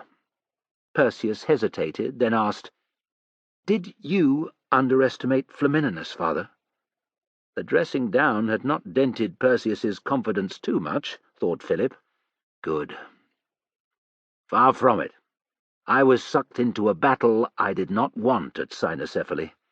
Although the defeat was still raw, it felt rewarding to lay out to his son, so nearly a man now, the unfolding of the events at the dogs' heads and why he had acted as he did. Doing nothing was not an option. To have sat on my hams would have risked Flamininus sending his army to assail our ill-defended camp, said Philip. If I could go back and change anything, it would be to have held my part of the phalanx on the hilltop and waited for Nicanor to join us. The light infantry could have retreated to our position and formed on the flanks. God's willing, there might have been time to do that. If we had then marched down at the legions in one great mass, they would have fled the field, elephants or no. Perseus sighed. So many men died. Philip leaned over and clapped his son on the shoulder. And it stings me daily that we have not yet been back to bury them. You did well to visit some of the injured at Gonos. But enough of defeat and death. What's done is done. Flamininus won, but he needs me to remain as king. Our chance to rise may yet come again. For now, let us set our minds to the task before us, finding the oath-breaking Dardanelian whoresons who dared to attack Macedon. Delighted by this, the first time Philip had ever really included him in his military planning, Perseus grinned like the little boy he no longer was, and listened as his father began to speak. A glistening snake twisted through the landscape, a mighty waterway running from the mountains on the northern horizon towards the coast of Macedon, 1,000 stadia to the southeast. Under the hot sun, a heron flapped slowly by. Swallows dipped and dived overhead, catching insects. There they are. Philip pointed at the large wooded island in the middle of the fast-flowing river Axius. A palisaded camp dominated the hill on the island's centre. Glints atop the wall marked the presence of sentries. Down by the river's edge, the shapes of small craft could be made out. Perhaps 4 stadia from the bank upon which Philip and his army stood, it cut a peaceful scene. Perseus, who had spent every hour with his father since their heart-to-heart talk 2 days prior, spat into the water and growled, "We have no boats. Can we build them?" So eager for the fight, thought Philip, remembering again his youth. To fashion enough for the men we need, 500, more preferably 1,000, would take too long. But the Dardanelians cannot be allowed to get away with what they've done. You studied Alexander and his campaigns, did you not? Yes. Perseus thought for a moment. A smile burst onto his face. The Triballians! The coin I spent on the finest tutors in Greece wasn't all wasted then, said Philip wryly. Indeed, the Triballians. When Alexander first defeated them, they retreated to an island stronghold on the Istros. Do you remember what he did next? He ordered his men to stuff their tents with chaff and sew them together to make rafts. Crossing the river by night with their horses, they attacked at dawn. The Triballians fled to the far shore in absolute panic. How did Alexander know to do that? Was it something he thought of himself? Perseus frowned. He tapped a fingernail against his teeth, thinking. After a moment, he said, Was it Xenophon who wrote about it? Indeed it was, said Philip, pleased. Shall we build rafts too, father? Percy's expression was as keen as a hawk's. We, thought Philip. He wants to fight. My heart says no, but my head tells me to let him take part. He's a strong swimmer, will have the element of surprise, and he needs combat experience. Besides, there's no such thing as a safe battle. He caught Perseus's eye and said, I must stay ashore and direct matters, curse my luck. You, on the other hand— Thank you, father. You will not command. That position shall fall to Stephanos, and you will follow his orders to the letter. The Spira commander who'd led a force to Orestis, survived Cynocephaly, and somehow the Nemean Beck as well, was as solid an officer as Philip knew. Whatever you say, father. If Perseus had been a dog, his tail would have been wagging, fit to fall off. "When shall we attack?" "Steady. The sun is falling in the sky, and the Dardanians are going nowhere. They think themselves out of reach. Constructing the rafts will take most of a day, I imagine. Dawn the day after tomorrow will be soon enough." Perseus looked so disappointed that Philip had to suppress a smile. Philip had ordered his table and stool carried outside and positioned by the river. It was too hot and humid to talk with his officers in his tent. Lamps burning scented oil kept the biting flies at bay. Apart from his ever-present scribe, Philip was alone for the first time in hours. Grateful for the respite, he wiped his brow with the back of a hand and sat on the iron stool, staring out at the island. It was late. He was tired, but all the arrangements were in place. There remained one thing to do. Hearing footsteps, he thought, and here it comes. "Sire," a sentry's voice. "Yes?" Philip didn't turn his head. "I bring the phalangist Demetrius." "Leave him with me." Footsteps moved off into the camp as the sentry obeyed. "Demetrius," said Philip, still not looking around.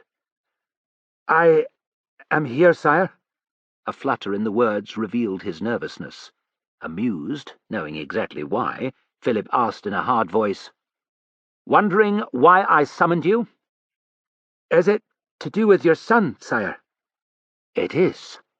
Philip rose and turned. Demetrius, he saw, had filled out even more. There was a solidity to him that hadn't been there on the occasion of their first meeting, and a sadness, too, behind the eyes. Keeping his own face granite-like, Philip said, "You helped him when he stowed away on the ship bound for the Acrocorinths." "Yes, sire." Demetrius looked unsettled. "Did you know that I had forbidden him to go?" Philip's stare bore down on Demetrius. "I did, sire." "You must have known that to do so risked execution. What kind of fool are you?" "You saved my life a few years ago at Calcadon, if you remember, sire, when I was but an oarsman.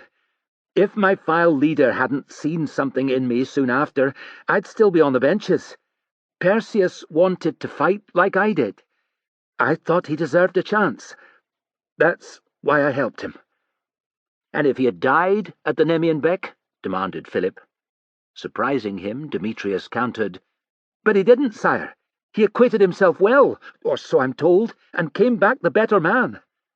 They looked at each other for a moment, and then the king said, "I can't deny what you say. For that you have my thanks. Know that if he had come to any harm, however, I would have seen the skin flayed from your back." Philip was a little surprised to detect no fear in Demetrius's eyes. "Are you not glad to escape punishment?" "Death holds no terror for me, sire. In some ways it would come as a release." Guessing the reason, Philip said, "You lost friends at Cynocephaly." "Aye, sire. Too many." Unleashed, raw grief oozed from Demetrius's voice. "Some I should have saved." "Did you deliberately abandon them?" "Of course not." Demetrius pulled himself up. "Forgive my tone, sire." Seeing Demetrius so deeply affected, Philip waved a forgiving hand. "If you could have helped your comrades, you would." "I would have died for them, sire." "But in the panic and the madness you were separated." Demetrius nodded, his eyes yet full of sorrow, and the king continued, "That is what happened to almost every soldier who survived. It was unpreventable. No man living could do anything other than try to save himself. You are not to blame for your comrades' deaths. The fates decide whose thread to cut and when." Demetrius's chin firmed. "Can I ask you a question, sire?" Curious, Philip said, "Aye?" "Why have we not been back to the Dogs' Heads to bury our comrades, sire? Flamininus gave you permission." The man has balls, Philip decided. This was a question only a few of his officers had dared to ask. Yet, thought the king, it must be one that troubled his entire army. If anyone deserved to hear an explanation, it was Demetrius, who had proved his loyalties so many times. "Since Cynocephaly, Men the length and breadth of Greece have been laughing at me. Returning to the battlefield so soon after, not least because Flamininus allowed me, would make me appear even weaker. That is something I cannot allow to happen. The Aetolians, like vultures, are circling. Their only wish now is to have Flamininus depose me so they can dominate Greece. His voice grew fierce. I will not let that happen. Softening his gaze, Philip said, They shall be laid to rest when the opportunity comes. Very well, sire. There was something approaching acceptance in Demetrius's eyes. I have need of you tonight. Are you still willing to do your duty for Macedon? Philip probed. I am, sire. Demetrius stood up straight. Whatever you command, I am ready. Perseus is to take part in the attack on the island. He's not in charge. Your commander Stephanos has that honor, but he will be in the fighting. I want you to stay by his side. Keep him safe if you can. Philip studied Demetrius's face and was glad to see an eagerness that had not been there appear. I will not threaten you with punishment should you fail. I ask only that you do your best. No man shall lay a hand on him while I live, sire, Demetrius swore. You may go, Philip said quietly. Worry gnawed his guts as he watched Demetrius disappear into the twilight. It didn't matter what he'd asked of the young phalangist. If the fates willed that Perseus should die in the night attack, that is what would happen. Cynocephaly had been a hammer blow, thought Philip. His son Demetrius, being made a hostage, had felt as if he'd lost a limb. The thought of Perseus dying was almost too much to bear. Chapter 30. The first rosy fingers of light crept up the eastern horizon. A breeze rippled the shallows. Out in the centre of the river, the water swirled lazily, flurries of white a warning of its true speed. A fox patrolled the water's edge, searching for food. Corncrakes rasped from the rushes a little way downstream. On the patches of grass amid the low trees and scrubby bushes, rabbits grazed. The world was coming to life, thought Demetrius. The island upon which the Dardanelles had encamped was visible only as a line of trees. Stephanos had taken his men upstream opposite its northern end. There, the king said, they would not be seen during their attempt to cross. Certainly there had been no signs or sounds of men keeping watch during the long, cool hours of darkness. Nonetheless, Demetrius had been awake for a long time. He suspected the majority had been.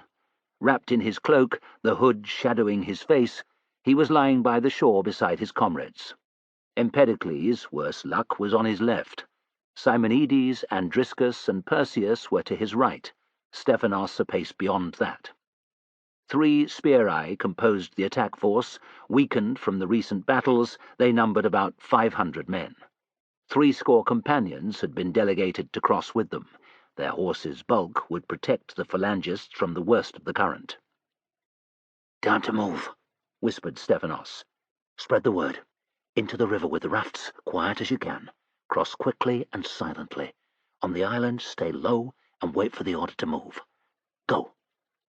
Simonides was on his feet, beckoning to the companions who had been staying back among the trees on this side. "Ready, sire?" Demetrius asked Perseus. "Yes." Perseus looked as excited as a boy who'd been handed his first blade. "Good." Demetrius caught Empedocles sneering, but his enemy was careful not to let Perseus see. Ever since the taunts he'd thrown on the ship, Empedocles had been careful to keep out of the prince's way. For his part, Perseus had not made anything of it. "He did not know who I was," he'd said. Demetrius had nodded and hidden his disappointment. 6 men to a raft, each an irregular shape of cobbled-together, chaff-filled leather, with a pile of aspides roped in place on top, they waded up to their thighs in the water. Already the current was buffeting, trying to sweep them off their feet. Demetrius was glad when the companions began leading their horses out into the river. Everyone knew what to do. Stephanos, the second spearer commander, and the companions' officers had been through it the night before. As soon as the horses were in place a little way upstream from the rafts, and the phalangists had indicated their readiness, the companions urged their mounts out into midstream. The phalangists followed, each man holding on to his raft with one hand and paddling with the other. Despite the protection granted by the horses, the current was powerful enough to sweep them along at a good pace. Aware they would drown with ease because of their bronze armour, they held on to the roughly made raft with white-knuckled grips. Calm-headed, Simonides coordinated their efforts so his men kicked and paddled at the same time. There was brief amusement at one point as they collided with another raft, and a real moment of horror when a phalangist nearby, panicking because he could not swim, slipped from the grasp of his comrades and sank to his death. Demetrius hated the crossing, but he managed to divert his fear by keeping a watchful eye on Perseus, who appeared to enjoy every moment of it, and relishing the sheer terror on Empedocles' face. As they waded, dripping, onto the sandy beach that fringed the island, Perseus's grin grew even broader. The first men ashore had already crept off to check there were no enemy sentries close by. With the raft dragged out of the way of those following behind, and their aspides untied, Demetrius and his comrades squatted down and waited for the rest to arrive. On the bank they had left behind, some way downstream, Philip was hunched down, watching the island. The dice had been rolled. There was little he could do other than pray. He tried to push away the gnawing concern that he should have held off the assault until more rafts were built. Enough, he told himself.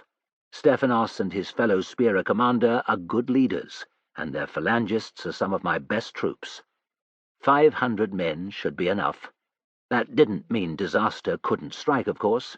The fates weave as they will, thought Philip, and wield their shears with reckless abandon when the mood takes them. Some of the rafts might sink. An alert sentry, an uncontrollable sneeze from one of Stephanos's men, and the Dardanelles, some 1,500 strong, would rise from their blankets to slaughter the phalangists and Perseus. Philip cursed himself for not also sending the reserve rafts, a score he'd held back, and more troops. They were of no real use on this bank. If he admitted it, they were a comfort rather than anything else. If Stephanos had the alarm sounded, any soldiers Philip could send over on the rafts would in all probability arrive too late and be insufficient to make a real difference. Philip closed his eyes. Calmly, choosing his words with care, he prayed for a second time to the god of the Axius. Every waterway had its own deity, and so the night before Philip had sacrificed a sheep to gain the god's favour. It was time to make another request. "Let my men have crossed over your waters safely," he asked. 6 fine bulls shall be yours if they have. Next he asked Zeus, greatest of the gods, and Heracles, the hero god, for their help. 6 bulls each you shall receive, promised Philip, and 6 more if my son comes through unscathed. "Sire," the word was whispered but pitched to carry. Startled, Philip found a phalangist kneeling by his side, and behind him a weary-faced man he didn't recognize, coated in dust from head to foot. A messenger, thought the king, and he's been travelling all night. "What is it?" demanded Philip. "This man bears a letter from Menander in Pella, sire." The phalangist motioned the messenger forward. Taking the rolled-up parchment he was proffered, Philip commended the messenger for his efforts and sent him off to be fed and given wine. Alone again, the sentries knew better than to come close, he peered at the island. Still no one stirred. Still no cries of alarm or ring of battle. 15 paces out, a fish leapt into the air and disappeared in a spray of water. Philip repeated to himself that all was well, that Stephanos and his men were moving into position, readying their attack. He eyed the letter in his hand, which felt heavy as a piece of lead. Cracking Menander's seal, he unrolled it. "The fools don't appear to have left any sentries in this direction at all," said Stephanos, pitching his voice low to the 12 men he'd delegated to lead the phalangists, Simonides, Demetrius, Andriscos, Empedocles, a few others from their file, and naturally Perseus. "That isn't to say there aren't any, so stay alert," he warned. "If you spot one, halt your comrades, halt the rest of us. Find out if he's alone. Deal with him or them. Do it well, or we shall all be in Tartarus ere midday." He pulled his smile, which resembled a grimace more, and waved them forward. Simonides went first, with Andriscus and Demetrius behind. Perseus came next, annoying Empedocles, who could do nothing to protest, and after them came the rest. They walked crouched down, aspides facing front and swords drawn. The unwieldy Sarisi had been left in the main camp.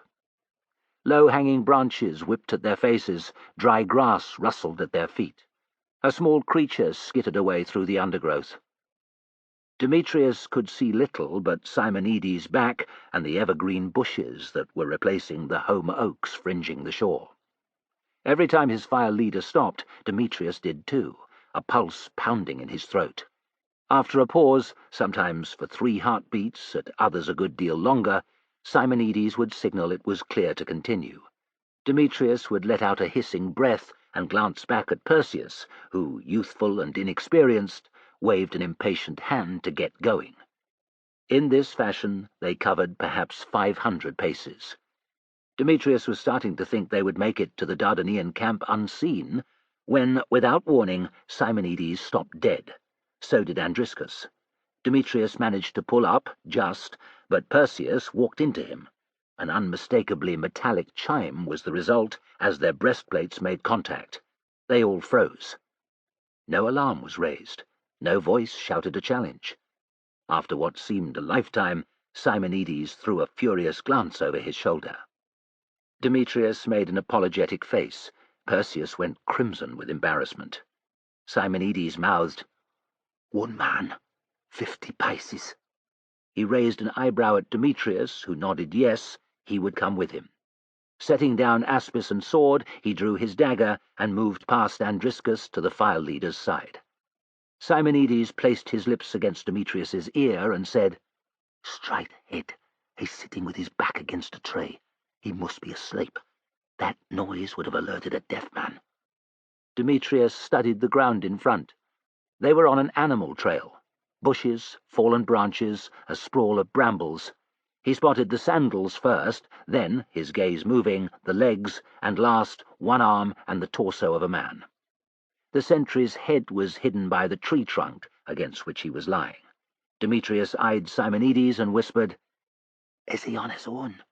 Simonides shrugged an "I don't know," then mouthed, "Come on." Demetrius indicated to Andriscus, Perseus, and behind them a sour-faced Empedocles, that they should wait. Then, treading light as he could, he padded after Simonides. Despite his best efforts, a twig cracked underfoot at 20 paces. They both stood still, scarcely breathing, but there was no response. Full sure that Dionysus must be watching over them, Demetrius could think of no other reason than overconsumption of wine keeping the sentry asleep. He threw up a prayer of thanks. They went on again, even slower. The air was cool, yet sweat was running off Demetrius. When Simonides paused again, he quickly wiped the hilt of his dagger on his chiton to make sure his grip remained firm when the time came. Simonides' left hand came up.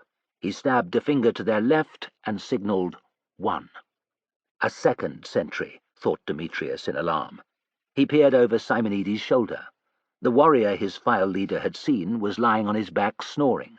A jug lay on its side by his uncurled right hand, proof that he and the other man had been drinking. "I go left, you go right," Demetrius mouthed at Simonides. Simonides nodded his assent. Abruptly, a ferocious scowl twisted his face. Demetrius twisted. To his disbelief, not 10 paces away was Perseus. Both Simonides and Demetrius made savage gestures that Perseus should remain where he was.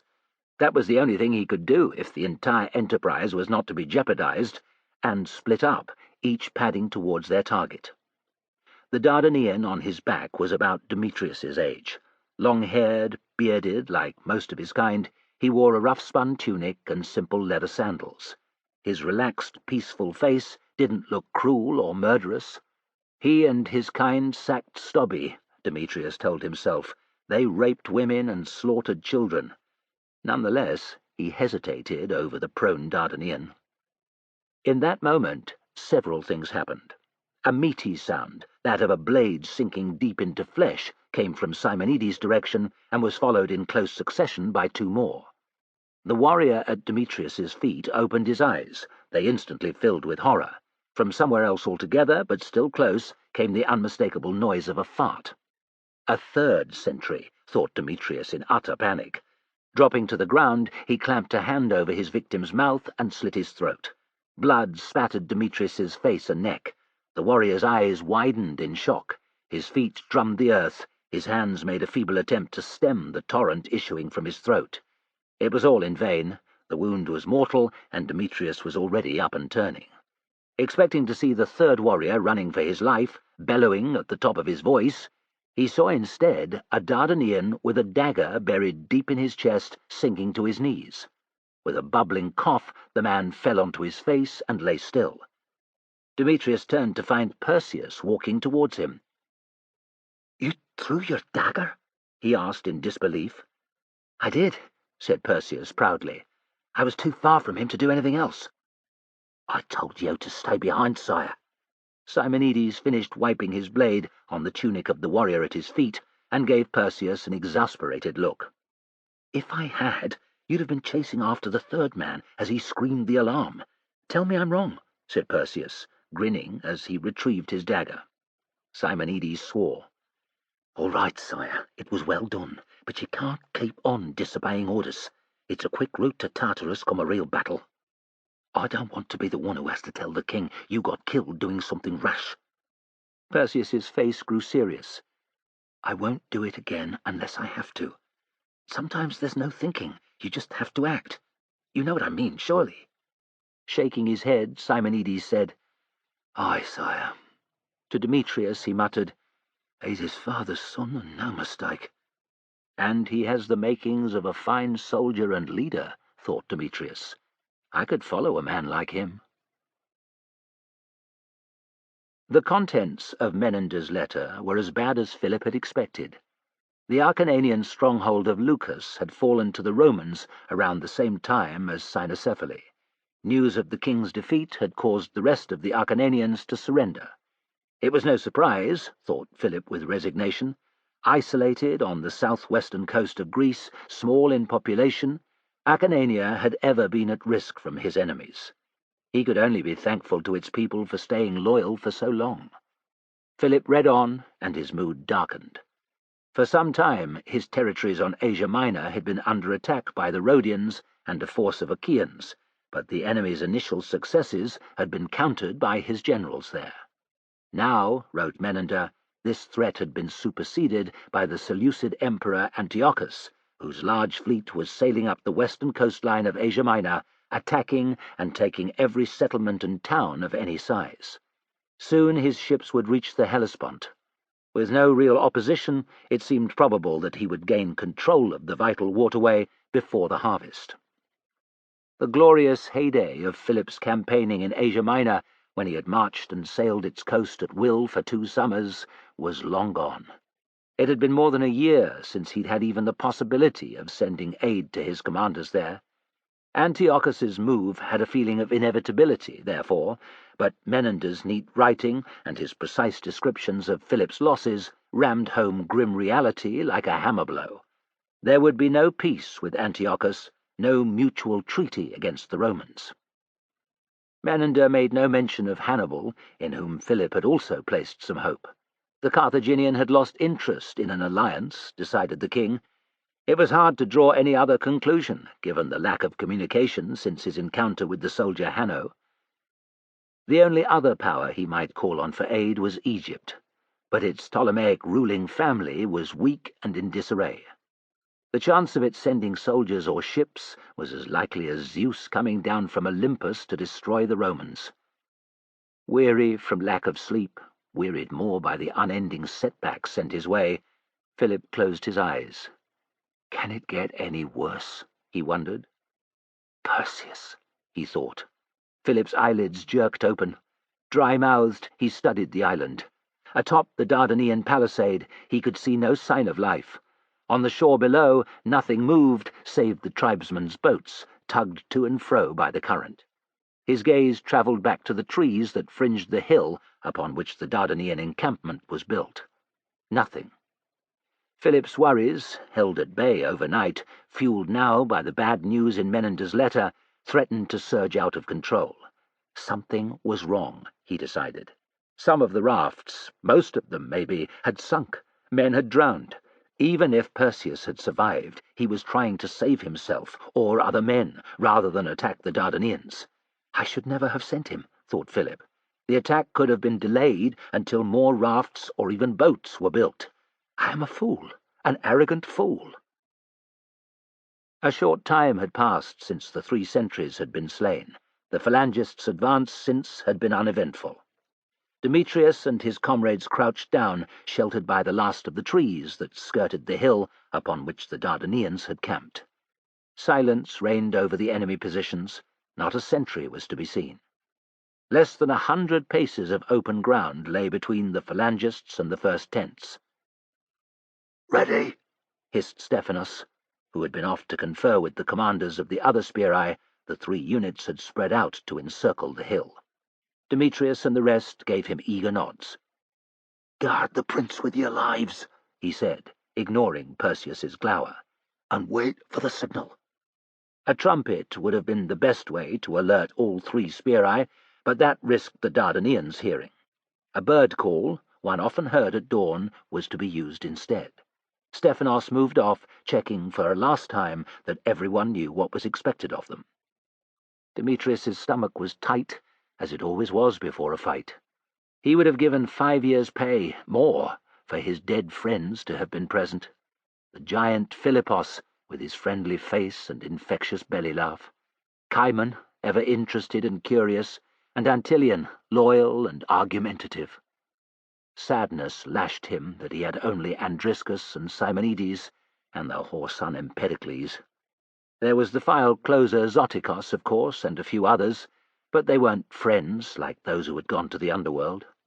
Perseus was here, Demetrius reminded himself, but the prince would only ever be a temporary comrade.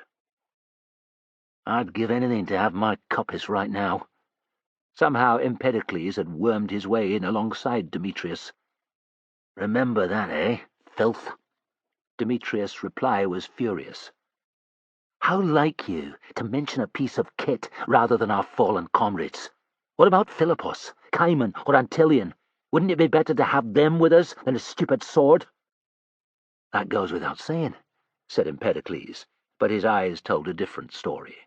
Incensed by the obvious lie, Demetrius threw caution to the wind. "Want to know what happened to your fucking coppice?" Empedocles' expression grew ravenous, like a man who hadn't eaten for days. "Tell me." "We sold it," said Demetrius with savage relish. "To a white." "To a fucking white?" "Aye, and after what's happened of recent days you shouldn't care. Our friends and comrades, the defeat at Cynocephaly, that's what matters. Winning this battle, seeing the king stays on the throne and that Perseus follows him, that's what matters. Not a cursed sword." He looked at Empedocles and saw that he was wasting his breath. "You'll pay for that coppice yet," warned Empedocles, rage throbbing in his voice. Demetrius was beyond caring. He made an obscene gesture and turned his face away, blocking his ears to Empedocles' threats and insults. Back turned, Demetrius missed the look of pure hatred his enemy threw at him. The signal to attack soon after was a welcome release. Demetrius was glad, too, that Simonides, seeing their disagreement, had ordered Empedocles to move to a different position. Demetrius wasn't scared of his enemy. If it came to a fight, he would have taken pleasure in ending their feud. But it was a distraction, always having to look over his shoulder. Their approach couldn't have gone better. It soon became clear that the 3 sentries' drunkenness had been a small-scale version of what had gone on throughout the entire Dardanian camp. Warriors sprawled not just in tents, but around the embers of their fires and everywhere in between. Easy prey for the Phalangists, who came stealing in unnoticed. They were slaughtered like lambs in a butcher's pen. Demetrius stuck to Perseus's side, Philip's command foremost in his head. It didn't surprise him that the prince refused to kill sleeping men or those who were trying to arm themselves. Warning Perseus about the danger made no difference. He insisted on confronting those few warriors with weapons in their hands. They were easy foes for the most part, Bleary-eyed, their reactions slowed by hangovers. No one could deny their bravery, however. Isolated, disoriented, they made no attempt to surrender. Perseus cut down one, then a second, and a third. Demetrius and Andriscus provided protection, killing or warning off any Dardanians who tried to join in. The fourth proved the prince's first real opponent. A bare-chested warrior with thick silver rings on both his wrists, he charged at Perseus like the Minotaur beneath the palace at Knossos. Unprepared for the ferocity of the attack, Perseus fell back several steps and almost tripped over the body of another Dardanian. Demetrius waded in, slashing at Silverring's head, giving Perseus time to recover. "I didn't need that!" shouted Perseus, placing himself between Demetrius and Silverrings. "The king ordered me to protect you, sire," said Demetrius, his eyes fixed on Silverrings, who with a roar had launched himself afresh at Perseus. "I can't stand by and let you be hewn in two." With a neat feint at Silverring's face, which made him jerk his head back, Perseus spitted him through the belly. He avoided a mighty thrust from the still strong Dardanian, tugged out his blade, and in the same movement ran it in hilt-deep into Silverring's chest. Cool as a veteran, Perseus said, "That wasn't ever going to happen." Seeing movement behind the prince, Demetrius raised his sword. Darting past a surprised Perseus, he met the spear of another Dardanian with his aspis. Wood splintered, the shield cracked but did not fall apart. Demetrius reached forward as the warrior tried desperately to free his spear tip and half cut the man's head from his neck. Concerned for the prince, he spun to find a smiling Perseus regarding him. Silverrings lay dead at his feet. There were no other Dardanians close by. "We seem to have won," said Perseus. The prince was right, thought Demetrius. Few Dardanians remained fighting. Those who were still alive were either trying to surrender, busy dying, or screaming their agony at the blue sky. A smile twitched its way over Demetrius's face. "The king will be pleased," he said. Philip glanced again at the tree line. This time he was startled to see the figures of men, running, crouched low, scaling the hill. His heart leapt. The rafts had made it across. Stephanos wouldn't order an attack unless he had enough men. Rapt, his fists clenched, he watched as the phalangists neared the first Dardanian tents without any sentry's shouts. Philip felt sick. This was the most dangerous time, when the brave men who were leading the attack could be undone by a wide-awake guard. He heard nothing but the lap of waves off the shore. The silence didn't last. Perhaps 30 heartbeats later, he heard a stifled cry, then another. There was no immediate response, and Philip's heart leapt.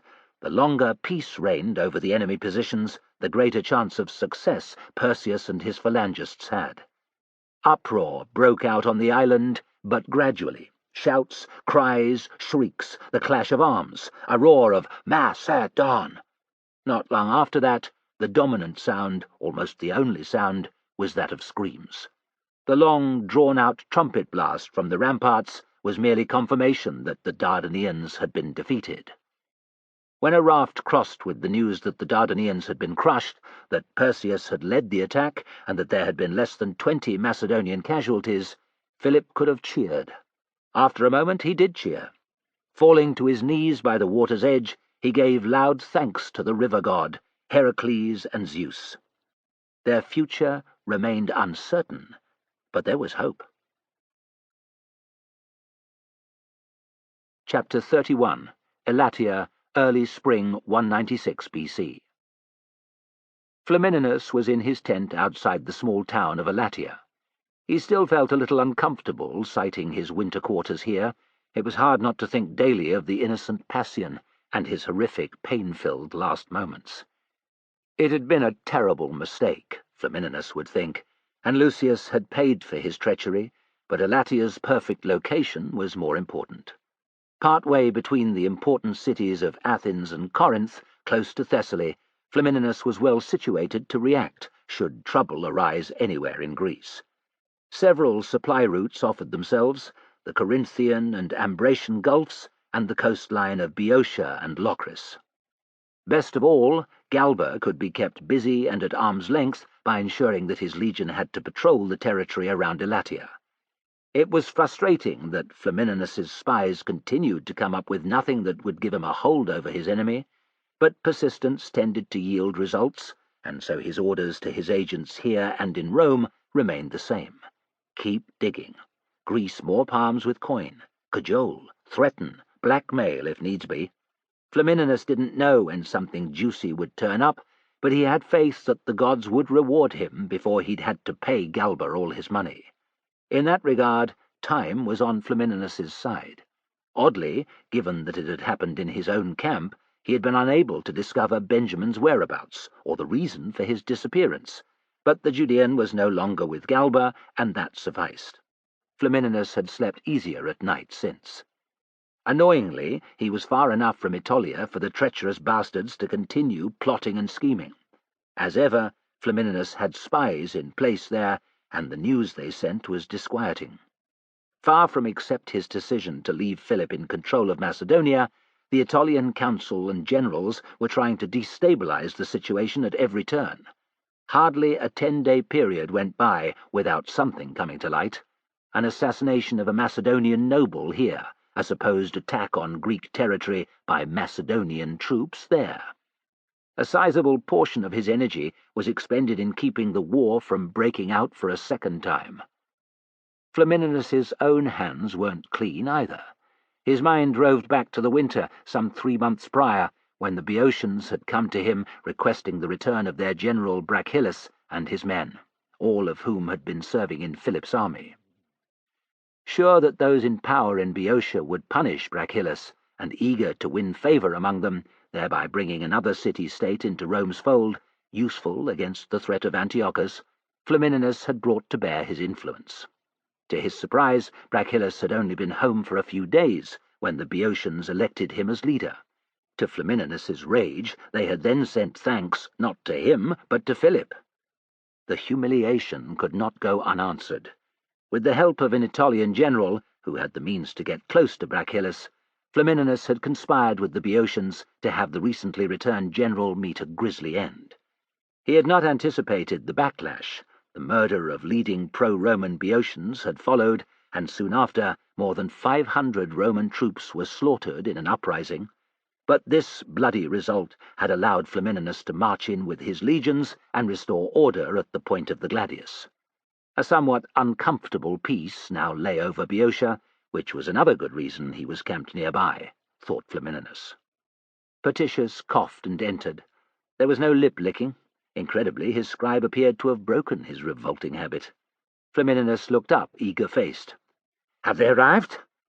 "I don't know, master." Disappointed, Flamininus held out his hand for the bundle of documents in Petitius's hands.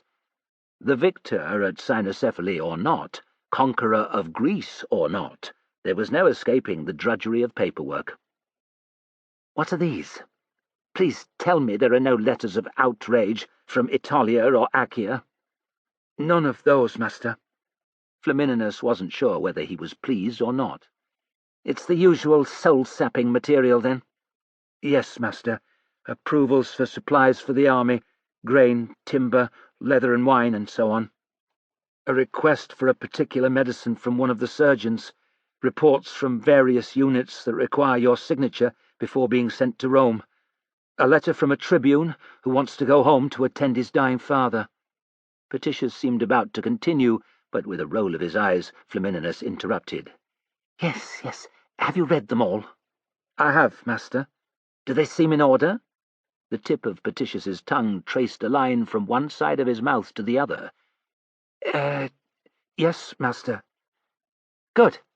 Flamininus sat at his desk, and without reading a single line of the first document, dipped a stylus in the inkpot and signed it.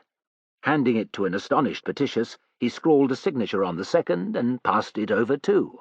He had just written his name for the third time when Petitius asked, his voice trembling a little, "Aren't you going to look over them, master?" "The one from the tribune, I suppose. Where is that?"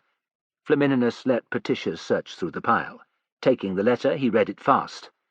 "This one you must reply to. The tribune's request is denied. The war might be over, but too much remains to be done to allow him a jaunt back to Italia." It's also because I cannot yet return, Flamininus thought with a spurt of viciousness. Let him pen a letter to his father bidding him farewell. As for the rest, well, my signature should be sufficient. He cast an eye at Petitius. You're sure all the requests seem in order? As sure as I can be, master, but If you are happy, that's good enough, said Flamininus.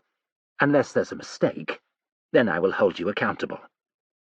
In that case, master, I would like to read several out to you for approval.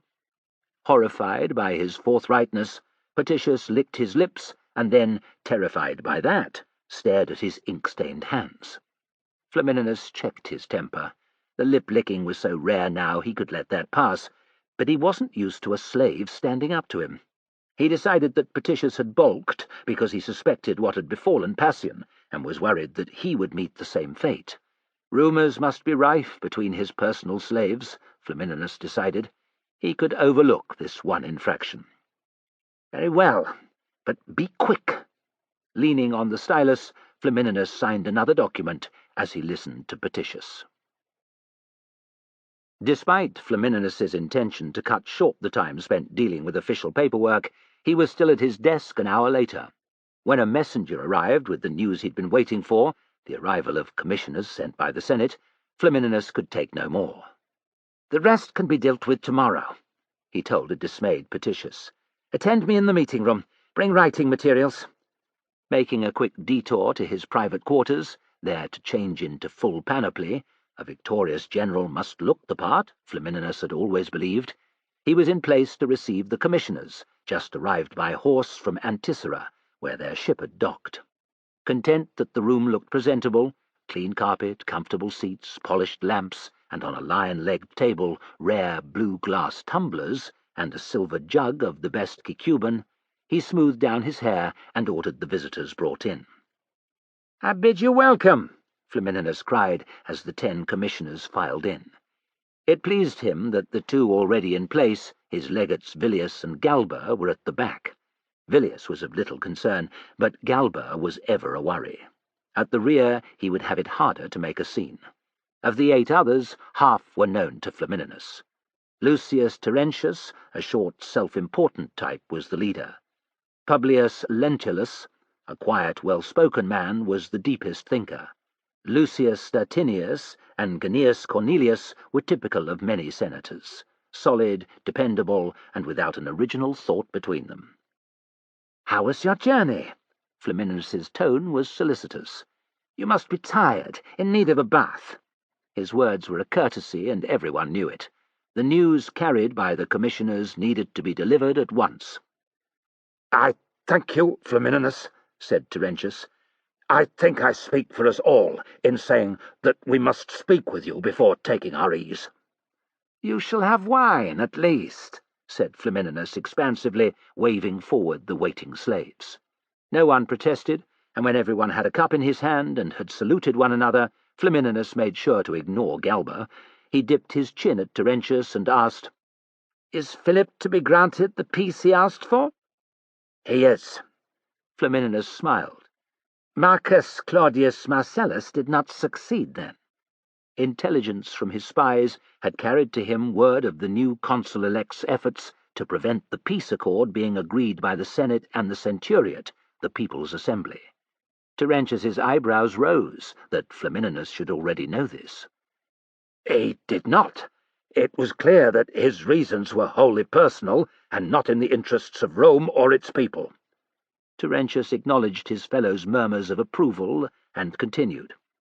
"The first clause states that every Greek city-state, whether here or in Asia Minor, is to have its independence and its own laws. The second, that Philip's troops shall be withdrawn from all cities and states beyond the borders of Macedonia and surrendered into Roman control before the Isthmian Games. A subclause to this makes an exception for the following." Here Terentius named a list of settlements in Asia Minor, "which are to have their Macedonian garrisons withdrawn, leaving them free." Flamininus could hear the Aetolians' protests already.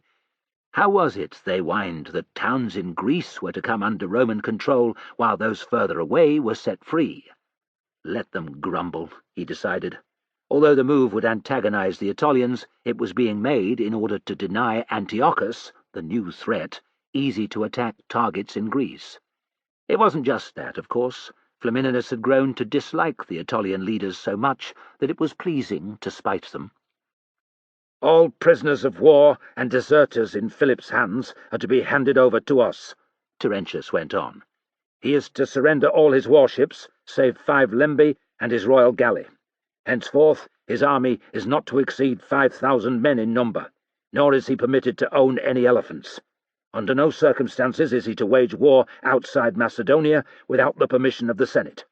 Reparations of 1,000 talents are to be paid, half now, the rest in 10 yearly installments. More hostages are to be sent. His son Demetrius is to remain in Rome at the Senate's pleasure." Terentius concluded with a few more details, a short list of towns and islands that were to be given over variously to the Pergamenes, Rhodians, and Athenians. "My thanks," said Flamininus, pleased. "Philip will accept the terms, I have no doubt.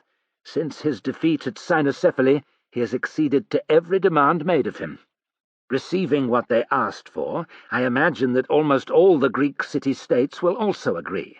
Italia alone will provide the sticking point." "Because of the fetters," said Terentius. "Just so," agreed Flamininus. "Did the Senate make a special case for these fortresses, as I requested?" "Yes, we are to leave them in the control of whoever is deemed most likely to keep them safe from Antiochus."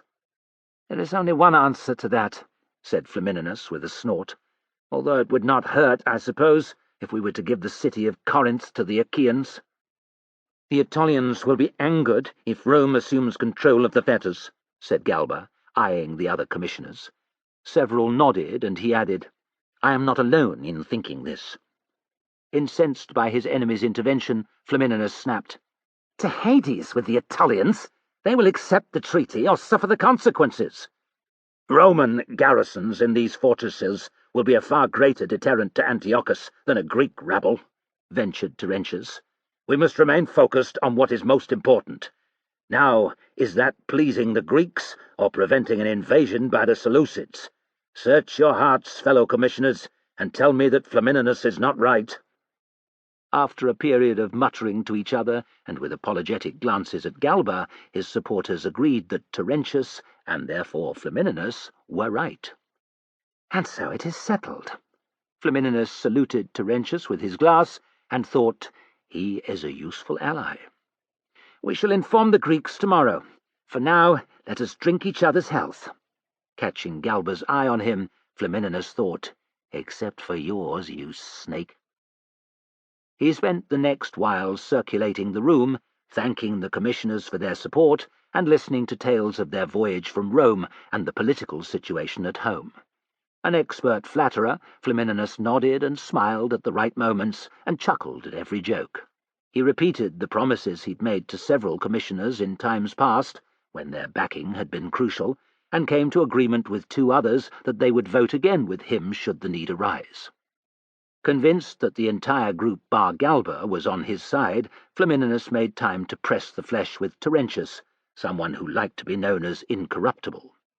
Prickly, arrogant, and fond of his own voice, he reminded Flamininus of himself. Except, of course, thought Flamininus, he is not the general who conquered Macedonia. The man who brought a king to his knees, figuratively. Happy that he was by far the greater individual, but giving the opposite impression, Flamininus supped his wine and let Terentius prate on about the importance of the task set him by the Senate. Asking an occasional question to give the pretence that he cared, Terentius might prove useful, as he had just now, Flamininus barely heard the raised voices outside. He didn't notice Galba sidle from view. More shouts. Flamininus's attention was wandering. He couldn't work out what was going on at his tent's entrance, where the commotion appeared to be coming from, and when he realized that Galba was no longer present, he determined to go outside. His enemy might contrive to have him miss hearing some important news. "How dare you appear before me in such a state?" Galba's voice thundered through the tent leather. "Do you think?" asked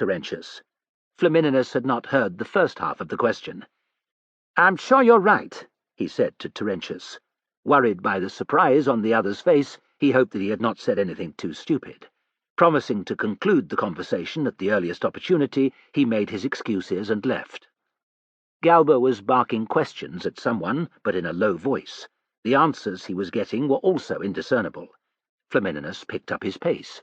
Hurrying through the antechamber before the entrance, with no time to enjoy the display of incredible Greek statuary that had recently come into his possession, he slowed to a walk emerging the picture of serenity.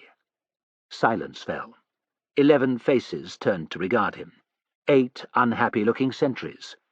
The saluting, embarrassed officer they had presumably found to deal with the problem before Galba had come on the scene.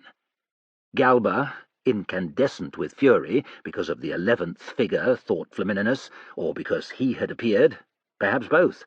And finally an Optio, holding a wineskin, whose face he recognized for some reason.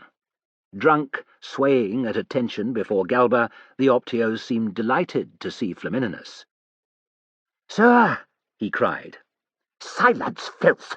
Spittle sprayed from Galba's lips. "What's going on?" demanded Flamininus. The sentries knew better than to speak. Terrified of Flamininus, the officer began to answer, but a savage glare from Galba silenced him. "It's nothing to concern yourself with, sir," said Galba. "Everything is under control." "I'll be the judge of that," said Flamininus, relishing the pricks of colour that sprang to Galba's cheeks. "Explain."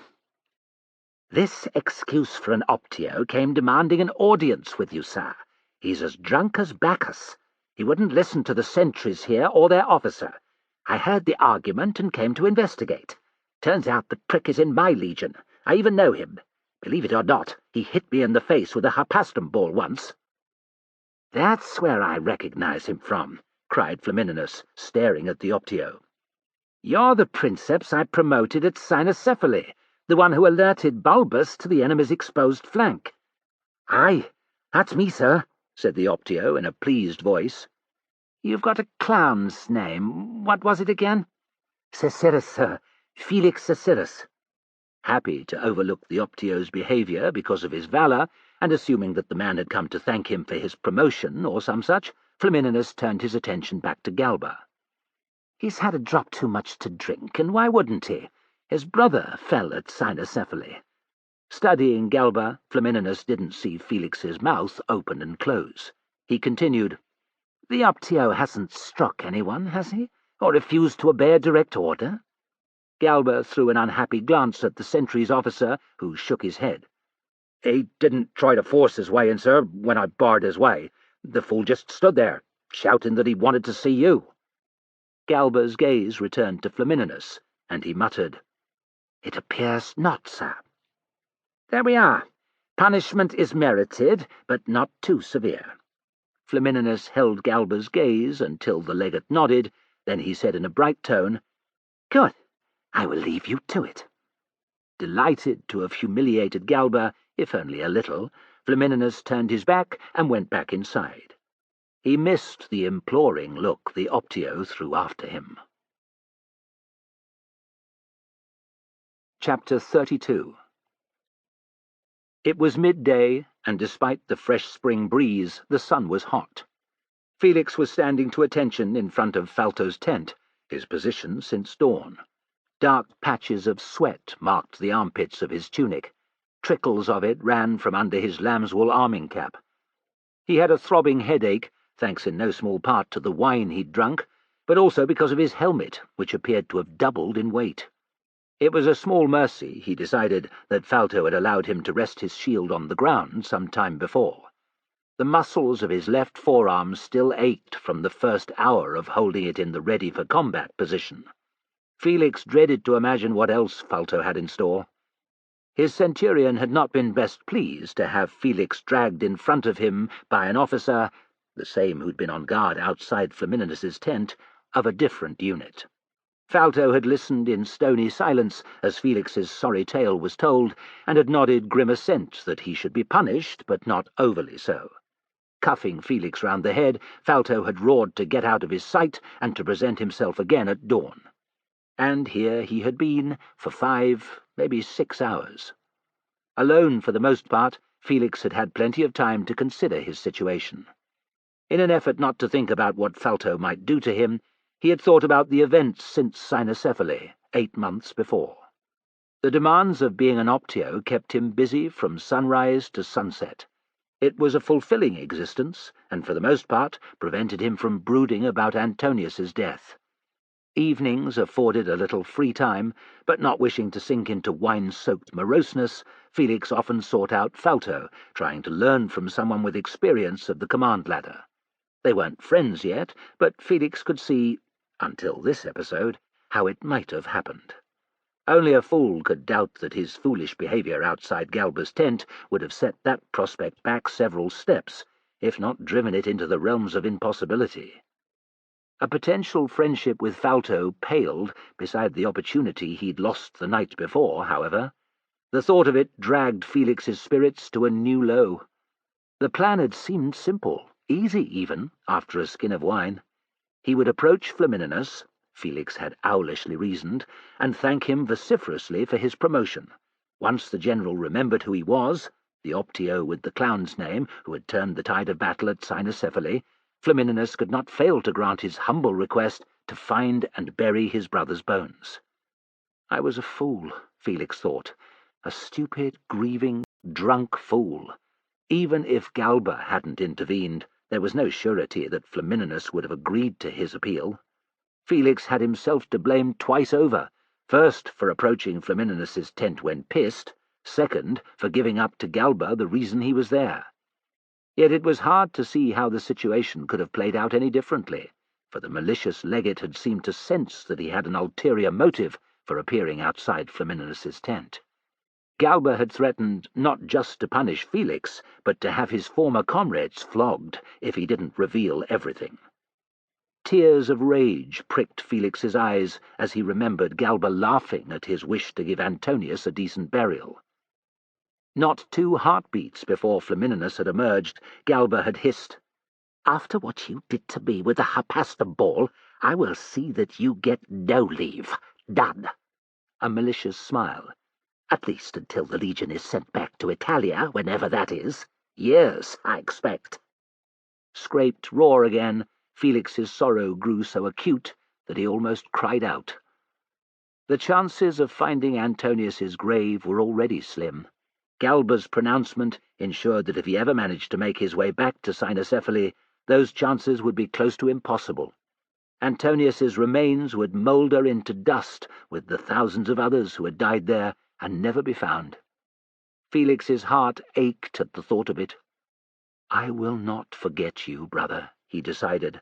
"One way or another, I will come back to honour your shade." His mind soon turned to Galba and thoughts of revenge. As before, when Felix had lain in his tent, pain-racked after the flogging, he remembered Penis's tale, how in Celatrum Galba had stolen a fortune that should have been surrendered to the Senate. Before, Felix had discounted the idea of ever bringing the tale to someone who might be able to act on it, but now his choices seemed clear. Flamininus and Galba did not like each other, of that he was certain. It was even possible they were enemies. Rather than ask Flamininus for a period of leave, therefore, he should tell the general about Celatrum.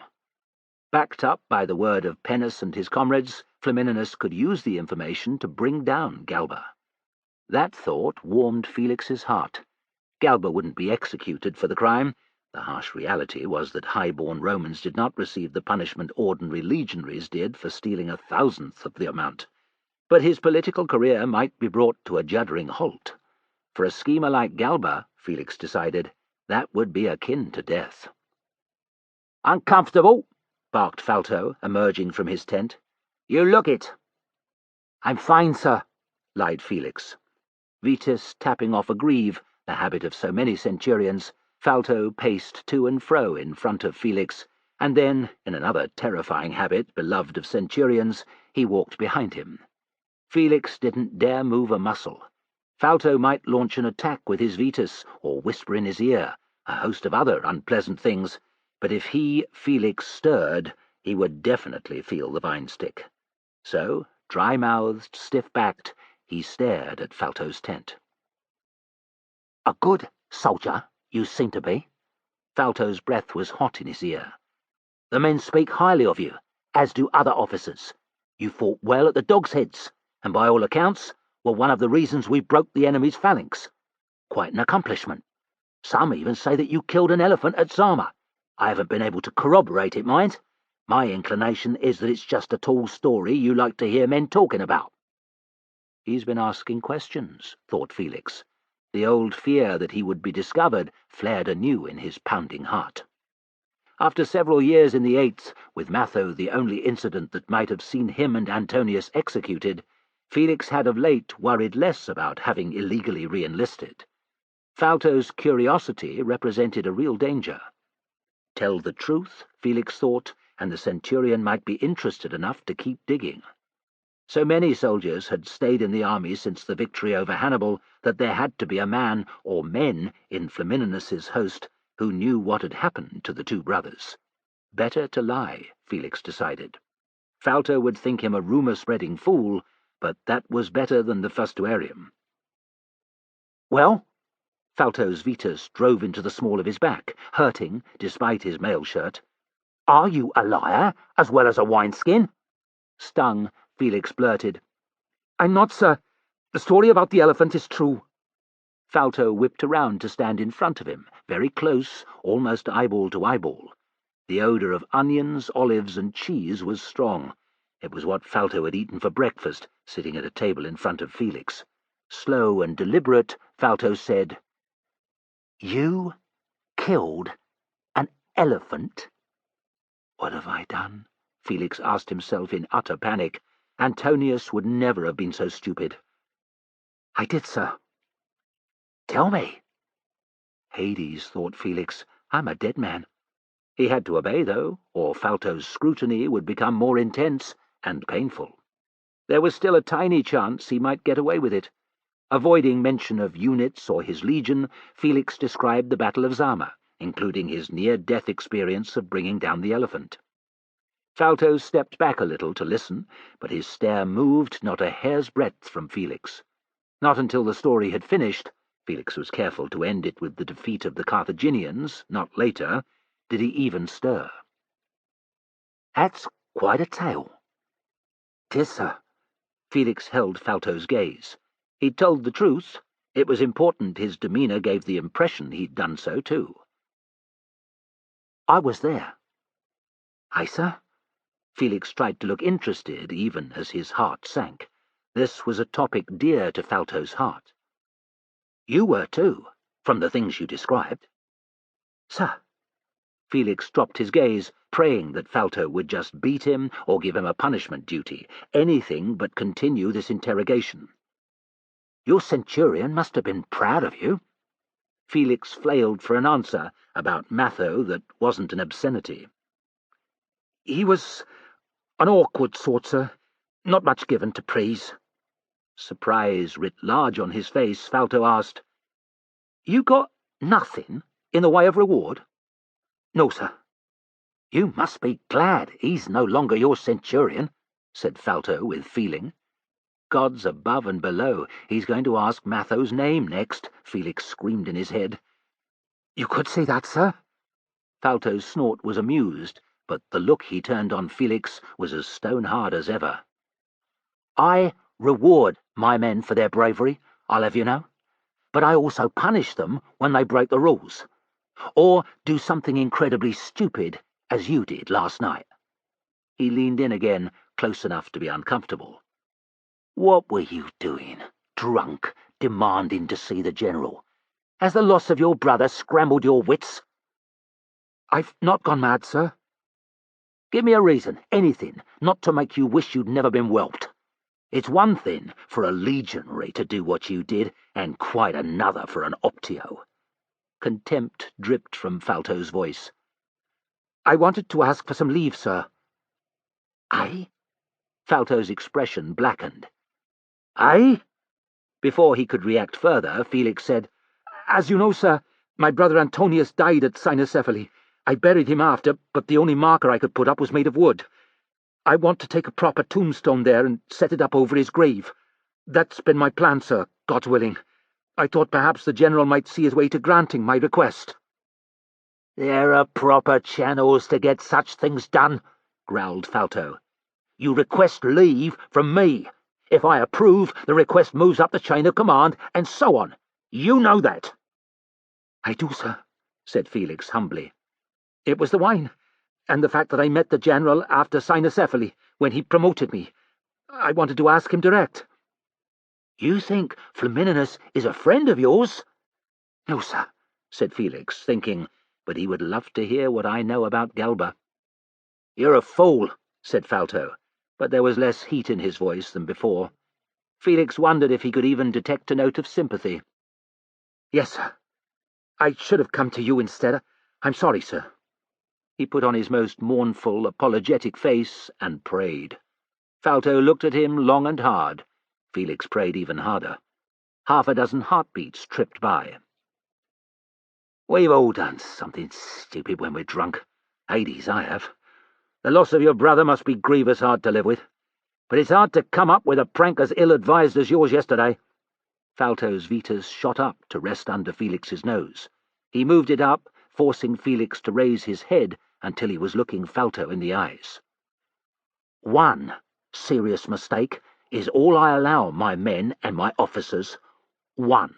Make another, and first I'll beat you senseless with this," the Vetus wiggled, "and then I will strip you to the ranks. You'll be on sentry duty every night for 6 months after that, as well as having your pay docked for a year. Do I make myself clear?" "Yes, sir," muttered Felix, feeling a mixture of relief and terror. "Go on, clear off." The Vetus pointed left towards Felix's tent. Deciding that Falto was as fine a centurion as Pullo, Felix obeyed. Felix considered his options for several hours. Keep his head down and his nose clean, and his foolishness outside Flamininus's tent would soon be forgotten. Falto's behaviour had made that clear. Even the threat from Galba would abate. Malevolent though he was, the legate would have more important things on his mind than seeking out a lowly optio for further humiliation. Ordinary life, such as it was, would resume. Felix would be granted leave in the end. Even Galba couldn't prevent that. But it might not be, as the legate had threatened, for years. The war was over, yet there had been no indication when the legions might return to Italia. Once Felix's leave came through, or he was demobilized, he would be free to return to Greece and seek his brother's grave. Or, thought Felix, he could make another attempt to speak with Flamininus. Unlike his first choice, this option was laden with risk. The general had been in a good mood the previous evening. Falto had gone easy on him that morning, too. Repeat the same foolishness for a second time, and Flamininus was likely to have him flogged within an arse-hair of his life. He'd be stripped to the ranks and moved to another century, and that was before Falto got to him. This grim reality moved Felix not an inch. Revenge on Galba had become more important than anything, except ensuring that Antonius's grave was suitably honoured. If he could see that both happened, Felix was prepared to lay down his life. After all, what else had he to live for? Not long after, Felix had made his way to Flamininus's pavilion. Memories of the night before were bright in his mind, and for the first time Felix wavered. The gods were watching. A braying laugh carried through the air, and Felix saw Galba stalking away from Flamininus's tent, deep in conversation with a staff officer. Felix's hatred quickened. He could not walk away now. Would not. Free of the wine haze that had obscured his judgment the night before, he decided that attempting to bluff his way in was doomed to fail. Without an official message in his hand, a low-ranking optio such as he would not get past the sentries, no matter how silver his tongue. Better to wait out of sight until Flamininus emerged. Steal up beside him, and he would have a chance, the briefest of chances, to bend the general's ear. Lingering in the vicinity wasn't without risk, however. The only men who stood about here were sentries or officers in conversation, and Felix clearly wasn't either of those. Everyone else was either coming or going, passing along the 2 main avenues, units marching off to the training ground outside the walls, or back from an early patrol, messengers on horses and on foot, officers going about their business. These last were the most likely to see a lone soldier without any apparent purpose and challenge him. Felix tried walking around the enormous block made up of Flamininus's command pavilion and the almost as large tent that formed his private quarters, but that meant Flamininus might emerge while he was out of sight. Better to brave the risks, he decided, than miss his opportunity. Dry-mouthed, unease crawling all over his back, he took up a position a little way down one of the main avenues, diagonally opposite the entrance to the pavilion. No one passed for a little while. Felix considered his options, deciding that to gain Flamininus's attention he had to mention Galba at once. Any other method risked the wrath of Flamininus or that of the plentiful staff officers who trailed in his wake. The heavy tread of hobnailed sandals carried down the avenue, and Felix lifted his head. A maniple of Hastati marched by, the soldiers' eyes facing forward. Luckily for Felix, the centurions, who were at the back, were deep in conversation and did not see him. A messenger rode towards the main gate. Preoccupied with his mission, he paid Felix no heed. This can't go on, thought Felix. Flamininus might not appear for hours. Someone will question my presence before that. Loath to give up, for the gods only knew if he would ever find himself in the general's presence again, he decided to stay put for another 500 heartbeats. With a count of 80 left, he saw Falto coming up the avenue towards him. Acid washed the back of Felix's throat. "Fortuna, you're an old bitch," he thought. Ducking his head, he turned and walked away from his centurion. Reached the intersection, the main crossroads in the camp, and he could make a quick left. From there he could dart down into one of the smaller avenues, and if the goddess of fortune wasn't in an entirely spiteful mood, make good his escape. Preoccupied with not being seen by Falto, whose reaction could only be imagined, Felix fixed his gaze on the ground. With an almighty thud, his head struck someone in the chest. There was an exclamation of surprise and annoyance. Startled, Felix looked up. To his utter horror, he had walked into none other than Flamininus. The general looked most unimpressed, but he also seemed preoccupied, which was perhaps why he didn't appear to have yet recognized Felix. "1,000 apologies, sir," said Felix, panicking. "I wasn't looking where I was going." "That much is clear." Frowning, Flamininus used a fold of his cloak to burnish the spot where Felix's hair had left a mark on his breastplate. "Remove this man from my path," he said to an outraged-looking staff officer, "and punish him." Felix had the whisker of a chance before all was lost. Quickly he said, "I was coming to see you, sir." Already 3 strides on, Flamininus let out a derisory snort. Dodging the grasp of the approaching staff officer, Felix kept up with the general. "I have information you may find of interest, sir." "Guards above and below, get this fool away from me!" cried Flamininus. Again Felix evaded the staff officer's grasp. "It's about Galba, sir. I know something about Galba." The staff officer grabbed him by the arm, and Felix did not resist. Strike an officer, and he would guarantee his own death. His spirits fell into the abyss as he was manhandled away. He had failed. Worse, Falto had seen him. Furious-faced, his centurion was watching the proceedings. "Hold!" The staff officer stopped. Felix met Flamininus's stare. In it he saw his death. I was wrong, he thought. Gods, how wrong I was. Flamininus has no interest in Galba. Flamininus stalked back to Felix. Recognition bloomed in his fierce eyes. "It's you, the clown, from Cynocephaly and last night." Felix had an overwhelming urge to piss. "Yes, sir." "Galba, you say?" Felix was so scared it took a moment to mutter, "Yes, sir." "Release him," ordered Flamininus. To Felix he said quietly, "Not a word until we are in private. Follow." Such was Felix's terror, there was no saying that Flamininus would believe him, that he missed Falto's face and its expression of complete disbelief. Leaving behind the equally bemused staff officers, he and Flamininus walked, not to the command pavilion, but the general's own tent.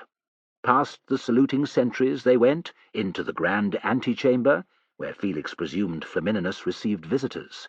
eyes wide, for the place was better decorated than the wealthiest man's house he'd ever been in, he followed the general deep into the tent. In a simple carpeted chamber, furnished with a desk, stools, iron lampstands, and a magnificent bust of Hercules wrapped in a lion skin, Flamininus stopped.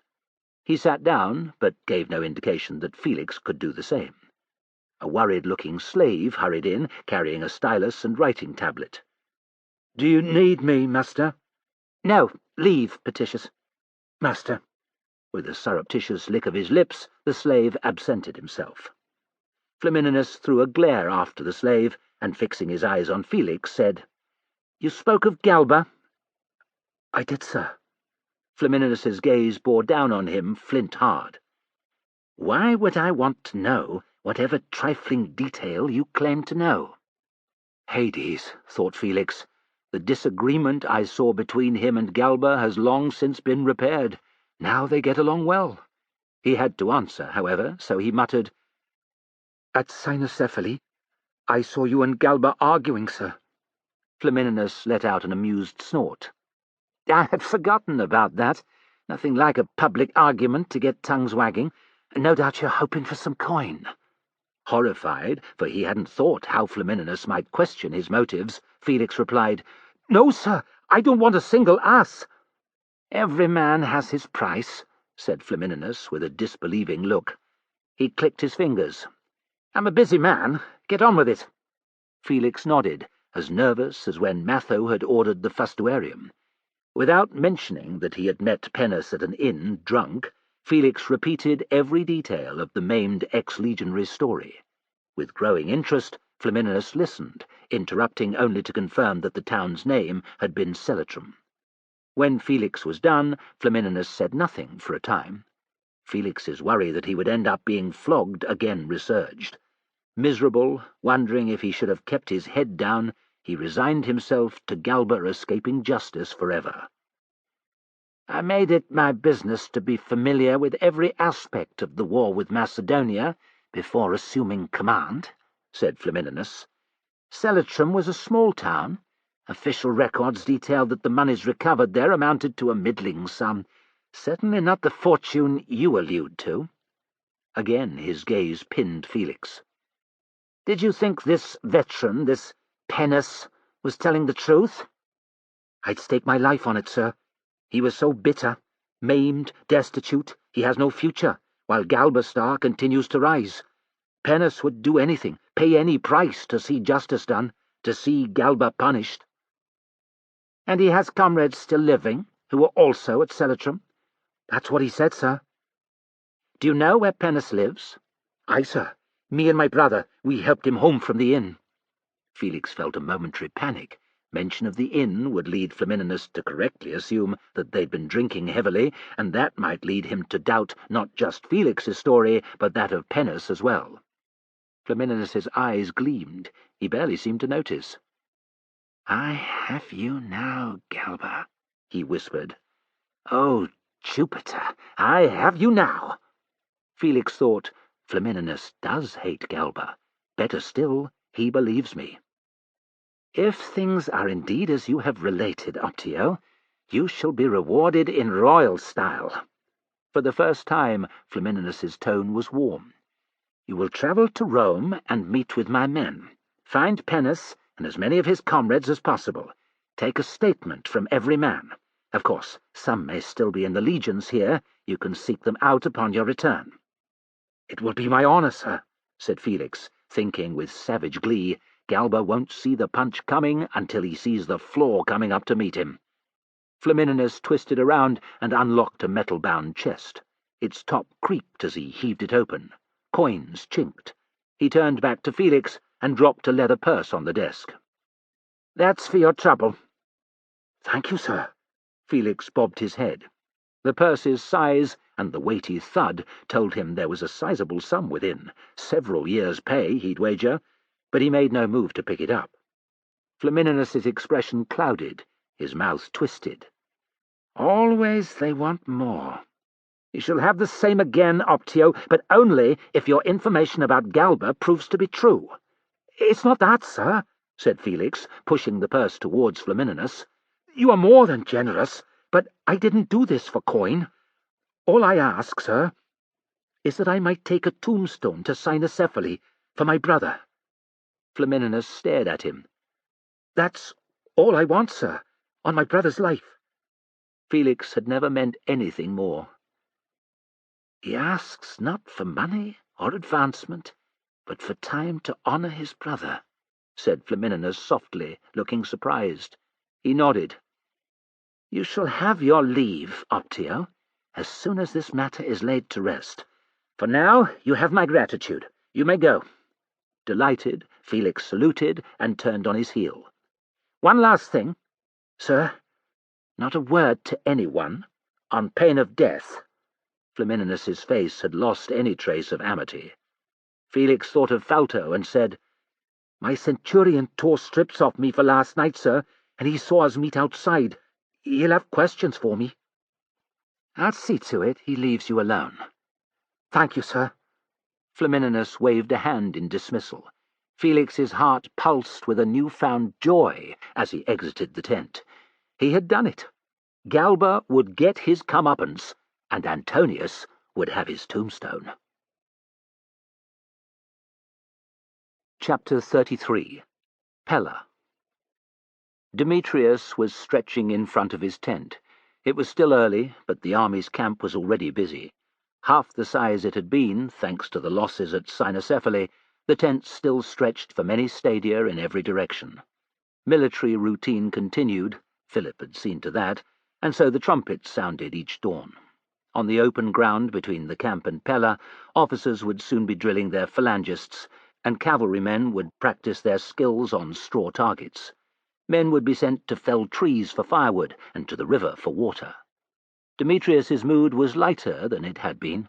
The victory at the Axios had been much needed. His burgeoning friendship with Perseus was also a distraction from his grief. This last was the reason for his stretching. He had arranged to meet the prince at the city's palestra. Although he'd told Andriscus not to tell anyone he was to train at Pancration with Perseus, his hope had proved fruitless. Demetrius had endured a merciless ribbing from his comrades. It had gone on until after they'd retired for the night, and had continued without pause since they had risen. "You ready?" It was Andriscus's turn to cook. He was sitting on a large stone by the fire, tending baking flatbreads.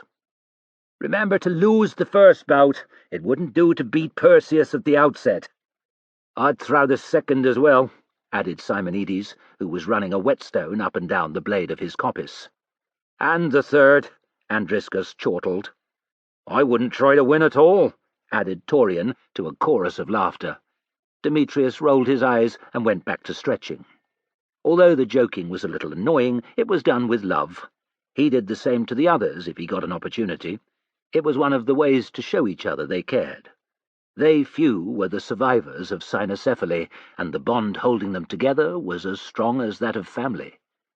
A moment later his skin twitched, the way it does when a man realizes someone is staring, and he turned his head. Scopas, and beside him Empedocles, had been listening from their position outside the next tent. Scopas had the wit to look away, but Empedocles ran a lascivious tongue around his lips, and with the forefinger of his left hand shoved it into the ring made by the thumb and first finger of his right. Angered, Demetrius mouthed a curse in reply. Then, to piss Empedocles off further, he lifted his own coppice and grinned. The fury contorting his enemy's face was easily worth the irritation Demetrius felt at the implication that he and Perseus were lovers. Turning his back on Empedocles, he pondered his upcoming bout at the palestra. Demetrius wouldn't have admitted it to a soul, but his friend's jokes had struck close to the mark. If Perseus had any ability, and his invitation suggested he did, how could he, Demetrius, dare to try and beat the prince? His pride stirred. It wasn't in his nature to throw even a friendly bout of pancration, and yet, he told himself, not to do so might well bring down the wrath of the king's son. Pride or not, that was not something Demetrius was prepared to risk. Cursing, Demetrius ran down the narrow lane, dodging past a donkey-drawn cart laden with bricks. Never having used either the city's gymnasium or the older Palestra, he had assumed that Perseus would prefer the newer of the two. Finding out that young nobles preferred the Palestra because of its closeness to the palace, he'd had to run the entire way from the gymnasium. Although it wasn't far, 6 or 7 stadia, the streets were thronged. Demetrius didn't know Pella well enough to risk taking a shortcut through the back alleys, so he'd had to make his way, swearing, through the crowds. Reaching the door of the Palestra in a lather of sweat, he remembered to mutter a prayer to Hermes, honoured by stone herms on either side of the door, before he entered. The room beyond, for getting undressed, was busy. Upwards of a dozen naked young men were oiling their muscles and bantering with one another. A sandal flew past Demetrius, hitting the wall behind him. The youth it had been meant for laughed and hurled one of his own in reply. Already self-conscious, by their accents they were nobles, Demetrius took another step or two and then stopped. He didn't know where to go. A youth with curly black hair and full lips sitting on a nearby bench noticed. "Ho!" he cried. "We have a new visitor!" As the hubbub died away, he smiled in a not entirely pleasant way at Demetrius. "I've never seen you here before, friend." "No, this is my first time." Demetrius wondered about lying, saying that usually he went to the gymnasium, but it would be easy to catch him out, as he'd never been there either, so he said nothing more. His eyes found the doorway at the back of the room. That must lead into the exercise areas, he decided. "From the city, are you?" The question came from another youth, one with longer hair than was fashionable and a sneering expression. Tartarus, thought Demetrius. This could end in a fight. He could have walked through the inner door, but he first wanted to be sure Perseus was here. "I'm not," he said politely. "Is the prince within?" "Hear him," said Curly Hair. "The prince, he says. Come to meet Perseus, have you?" The youth with long hair cast his eyes around his friends, who chuckled dutifully. Whether this preening lot regarded themselves as better than military service, Demetrius didn't know, but he didn't recognize a single man among them from the army. They were also cut from different cloth than the companion cavalry he'd encountered. For the most part, those were plain-speaking types who gave as good as they got, and who took men as they found them. "I asked you a question." The youth's tone had turned hostile. "I am here to meet the prince, said Demetrius, peering about in vain for an attendant who might answer his query. Better to avoid confrontation and seek out Perseus himself, he decided, making for the inner doorway. Curly Hair leapt up to block his path. "I say you're a liar." He jabbed Demetrius in the chest with a finger. "And a dusty-footed liar at that." Demetrius had had enough. Quick as a striking snake, he grabbed Curly Hair's head with both hands and pulled down with all his strength. Even as Curly Hair's hands flailed at his, in an effort to break the grip, the youth staggered forward onto one foot, his left.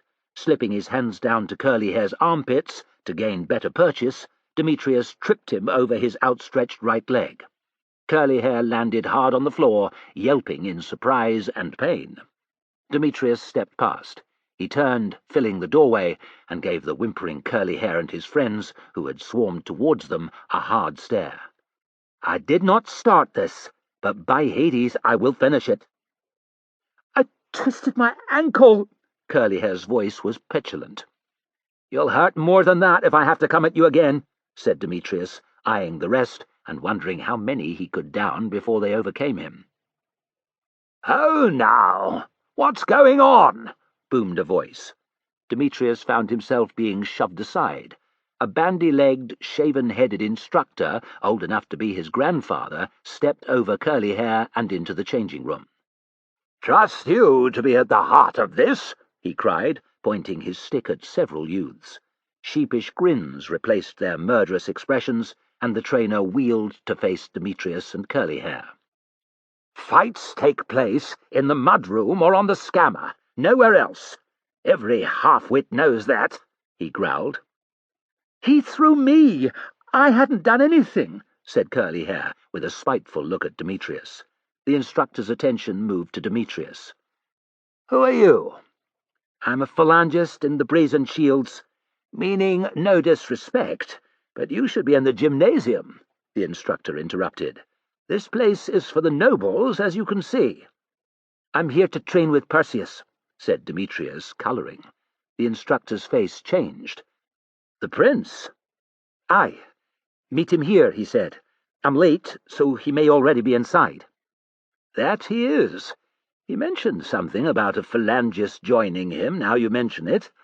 The instructor glared at the youths. "Shame on you lot!" To Curly Hair he said, "Lucky this man didn't break your ankle, eh?" And to Demetrius, "If you'll come with me—" He stumped past into the corridor. It would have given Demetrius considerable pleasure to mock Curly Hair and his cronies. He decided that the shock and fear on their faces, the realization that he did know Perseus and might tell the prince what they had done, would suffice. Turning his back, he followed the instructor. "A wrestler, are you?" This was thrown over the trainer's shoulder. "I can wrestle." "You must be all right. The prick you threw is no slouch." It pleased Demetrius to know that the instructor didn't like Curly Hair either. "He wasn't expecting me to attack." A short laugh. "Aye, you can't beat surprise, eh? Wins the fight often enough. Here we are." The instructor stopped at the fourth doorway and said, "You'll find the prince inside." Aware that he was still dressed, Demetrius ducked his head and entered. His eyes had adjusted to the corridor's poor light, so he had no trouble making out the grappling figures on the scuffed-up sand inside. 3 pairs, evenly matched from the look of it, danced and weaved around each other, kicking, punching, and blocking. Perseus was fighting a blocky-chested individual, larger and older than he, but to Demetrius's astonishment, that didn't stop the prince's opponent from seizing him in a headlock and wrenching him to the floor.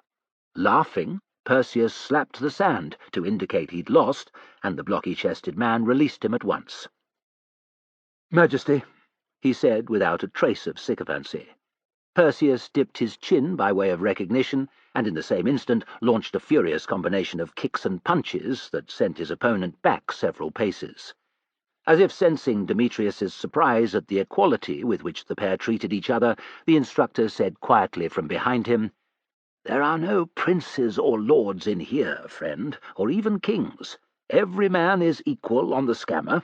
So it has always been." "I see," said Demetrius, thinking, I might have a chance yet.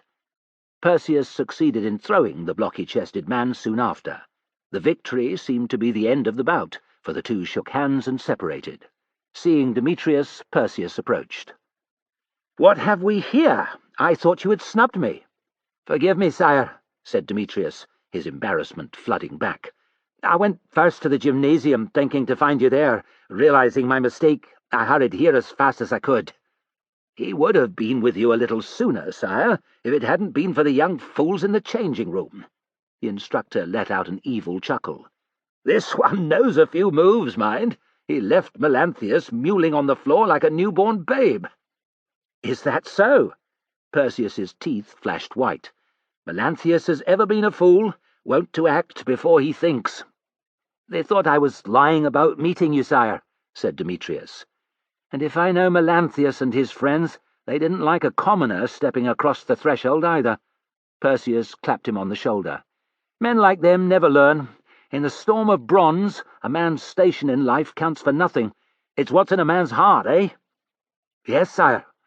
Pleased by this recognition, Demetrius said, "You ready for another bout?" "I'm standing here waiting. You're the one still clothed," said Perseus, laughing. Setting his chiton and undergarment by the door, Demetrius joined the prince on the scammer. The instructor, who had been watching, let the end of his stick drop towards the floor. "Begin!" Demetrius's face pressed into the cloth covering the table. He exhaled, relishing the feel of the slave's hands rubbing down his back. He'd had massages before, but never this good. He and Perseus were lying side by side in one of the rooms adjacent to those set aside for wrestling and pancration. 3 bouts they had fought, with Demetrius winning 2 and the prince 1. The last contest had gone to Demetrius, but only by a narrow margin. Perseus had not taken the loss badly. "I am only 15, he'd said. "Give me a year or 2, and I'll have the beating of you." He was right, like as not, Demetrius decided. Already skilled beyond his years, Perseus trained daily, whereas army duties meant he only practiced once or twice every 10 days. That was the luxury of being a prince, he thought, with only a trace of jealousy. Truth be told, Demetrius had been more envious until he'd realized the weight of responsibility falling on Perseus's young shoulders. All they had talked about since lying down was the war, and the treaty made with Rome, and the future. "Did you find it difficult to accept that my father made peace with Flamininus?" Perseus's voice was muffled. Demetrius felt a rush of anger. He had, and he did. Cimon and Antilion and so many others had died fighting at Cynocephaly. Others had fallen in the battles before that. Grateful that his face was hidden on the table, he answered evasively, "I did, sire. It's only natural. So many men were left at the dogs' heads."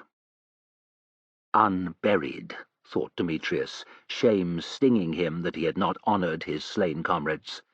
The king's decision to avoid the mockery by his Greek enemies that would follow if he returned to the scene of his defeat was understandable, but a bitter medicine to swallow. At the first opportunity, Demetrius had decided he would return to Cynocephaly to try and find his friends' bodies. "Father says that alliance with the Romans is better than being ground into the dust." "He's right, sire," said Demetrius, hating his own words. "That's what Flamininus would have done to us. Given that the Romans are now our allies, hard as that is to stomach, Father says our best policy is to support them against a common enemy. It's not something I could have imagined doing, but again, sire, the king is right. The Seleucid emperor has ever been someone Father dealt with from a distance, cordially, but with the knowledge that a day would come when war against Antiochus was the only option. Knowing that we were weak, his fleet took the Hellespont last summer. This year his gaze will turn westward to Macedon. Will the Romans fight him too, sire? Flamininus says they will, if you can believe him. Father declares him to be as hard to pin down as a snake, and just as untrustworthy. It would not serve Rome, however, to let us face Antiochus alone. If Macedon fell, gods forbid, the Seleucids would swarm into Greece like a plague of locusts. Flamininus's work to set Rome up as the dominant force here would be undone in an instant. The legions will resist any attempt by Antiochus to invade, therefore, and we shall stand with them. Tartarus, thought Demetrius. I could end up in the battle line beside men who murdered my friends. "Will you fight with me?" Perseus's voice was clearer. He had lifted his head off the table and was looking at Demetrius. There was only one answer to give, thought Demetrius. Meeting the prince's gaze, he said proudly, "That would be my honour, sire." Melanthius and some of his friends were still boxing when Demetrius's and Perseus's massage had finished. The prince made a point of taking an embarrassed but then delighted Demetrius into the room, and when quiet fell, loudly announcing that this brave phalangist, who had been at Atrax and Cynocephaly, none of you were there, Perseus had added, his voice dripping with scorn, was his friend. "Pick a fight with Demetrius, and you pick a fight with me," he said, his gaze resting on an unhappy-looking Melanthius. "Well?" Melanthius dropped his gaze, and Perseus laughed. Demetrius felt twice as tall as he had entering the palestra. Perseus was a true comrade, he decided. The demonstration of loyalty had been for him alone. Perseus took his leave of Demetrius outside. "Duty calls," he said, with a mock-mournful expression. "Father has called a meeting of his senior advisers, and I am to sit in. Until next time, my friend. I'll send word, or come to see you in the camp." "I look forward to it, sire," said Demetrius, smiling and raising a hand in farewell. His belly rumbled, and he decided to wander in search of some food. A cup of wine wouldn't go astray either. He wasn't on duty until the evening. Someone tugged at his arm. "Help, sir!" The piping voice belonged to a squint-eyed urchin. Used to cut purses, Demetrius brushed away the brat's grasping fingers. "Away with you!" The urchin bobbed from foot to filthy foot. "My mother, sir. She's fallen over and hurt her hip." "Get her up yourself." "I tried, sir, but I'm not strong like you." "Get your brothers and sisters to help." "The little uns are no use. They're only 3 and 5. The urchin's chin quivered. "All the neighbours are out." Demetrius's conscience pricked him. "Where do you live?" A skinny arm pointed to the alley opposite. "Just down there, sir, not 50 paces. Please. 2 moments it will take. My mother will be forever grateful." A glance up and down the street, there was no one else in sight, made Demetrius decide that the urchin's approach was genuine. He followed the boy into the narrow, dim-lit alley, grimacing at the inevitable smell of human waste and rotting food. Broken pottery moved under his sandals, so did more squishy material he scarce dared to look at. A one-eared cat, disturbed by their passage, picked up whatever it had been eating and vanished into the gloom. 20 paces in, Demetrius halted. He hadn't seen a single doorway. "Where is your house?" "Just a little further, sir." The urchin's tone was wheedling. Demetrius had heard 1,000 falsehoods tumble from the lips of street brats.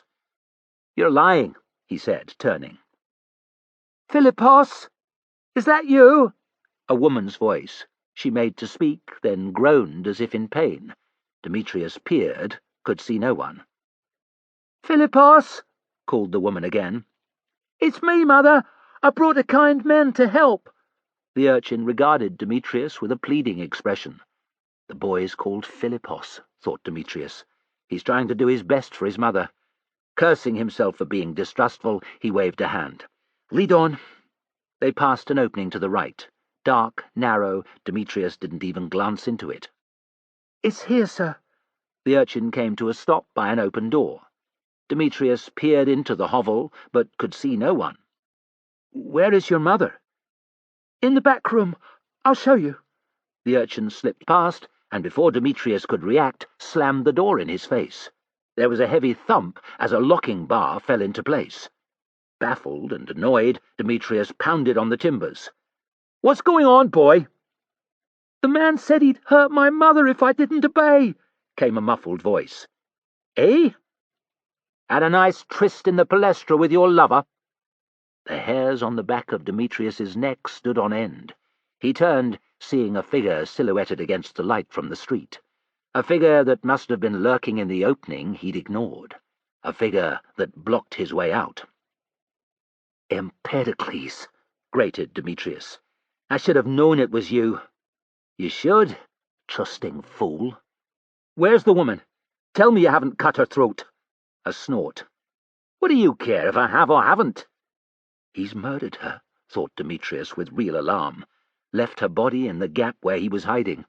Demetrius shot a look over his shoulder, but the alley appeared to end in a high wall. The only way back to the street was past his enemy, who meant him real harm. His eyes searched the ground for a weapon, a length of wood, a large lump of pottery, anything. Empedocles came closer. "Who's the pillow-biter, and who's the chiton-lifter? That's what I want to know. Most would think Perseus the dominant one, being a prince and all, but maybe he can't get hard enough." Empedocles made a fist and jerked his left forearm up from the elbow, mimicking a phallus, and then let it droop towards the ground. In a falsetto voice he said, "Maybe Perseus likes to play the girl. Maybe he likes the big, strong phalanges to ravish him." "Shut your filthy mouth! The prince is not like that, nor am I." Demetrius stooped and picked up a triangular shard of clay. It fitted snugly into his right palm. When he made a fist, the pointed end protruded far enough from between his second and third fingers to form a blade. It wouldn't kill, but rip it hard enough across Empedocles' face, and he'd have a good chance of winning the fight. "You would say that." Hands low by his sides, Empedocles came even closer. "Want to protect your lover, don't you? No one wants to think every tongue is wagging about them. Arse-lover, they call you in the Spira. Nipple-teaser. Cocksucker." Demetrius's fury surged, and he lunged forward, clenching the pottery shard. Light flashed off the blade that had been hidden in Empedocles' right fist. Committed, powering forward, Demetrius could only try to grab Empedocles' wrist. He missed. Pain, such as he'd never felt, erupted from the bottom of his ribcage.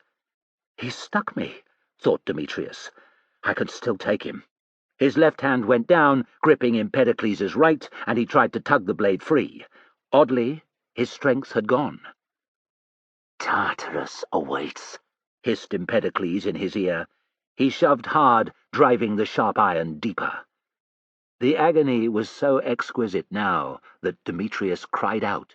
He felt his legs buckling, tried to punch Empedocles in the face with the shard, and succeeded only in brushing it against his hair. Demetrius's vision dimmed, then brightened as Empedocles tugged free the blade. A warm, fluid sensation ran down Demetrius's belly onto his left leg. "I'm bleeding," he thought. Empedocles stabbed him again. Demetrius groaned. "Gods, that hurt." "Good." Empedocles thrust for a third time. Demetrius's legs folded. He found himself on his back, barely noticing the stench or the pottery pressing into his flesh from underneath. High above, between the roofs, he could see a strip of glorious blue sky. The sky vanished as Empedocles crouched over him. "I should have done this long ago," he said, sliding the blade into Demetrius's chest. The pain took Demetrius, and he fell. A voice called, a familiar one. Demetrius's eyes widened. "Philippos?" he thought, wondering. "Philippos?" Chapter 34. Philip was at breakfast in the courtyard nearest his private quarters in the royal palace. Watered and tended daily, the trellised vines were lush with growth. Hidden from view, a fountain pattered to itself. Down one end of the covered walkway, a slave pushed a twig broom along the mosaic floor. Overhead, an early lark trilled its excitement at the change in seasons. Philip's daughter Apama ran here and there, shrieking with joy as her nurse play-chased her. Philip's pleasure in watching Apama was tempered with sadness at the thought of his son Demetrius far away in Rome, alone, without friends. Perseus, sitting across the table from him, saw the direction of his gaze and said, "You miss Demetrius. So do I." "I do," said Philip wearily. "I had to send him. Flamininus would not have settled for peace if I had refused." "You did what you had to, father, and Demetrius's last letter said he was being well treated." Perseus frowned, thinking, and added, "But I suppose it would, wouldn't it? A Roman stood over him while he wrote it, like as not." "You're learning, my son," said Philip, able to take a little satisfaction from this, even with the grim reality of Demetrius's absence staring him in the face. "Trust nothing unless you have seen proof of it with your own eyes, or heard it from someone who you can entirely trust. And people like that are few and far between." "You?" said Perseus. "Yes." "Menander?" "Correct." "My friend Demetrius, the phalangist who saved your life?" "You can't be sure of that yet, but given what I know of him, I'd wager you're right." "Not my mother," said Perseus, earning a rueful nod from Philip. "The generals Nicanor and Athenagoras?" "Thank the gods, yes." "Demetrius swears that he would trust his file leader Simonides and the second-ranker Andriscus with his life." Again Perseus checked himself. "He may believe that, but I have not seen proof of it. Worthy men they are, no doubt, but not in the same league as Menander, for example." "Good," said Philip. "Anyone else?" "Flamininus?" They both laughed. "There are no others that I can think of," said Perseus. "Do you see how lonely a position it is, being king? Oh, I'm surrounded by men who praise my every move, who'd swear that my farts smell of roses. But let me tell you, Perseus, when it comes to the simple truth, rare is the man who can speak it to my face. The skill is in being able to judge who is lying to please you, or to ingratiate themselves." Here Philip thought uncomfortably of his Admiral Heraclides. "And who is being loyal, who is doing what's right."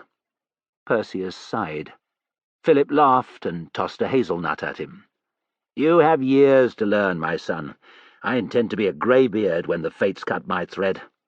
"May the gods grant that be true," he prayed. "We can't trust Antiochus, that is certain. Do you think he'll invade this summer?" "He'd be a fool to do so before seeing which way the land lies. Flamininus is to make public the terms of the peace treaty at the Isthmian Games, less than 2 months hence. Antiochus's spies will have told him that, and he's not prone to rash decisions. The Seleucid fleet won't sail before the Games, if it's to sail west at all. What of the Aetolians, father? Is their anger towards Flamininus and their hatred of you great enough to approach Antiochus? The boy had been listening at the council a day prior, thought Philip with satisfaction. He was coming on fast. The Aetolians would sell their own mothers, but only at the right time. To move against Rome now would be premature. Flamininus's legions remain in Greece and could crush the Aetolians the way a man stamps on an insect. The treacherous dogs are unhappy enough, I hear it from my spies every day, but they will continue to pay lip service to Rome for the time being. "It seems we too must always wait and watch," said Perseus, his impatience making him sound like a little boy. "Listen to youth," said Philip, remembering his own impetuosity. "You may not know it yet, but to wait and observe is preferable to fighting a constant war." "My head tells me that is true, father, but my heart wants another battle, like the one at the Axios." Philip's smile was indulgent. "You shall have opportunities like that again, never fear. Think of the Dardanians like a dim-witted wrestler who forgets each defeat after a few days. Picking a fight with his old enemy, he's surprised to be beaten, but then it slips his mind, and so it goes on. Give the sheep-humping Dardanians time, and they'll cross the border again, I guarantee it. Can I command the force sent against the next incursion?"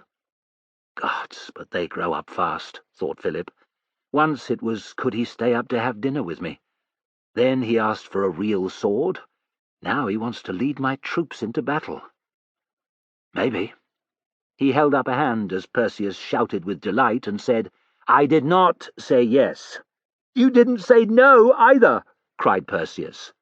Hobnails rang off the floor, and Philip turned his head. "Even at this early hour, duty calls." A stolid-looking officer of the guard appeared. Spying the king, he approached with a deferential look. "Apologies, sire, for interrupting your meal." Philip waved a hand. "I had finished. Speak." "A messenger has come from Carthage, sire." Philip's eyes darted to Perseus and back to the guard. "Go on." "His ship docked at dawn, sire, and he came to the palace without delay. Says he bears a letter from Hannibal. I tried to make him give it me, but he refused. I am to pass it into the hand of Philip himself and no one else, he said, all high and mighty." The officer glowered. "I think I have met this man before," said Philip with a smile. "Show him in." The king's instinct was correct. When the officer appeared, 2 of his men flanking the messenger, there was no mistaking the tall, thin figure with black hair and green eyes. "Hanno, son of Malchus," said Philip warmly. "We meet again." The guard officer looked astonished. "You know him, sire?" "I do." To Hanno, the king said, "Welcome." "The honour is mine, sire," replied Hanno with a deep bow. He cast a look at Perseus. "Is this your eldest son?" "Indeed. Perseus, meet Hanno, soldier and trusted follower of Hannibal Barca, veteran not just of the Trebia and Lake Trasimene, but of Cannae as well." Philip had made sure Perseus's tutors taught him the details of Hannibal's extraordinary campaign in Italia. "I would like to hear of that battle," said Perseus, his eyes shining. "Mayhap we will have time to speak of it, sire," said Hanno, inclining his head. "First, however, I must deliver this to your father." Reaching into his purse, he took out a rolled parchment and stepped up to pass it to Philip. Using a table knife, the king sliced the seal and unrolled the letter. "Greetings once again, O King of Macedon.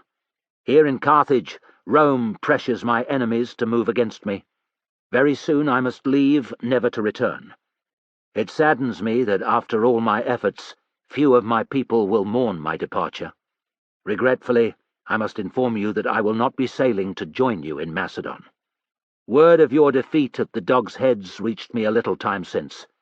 It is a tragedy for us both that Flamininus emerged triumphant. Nothing would have given me more pleasure than to serve as your general. and to lead your army to victory over Flamininus. I doubt not that you, a valiant leader, wish to continue your fight against Rome. Yet the heavy casualties your army suffered and the territories you lost mean that any possibility of this will take years, perhaps many years. Time is not a luxury I possess, regrettably. 20 years and 10 I have seen. Only the gods know what span remains for me, but I must use it to fight the Republic. I shall therefore be offering my services to Antiochus the Great, the Seleucid emperor." Philip's vision blurred with rage. This was not wholly unexpected news, but seeing it written down made the blow even more hammer-like. Crumpling the letter without reading the final few lines, he glared at Hanno. "He's not coming." The regret was plain in Hanno's face. "No, sire, but Hannibal is sorry that he cannot." "Sorry? Sorry is not the same as the presence of the world's finest general. Sorry is not thousands of fresh troops for my army." "It is not, sire," agreed Hanno. "You must have known that coming here with this message risked your life," hissed Philip. "That reading your master's spurning of me, I might have you executed." He jerked his head, and the officer and the bodyguards closed in on Hanno. Hanno did not stir. "Hannibal did not want me to come, sire, for just that reason. Philip is a man of high temper," he said. "I said that I'd found you to be a fair man, a man of honor. The honorable thing was to bring you the letter myself, to look you in the eye, and apologize that Hannibal is unable to join you. I am glad to see that he granted me permission to do so. I've done my duty. Now you must do yours, sire." "Father," Perseus began. Philip cut him off.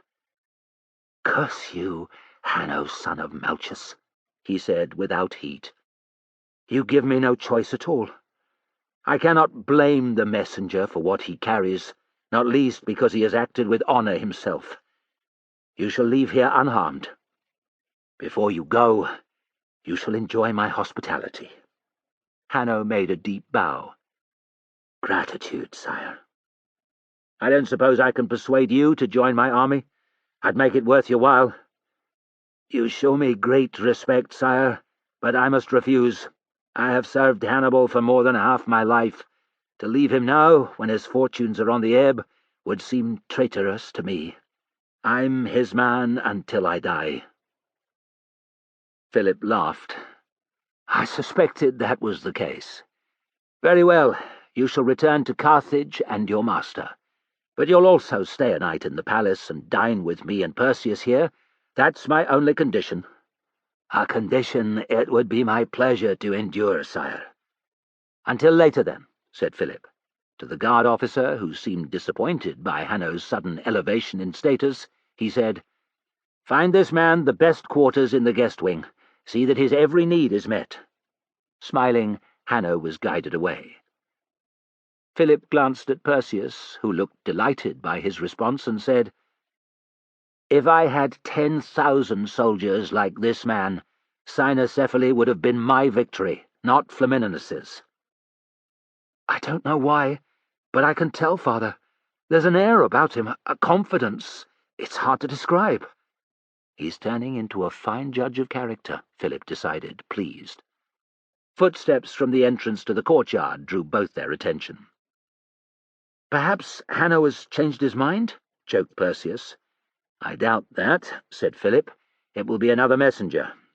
It wasn't. Another guard officer, more junior than the one who'd brought in Hanno, appeared. His gaze slid first to Perseus, then to the king. "Apologies, sire, for interrupting." Yes, we've been through all that," said Philip. "What is it?" "There's a young nobleman requesting to see the prince, sire." Again the officer's eyes moved to Perseus. "Melanthius, he's called." "You know someone by that name?" asked Philip. "Yes," said Perseus, frowning. To the guard he said, "What does he want?" "He would only say that it was urgent, sire. Very urgent."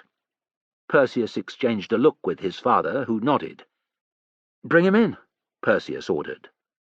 "What could this be about?" asked Philip, intrigued. "I have no idea, father. Melanthius is a boor and a bully. He's no friend of mine. Yesterday, he and his friends picked on Demetrius at the Palestra." Perseus related the rest of the story. "Demetrius is a good man, and no mistake," said Philip, chuckling. "I'd pay a gold coin to have seen him throw Melanthius." Before long, the junior officer returned with a limping Melanthius in tow. "Approach," said Perseus. Melanthius hobbled closer. 10 paces from the king, he stopped and bowed. "Sire." With an awkward glance at Perseus, he repeated, "Sire." "Melanthius," said Perseus, with one word conveying superiority, dislike, and a little surprise. "What in Tartarus brings you here?" "I bear sad news, sire." Melanthius looked to the king for approval. Wondering what Melanthius could know, given Perseus and he were not friends, Philip waved a hand. "Speak." "The phalangist from the Palestra, sire." Melanthius hesitated. "Demetrius, yes," said Perseus, a trace of concern in his eyes. "What of him?" In a quiet voice, Melanthius said, "He's dead, sire." "Dead? He can't be," cried Perseus. "I bade him farewell on the street not a day since." "I'm sorry, sire," said Melanthius. "Did you have anything to do with it?" Perseus was on his feet, shouting. "No, sire, I swear it." Melanthius's face was terrified.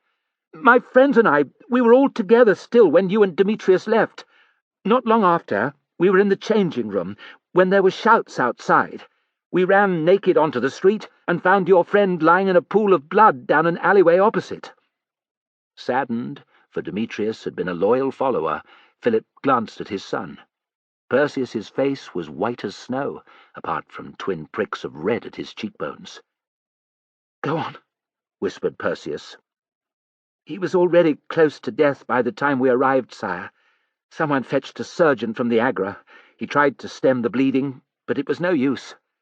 We carried him into the house of an old woman who lived close by and made him comfortable. The surgeon stayed with him." "Did he speak? Did he wake before the end?" demanded Perseus. "They said not, sire. I came to visit in the evening, and he had died." "You should have sent word to me." In a heartbeat, Perseus was round the table and screaming in Melanthius's face. "I would have had the best surgeon in Pella tend to him." "Forgive me, sire," babbled Melanthius, cowering away from Perseus. "I wondered if I should, but after the way I'd treated him, I thought you would blame me for what had happened. Also, the surgeon who examined him said no one living could stop him passing to the underworld. He'd been stabbed in the guts, twice, and in the chest. No one can survive that kind of blood loss, the surgeon said, sire." Melanthius hung his head. "I'm sorry." Philip did not intervene. This was a real test for his son. Breathing heavily, Perseus stepped back from Melanthius. "Why did you decide to come and tell me?" "I couldn't sleep all night thinking about it, sire. I went to the temple of Asclepius at dawn to seek guidance. The only thought that came into my mind was that you should know. He was your friend, and so here I am, sire." "What of the whore's son who murdered him?" asked Perseus. "He ran away before anyone could stop him, sire. It seems he murdered a woman, too. Wondering if anyone had heard the fight, I went straight from the temple this morning to the house of the old woman into whose house we carried Demetrius. She told me that she had heard the fight, and that Demetrius said Empedocles at least twice." "Empedocles," said Perseus, his expression flat and hard. Philip caught his son's eye. "You know who that is?" "Demetrius had a comrade by that name, a man who made his life a misery from the first day he joined the phalanx." Philip's expression grew calculating. "In that case, we had best have a word with this Empedocles." When Empedocles was hauled into the small windowless room where Philip and Perseus were waiting, he looked terrified. Tossed to the flagstones by the 2 soldiers who'd half carried him there, he lay face down, trembling. "Get up!"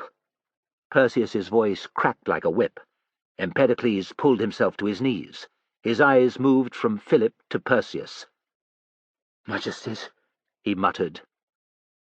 "Do you know why you are here?" demanded Perseus. "No, sire." Philip would have struck Empedocles then, for it was clear he was lying, but Perseus did not. Instead, he said to the officer who'd come in with the soldiers, "Did you search his belongings?" "Yes, sire." The officer held out a plain, bone-handled dagger. "It's been washed, but there are traces of blood on the hilt." Empedocles' throat worked. "A friend of mine was slain outside the Palestra yesterday. Demetrius, he was called," said Perseus. "He was heard to call his killer Empedocles. Strange, is it not, that you and Demetrius served in the same file?" "Coincidence, sire," said Empedocles. "There are many men with my name. I can think of at least 3 others in the same sphere." Interrupting, Perseus said, "How many of them had a long-running enmity with Demetrius? I'll guess. None." Empedocles turned to the king. "Your son is mistaken, sire. I'm innocent." "Talk to Perseus," said Philip harshly. "He's in charge." "An old feud with Demetrius. A witness who heard him call you by your name. A bloodied knife among your possessions," said Perseus, calm as a lawmaker in court. "These reasons would make most men call you guilty, but I want to hear it from your lips. Admit you murdered Demetrius, and I will give you a quick death. Deny it, and this man," Perseus indicated the man standing with his back against the wall, shaven-headed, stripped to the waist, as muscled as a prize bull, his job needed no explanation. The fearful-looking implements hanging from nails did that. Pliers, blades, hammers, and even a saw. Perseus went on, "This man will extract the truth from you. Over a long time, not hours, days. He tells me you might last a month, if we're careful." The only sound in the little airless room was Empedocles' frantic breathing. Philip had been present at many such situations. He knew this was Perseus's first. He watched his son sidelong, expecting him to shout again or to threaten Empedocles further, but to his delight, Perseus simply folded his arms and waited. It took perhaps 30 heartbeats for Empedocles to crack. "I did it, sire. I did it," he said in a low voice. Sorrow flashed across Perseus's eyes, then they went ice-cold. "What did you do?" "I killed Demetrius, sire." "With a knife?" "Yes, sire." "Was he armed?" "No, sire." "So you murdered an unarmed comrade, a man who had stood in the file with you at Atrax and Cynocephaly?" "Yes, sire." Empedocles began to weep. "You miserable creature," said Perseus contemptuously. "You are not fit to clean Demetrius's equipment, let alone to decide that he should die.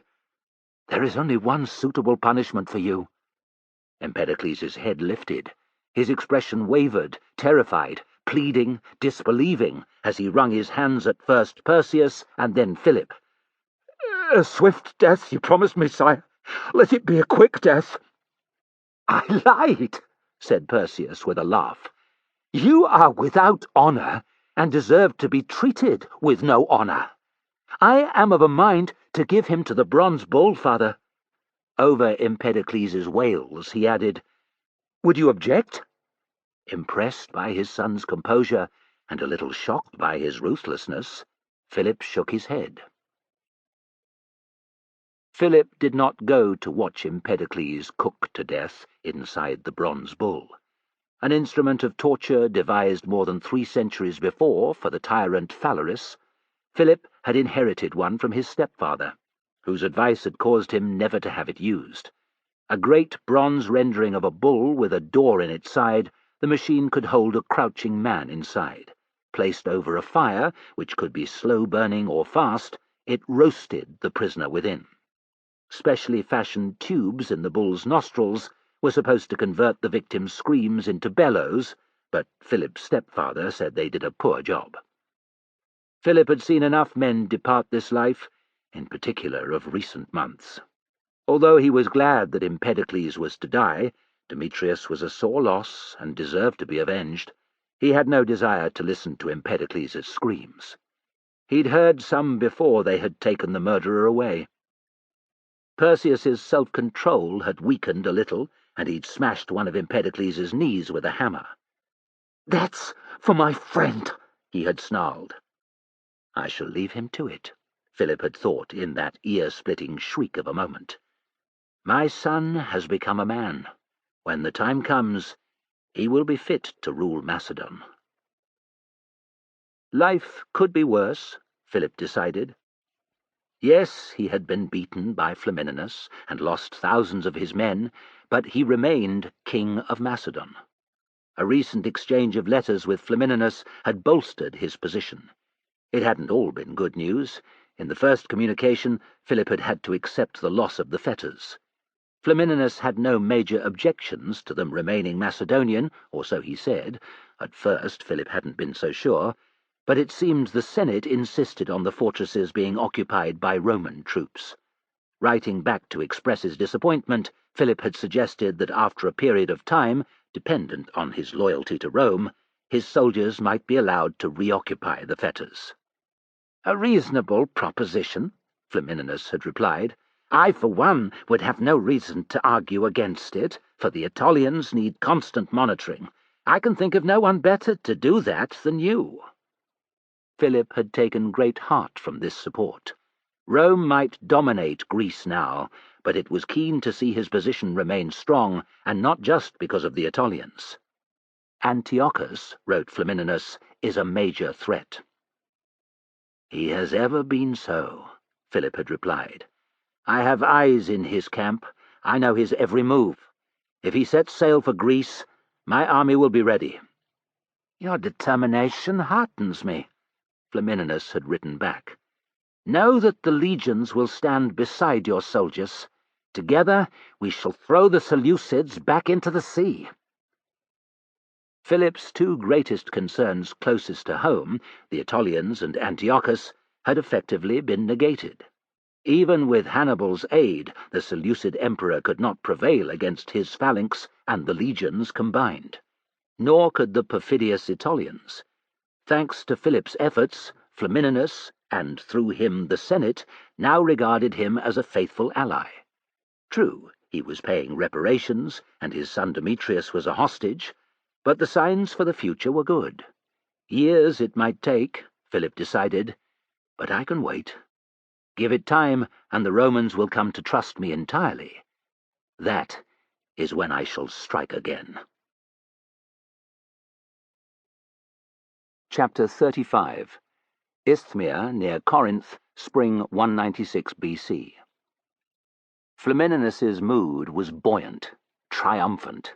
Ha! He thought. How apt. My physical triumph will be in Rome, perhaps a year hence, but the real one will be here today.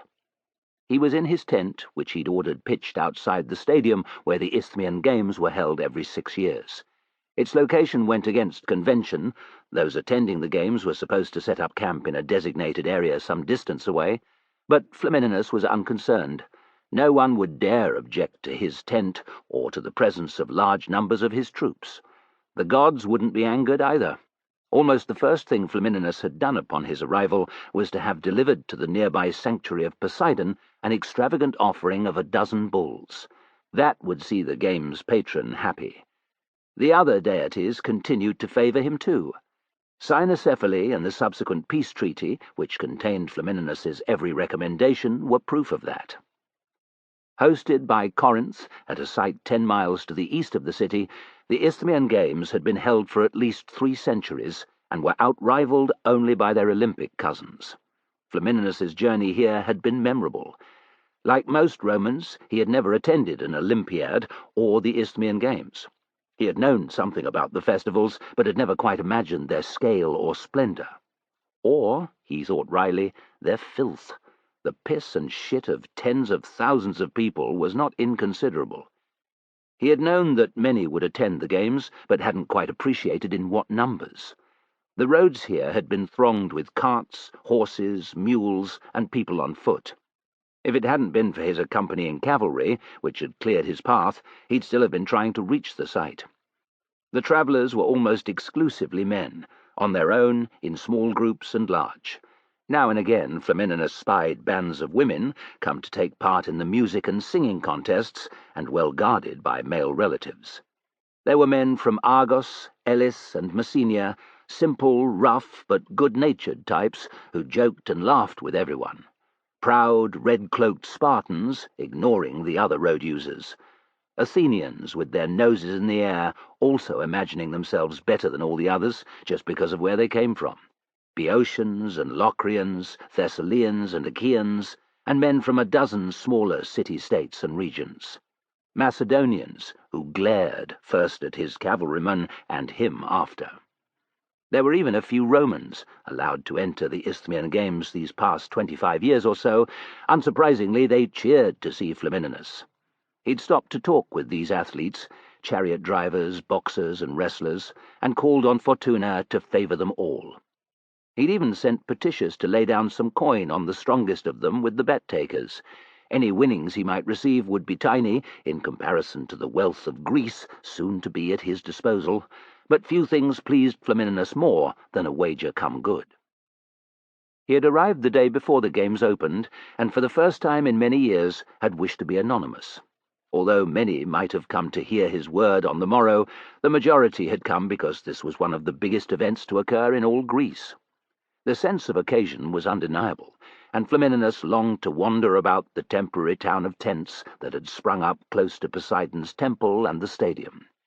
He didn't want to drink himself insensible at one of the many wine stalls, or gorge on the incredible array of foods, meats, cheese, bread, pastries, honey, fruit, olives, on offer, nor did he wish to lie with a whore, have his future foretold, or buy trinkets. What Flamininus would have enjoyed was to soak up the Greekness of it all, and to wander the athletes' area just to see them oiling their muscles or running up and down and mock wrestling, to watch as the grooms exercised the horses and prepared their chariots. He had grown up on tales of the Olympics. Nothing like it or the Isthmian Games existed in Italia. It was frustrating, therefore, to be effectively confined to his tent. The conqueror of Macedonia could not be seen to act like a moonstruck youth, he had decided, nor even to walk among the crowds. After his speech tomorrow it would be different, and in the coming days Flamininus planned to attend chariot and horse races and to watch athletic and boxing contests. Of particular interest to him was the Hippios, the 4-lap foot race special to the Isthmian Games. He would also visit the athletes' camp and speak with some of the winners. Soaking up the spirit of the games, he would come away the richer for it. Flamininus smiled and set aside his plans. Today, nothing was more important than his speech. This was his day, the culmination of long years of climbing the political ladder, securing the consulship, and after, command of the war against Philip. Victory had been secured over Macedonia. Whether they knew it or not, the Greeks had been brought to heel. He would make much of their freedom, but from this day onward the Republic would cast a long shadow over Greece, and it was all thanks to him. To me, he thought, Titus Quinctius Flamininus. No one was going to spoil his enjoyment of this, the pinnacle of his career. Not Lucius, who, still in disgrace, he had forbidden from entering his tent. Not even Galba would ruin the occasion. "Ah, Galba," Flamininus murmured.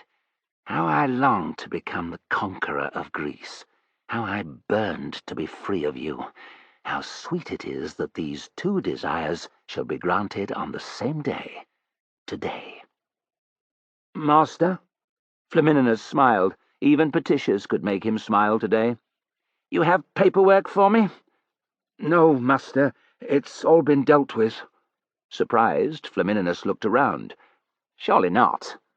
"Knowing that this was your day, master, I worked late into the night to see it done." Petitius's lips opened as if to lick. He paused, then closed them again. "Well done," said Flamininus, pleased on 2 counts. He made an uncharacteristic, impulsive decision. "Tell me, do I seem ready?" Turning, as had been the norm with Passian, he allowed a stunned Petitius to appraise him. "Yes, master. You look imposing." Feeling even more important, Flamininus stood a little taller. And my hair, is any out of place?" Petitius walked around him. He brushed and patted at the top of Flamininus's head. "A few hairs there, master, nothing more." "What about marks on my armour?"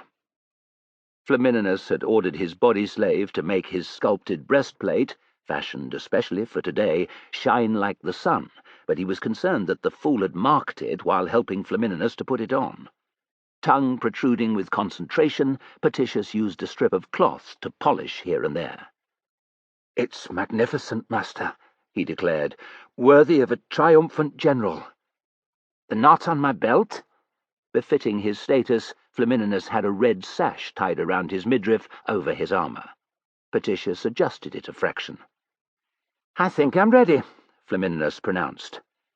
"You look as if you've descended from the heavens, master." Petitius sounded genuine. Flamininus made his second on-the-spot decision of the day. "You have served me well. When we have returned to Italia, and life has returned to normal, in, say, 2 years, you shall have your freedom." Petitius licked his lips, and then he began to cry. "Thank you, master, thank you." "Come now," said Flamininus, feeling awkward, and behind that a rush of guilt about Passion. "There's no need for a display." "No, master." Petitius composed himself. "Your commanders and officers are ready." As they should be, thought Flamininus. At other times he would have let them sweat in the sunshine, but he was eager for proceedings to begin. "Good. Let us go, then, and free the Greeks." Emerging from the tent, he walked towards a large group of waiting legates, tribunes, and staff officers. Not a man of the scores of senior officers in his army appeared to be absent. They all want to bask in the glory, thought Flamininus. He didn't begrudge them, apart from Galba, that was. His enemy, spindly-legged as a stork, was watching from a position close to the front of the assembly. "Enjoy it while you may," Flamininus gloated silently. "Your world is about to turn upside down." Preceded by a nervous-faced Corinthian official and a maniple of Principes, Flamininus had insisted on Felix's unit, he and his officers entered the crowds around the stadium, which held nigh on 10,000 people. Preoccupied with his preparations, Flamininus had paid little attention to the announcements and cheers that had been emanating from the brick-built structure all morning. A vast mob milled about. They were the usual mixture of those who'd come late and missed a ticket to see the official opening of the games, and those who'd come just to partake in the festive atmosphere. The vendors who plied a living wherever large numbers of people came together were present in droves. Fried pork sellers and wine merchants, including an enterprising Platian who had brought in vast stores of amphorae and appeared to be making a killing as a result. Pastry makers, bakers, men offering olives, cheese, nuts, bet-takers and whores, cut-purses, snot-nosed children, and cripples begging for coins. Few appeared to know that Flamininus was here or to care. That might have irritated him usually, but not today. Inside the stadium, thousands of people were waiting for the games to begin, but there were also representatives from every city-state in Greece. All these were here to witness his speech, his long-awaited speech that would reveal the terms of the peace treaty with Philip, the treaty that had come about because of his victory at Cynocephaly. The Corinthian official came hurrying back to inform Flamininus that the jugglers, acrobats, and actors sent in to keep the audience amused had finished. Everything was in place. It would have pleased Flamininus to have first sent the maniple of Principes into the arena for a display of martial valour, but that might have angered the Greeks, and on this of all days he did not want that to happen. Leaving his soldiers by the entrance, bar a personal escort of 20, and guided by the sweating Corinthian official, he made his way up the tunnelled staircase that led to the best seating. The clamour of earlier had been replaced by an air of anticipation. As Flamininus emerged into the stadium proper, which had been decorated with garlands and flowers, gasps and cries of "He's here!" went up. Smooth-faced, giving nothing away, Flamininus sat down, soon after joined by his legates and tribunes. Less high-ranking officers had to make do with seats further up the stands. His escort of 20 Principes remained standing on either side, taking up positions on the steps that led up and down between the rows of seating. A hush fell. Flamininus's gaze wandered from left to right around the entire stadium. It gave him supreme pleasure that every face was watching him. Him. Not you, Galba, he thought, turning round to give his enemy a broad smile. Galba, normally the master of masking his feelings, scowled. The Corinthian official asked was Flamininus ready. He nodded, watching as the official signalled to someone on the sand. He in turn cried a command, and a moment later a herald and a trumpeter paced into the centre of the well-raked arena. Total silence descended. Flamininus closed his eyes and thanked Jupiter, Mars, and Fortuna, his favoured gods, for their help and guidance. The trumpet sounded, a long, glorious set of notes. Unrolling the parchment in his hands, the herald cried, "The Senate of Rome and the General Titus Quinctius Flamininus, having beaten King Philip and the Macedonians in war, declare the following peoples to be free, exempt from taxes, and subject to their own laws: the Corinthians, Phocians, and Locrians, the Euboeans, Magnesians, and Thessalians, the Perrhaebians, and the Achaeans of Theotis." These were the peoples who had been Philip's subjects. To Flamininus's astonishment, no one spoke. There were no shouts of delight or anger. Glancing at the nearest Greeks, he realized that they were so shocked by the announcement that they didn't know how to react. Men were questioning their neighbours. "Did you hear what I did? Am I dreaming?" And when the herald made to walk off the sand, scores of voices demanded that he repeat his proclamation. And so, to Flamininus's amusement, the announcement was read out again. This time the message sank in, and the audience's reaction was wild. Such cheering as Flamininus had not heard since the declaration of Scipio's defeat of Hannibal at Zama went up. Men embraced each other and wept openly. Some danced where they stood. Others saluted Flamininus and called down the blessings of the gods on him. Exulting in the attention, he gave them gracious nods in return. Alone among the audience in not seeming pleased, he spied the Aetolian representatives, among them Phineus and Alexander, with whom he had tangled before. Sour-faced, venomous even, they threw frequent glances in his direction. Many would not have noticed the absence of mention of the fetters, would not have realized that this meant the fortresses would continue in Roman hands, but the Aetolians had. Flamininus cared not a whit. In fact, he was pleased. Let the fools resent Rome, he thought. We are their masters now. The games began soon after, but few in the audience paid much attention to the chariot racing or the athletic contests. Flamininus also paid little attention to the display. He was considering every part of his plan to deal with Galba. It was a delight that the man was sitting behind him, blithely unaware. Even better was the manner in which Galba sought him out when the games came to an end for the day. Surrounded by euphoric Corinthians and grinning Euboeans, next handed a garland by a Thessalian and hugged by a pair of Phocians, Flamininus was slowly making his way towards the stairs when Galba appeared by his shoulder. "We need to talk."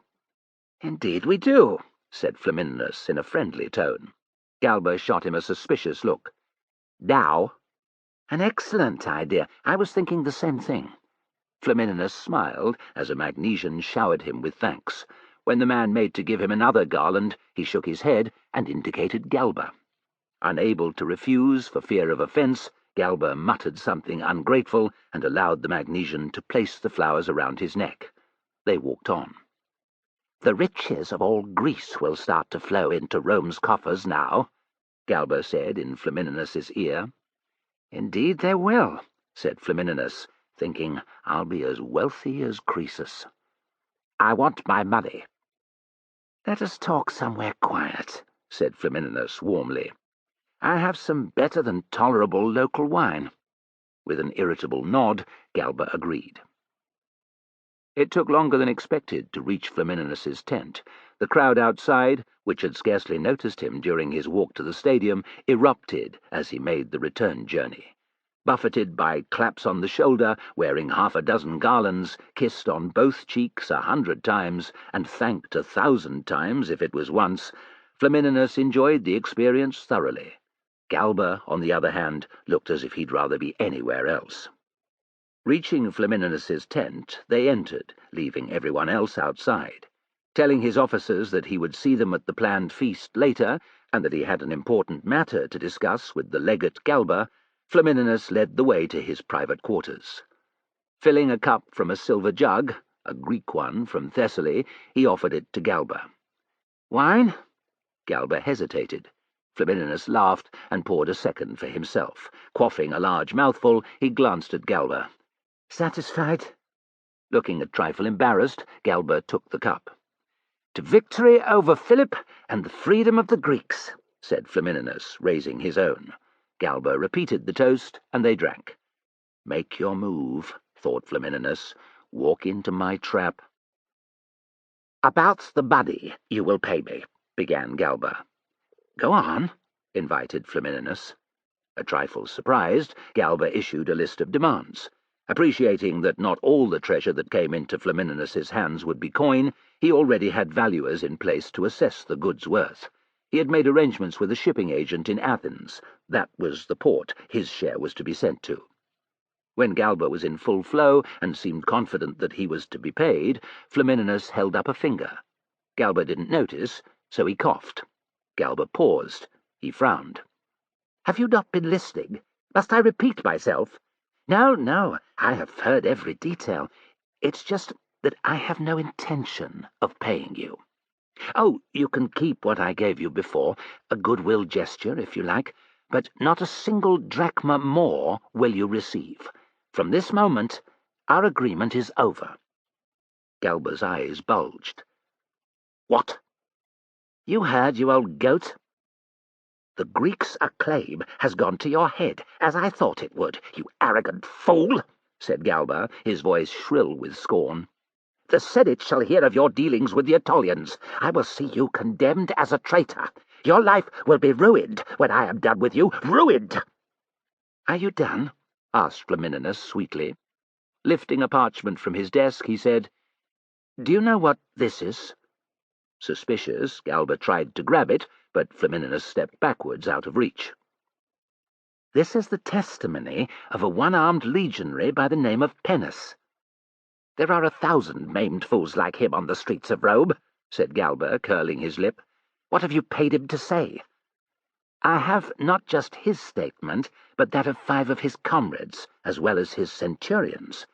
The last had been obtained after a beating and the threat of worse, but Galba didn't need to know that, thought Flamininus. He continued, "They were all present at Seletrum." Galba's face turned the colour of a newly dead corpse. "Seletrum.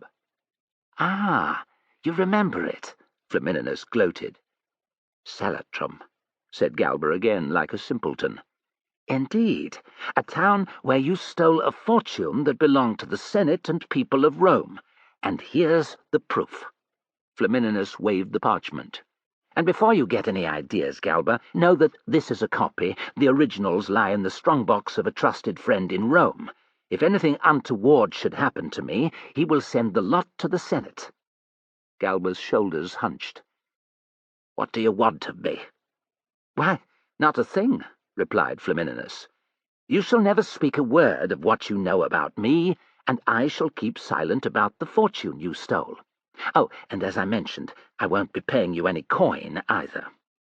The poisonous look that Galba shot him then was worthy of Medusa. "Are we in agreement?"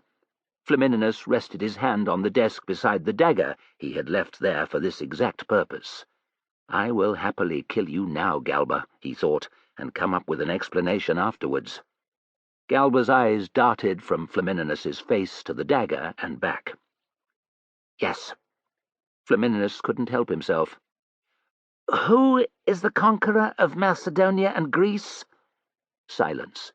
Flamininus's fingers closed on the hilt. "You are." "Good." With a jerk of his head, such as he'd give to a slave, Flamininus added, "You may go." Like a whipped dog, Galba slunk from the room. Apart from the victory at Cynocephaly, Flamininus couldn't remember a happier moment in all his life. He wasn't finished with Galba, however, not yet. The snake might have been crushed, but he wasn't dead, and he would already be plotting a way to get back at Flamininus. A final lesson needed to be delivered in the most brutal of fashions. Waiting until Galba was gone, Flamininus summoned the officer of the guard from outside the tent. "I have a task for you," he said in a confidential tone. Chapter 36. It was the evening of the same day of Flamininus's declaration at the Isthmian Games, and Felix and his old comrades were sitting around, as they had so many times over the years. But rather than get pissed, as every other person in Isthmia, Roman or Greek, appeared to be doing, they were holding a council of war. Felix had been surprised to be summoned by Flamininus just a short time before. The general's request had stunned him, but a heartbeat later he'd agreed. Felix only wanted to take one man with him, and he'd decided on Clavus, who had proven his loyalty before. Sparax had long ears, however, and he'd caught the word Galba when the pair were hunched together by the fire. Demanding to know what was going on, he had made enough noise to start attracting other men's attention. Just to shut him up, Felix had let him in on the secret. Of course, then he'd had to tell Daedalus as well. He couldn't leave out the last of his former brothers-in-arms. Sparax's reaction was like that of a 3-year-old handed a huge honey pastry. He could not stop grinning. "The only thing better," he declared, "would be to kill Onionhead." "No, this is better," said Clavus with an evil grin. "Far better." Late in the night, in the darkest hour, when men are wrapped in their blankets, dreaming, and even the sentries' eyelids droop, Felix and his 3 friends stole between the rows of tents. It was fortunate that not all Flamininus's legions were present, meaning the camp was small. Only the 8th had been delegated to travel to Isthmia. The other legions were at Elatia and important locations such as Chalcis and Demetrius. A strong detachment had also been sent to garrison the Acrocorinth, which lay south of the city of Corinth, 10 miles to the west. The friends' faces, arms, and legs were blackened with ash from the almost dead fire. "Nice and slow we'll take it," Felix had warned, "and none of us will twist an ankle. Better to move this way than along the avenues and risk being seen by the one sober, still-awake officer in the camp." No one argued. Their mission, while sanctioned by Flamininus, was illegal. If the comrades were apprehended before it, they'd probably escape with a light punishment. The 4 had agreed to stick to the same story, that they were going to rob wine from the Legion's stores. But if caught in the middle of doing what Flamininus had asked them to, matters would take an altogether more unpleasant turn. Because of this, Flamininus had not made his unusual request of Felix an order. "If you're discovered, I will not be able to save you," he'd said. "You must do this of your own free will." Felix had agreed before Flamininus had even finished speaking, and despite the risk, Clavus hadn't taken much persuading either. Nor, as Felix had been pleased to discover, had Sparax and Daedalus. "It can't be as dangerous as Astrax," Sparax had joked, "nor plenty of other battles we've been through." That said, thought Felix, halting as a man in the tent they were passing coughed himself awake, they were still in danger. The sight of their ash-covered faces would alert even the drunkest officer. To be sure that there would be no consequences, they needed to pass unseen all the way to their destination and back. The cougher muttered and lay back down. He had been drinking, for within a dozen heartbeats he was snoring again. Signalling that they could continue, Felix padded on. Reaching the camp's central crossroads, he stayed in the shadows and peered over at the senior officers' tents. Most of the army had missed Flamininus's declaration, but every senior officer had come to witness it. Their tents were what Felix was staring at. He knew the one they wanted, because Flamininus himself had told him. There was no one in sight on either of the main avenues. Incredibly, there were no sentries visible outside the pavilion that comprised the temporary headquarters either. Only outside Flamininus's great tent could Felix see anyone, and that was just 4 men. 2 were leaning forward on their grounded shields, in a posture so familiar that Felix knew they were asleep. The other 2 weren't much better, barely stirring even when an owl called overhead. Indicating that he would go first, Felix stole across the avenue to the senior officers' tents. No alarm was called, no voice shouted at him to stop. He waved at his comrades, and Clavus crept over next. Sparax and Daedalus made it without incident as well. They grinned at each other, their teeth the only bright parts of them. Eyes peeled for sentries, Felix led the way along the line of tents. The noise of snoring and occasional farting was just as bad here as it had been outside those of the ordinary soldiers. Antonius had been fond of saying that every man looked the same when he was taking a shit. They all sounded the same when asleep, too, Felix decided, amused. 7 tents in, he stopped. "This is the one," he mouthed. There was still no sign of any sentries, and he thanked the gods for Flamininus's order that had seen every man, bar his bodyguards and the soldiers deputized to man the walls, given the night off duty. "It will help you," he'd said to Felix with a wink. "Not that I have any idea what you're planning." 3 of them were going inside. Felix was one, obviously. None of the others would volunteer to stay behind, so he'd made them draw lots. Sparax was disgusted to end up with the short straw. Even now he was glowering. "Stay alert," Felix mouthed. "Whistle if you see anyone."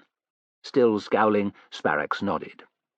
Felix knelt and lifted the tent panel enough to peer inside. Accustomed to the dark, he was able to pick out a table and dining couches. Sure there would be no one in this chamber, he glanced at Clavus and Daedalus, and then, with one of them holding up the leather, crawled under. The arrangement was that he should check it was safe before they entered. Rising to his feet, Felix tiptoed around the dining room, grateful for the thick carpets underfoot. Through the doorway he found a reception area which was also empty.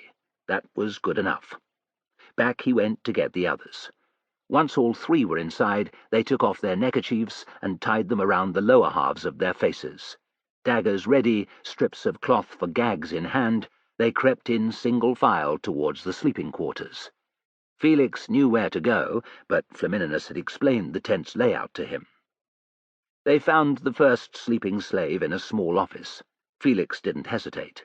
The slave woke with Felix's hand over his mouth and a dagger at his throat. Clavus was whispering in his ear to stay quiet if he wanted to live. Terrified, the slave did not move a muscle. An instant later, Daedalus had gagged him, and a dozen heartbeats after that he had been trussed up like a hen for the pot. A second slave outside the bedroom met the same fate. Wide-eyed, he nodded when Clavus repeated his warning. When Felix leaned down to ask if there was anyone else in the bedchamber but its main occupant, he got a shake of the head.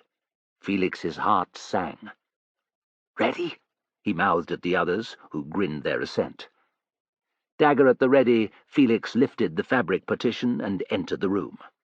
The air inside was stuffy, a mixture of sweat, farts, and sour wine. A bed dominated the space. On it he made out a prone shape.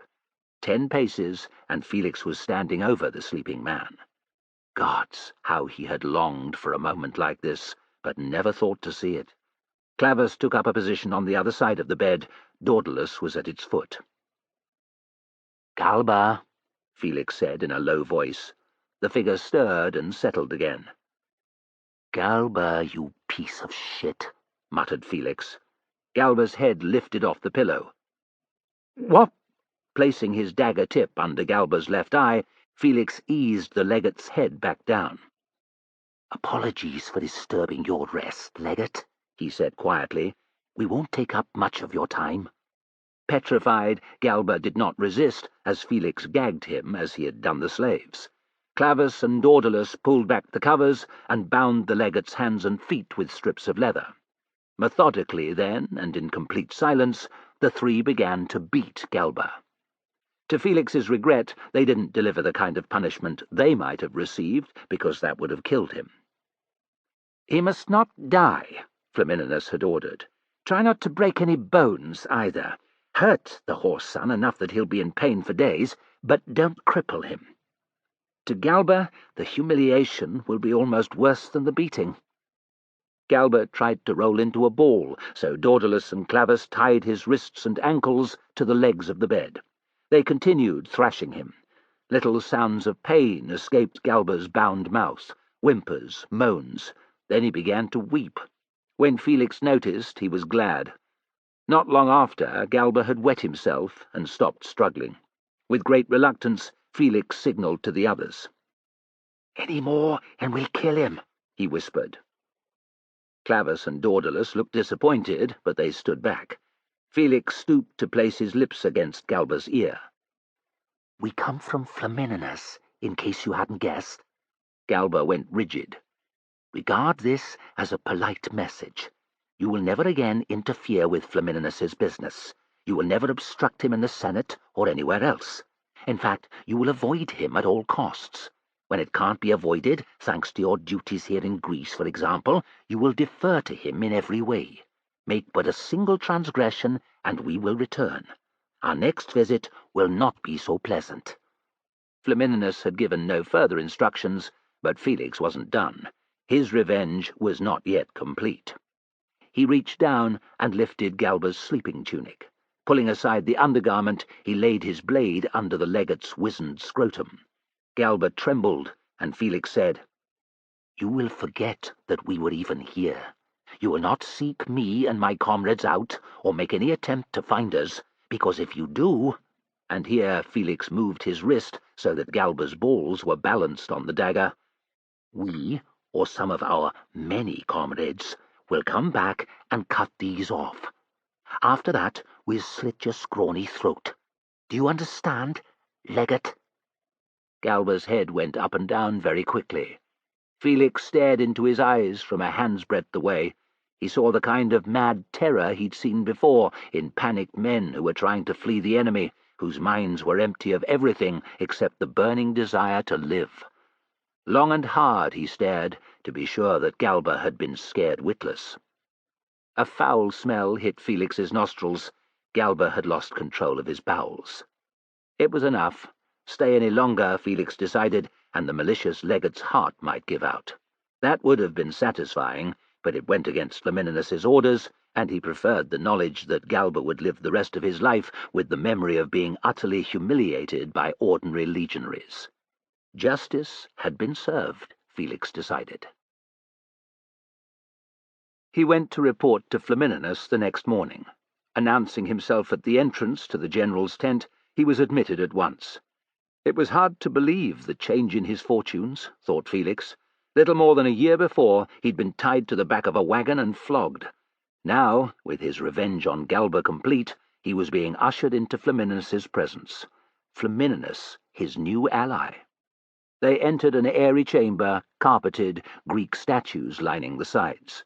The general sat alone at a table laden with food, bread, pastries, olives, cheese, and greens. "Optio Felix Cicirus to see you, sir." The officer who had accompanied him saluted and withdrew. Felix came to attention. "Sir." "At ease, Optio." Flamininus beckoned, indicated a second stool. "Sit. Join me." "Sir, Come, I won't have it any other way. You are the man who delivered Galba to me on a plate, as it were." Flamininus indicated the platters before him and chuckled. "How is Galba?" Felix sat, grinning. "I don't think he'll be eating right now, sir. He will be black and blue by this evening." "That's terrible," said Flamininus, mock-solicitously. "Did he listen to your message?" "He did, sir. I'd stake my life on it." Felix described what had happened in full detail. "How satisfactory." If Flamininus had been a cat, thought Felix, he'd have been purring. "Eat. Break your fast," urged Flamininus. "Try these honeyed pastries. They're my favourite. My cook, a princeps like yourself, makes them every morning. You'd find it hard to find better ones in Rome." A taste, and Felix agreed with him. He ate one, and then, with Flamininus continuing to offer the plate, a second. "Gratitude, sir. After what you did for me, it's a trifle." Flamininus's face grew more serious. "We must talk about the future. I know you wanted some leave, that you might take a gravestone to Cynocephaly and honour your brother suitably." "Yes, sir." Felix's heart squeezed. "I'll have the paperwork drawn up today. Take your tent mates as well. A month should be enough time?" "Yes, sir. Thank you, sir," said Felix, astonished. He'd not expected to be rewarded so soon, nor to be given that amount of time. To be allowed to have Clavus, Daedalus, and Sparax accompany him was also wholly unexpected. There would be time and enough help, thought Felix with a flood of emotion, not just to see a tomb erected for Antonius, but perhaps to do the same for some of their fallen comrades. "One of the finest stonemasons in Greece works out of Corinth. He's expecting you. He has been paid to deliver you whatever plaque you desire. An army wagon is at your disposal as well, to carry the stone to the battlefield." Felix's throat closed. Moisture pricked his eyes. "The gods bless and keep you, sir," he whispered. "It's nothing more than you deserve," said Flamininus warmly. A bulging purse appeared on the table. "This is yours too. That's an order." Again Felix muttered his thanks. "When you return, do you see your future in the army, past your term of service, eh?" Since Antonius's death, Felix had struggled to find purpose. He felt differently now. His revenge on Galba had given him a sudden new lease of life, and now it seemed the general saw a future for him. Felix's spirits rose further. The idea was tempting. "Well?" asked Flamininus. "Stay in the Legion, and your luck will never hold," Felix told himself. "Sooner or later, someone will recognize you, will remember that you were dishonorably discharged after Zama." He bowed his head. "I can't, sir." "Why ever not?" demanded Flamininus. "Soldiers like you are 1 in 1,000. I can see you making centurion within 3 years, and senior centurion within 5 to 7. Felix couldn't believe his ears. "Really, sir?" "Really. What do you say?" Felix looked at Flamininus, decided that he was worthy of trust, threw caution to the wind, and said, "I fell asleep on sentry duty after Zama, sir." Flamininus frowned. "Why are you telling me this?" Felix couldn't help himself. It all poured out. His experiences of the war against Hannibal, Matho's brutality, the Battle of Zama, killing the elephant, life in the camp outside Carthage, Ingenuus's discovery of the wine, drinking so much that he and his comrades had dropped off, allowing the prisoners to escape, the fustuarium, and beating Ingenuus to death, being hounded from the Legion by Matho, the brothers' miserable life back in Italia, and their decision to re-enlist when war was declared on Macedonia. Felix left out no detail except his encounters with Matho. Those dark secrets would go with him to his grave. A grave, he thought as Flamininus stared at him, that he might be filling sooner rather than later. Yet despite the fact that he had laid his head on the executioner's block by revealing all, Felix felt an enormous weight lift from his shoulders. It was a relief to have come clean at last. Silence fell when he'd finished, and as it dragged on, Felix concluded that Flamininus was no different from Galba. It would be the fustuarium again. Despairing, Felix bent his head. Flamininus began to laugh. Felix looked up, amazed. "By all the gods, that's a story and a half, and no mistake." "He's toying with me," thought Felix, the last of his hope vanishing. "Let me deal with it." Still convinced that Flamininus would have him executed, Felix didn't understand. "Sir?"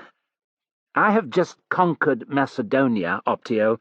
Pardoning a valiant legionary, you, is a small matter in comparison. Fear not, your name will be cleared. Your achievements at Zama and Cynocephaly will not go unrewarded either." Felix cracked a nervous smile. "I don't know what to say, sir." "You can thank me for a start." Panic flooded Felix's every vein. "I'm sorry, sir. 1,000 thanks. I will forever be in your debt." He looked at Flamininus to find the general smiling at him. "Peace, Optio. I took no offence." Felix nodded. "Gratitude, sir." "Philip has been vanquished, but the threat of Antiochus looms on the horizon. Another war is likely, if not this year, then within the next 2 or 3. Men like you and your brother won the battle at Cynocephaly. Hard men, brave men. Rome needs you. I need you. Tell me you'll stay." Felix had never seen a ghost, but he could sense Antonius at his shoulder, grinning in encouragement. He had never been surer of anything in his life. He met Flamininus's gaze and said,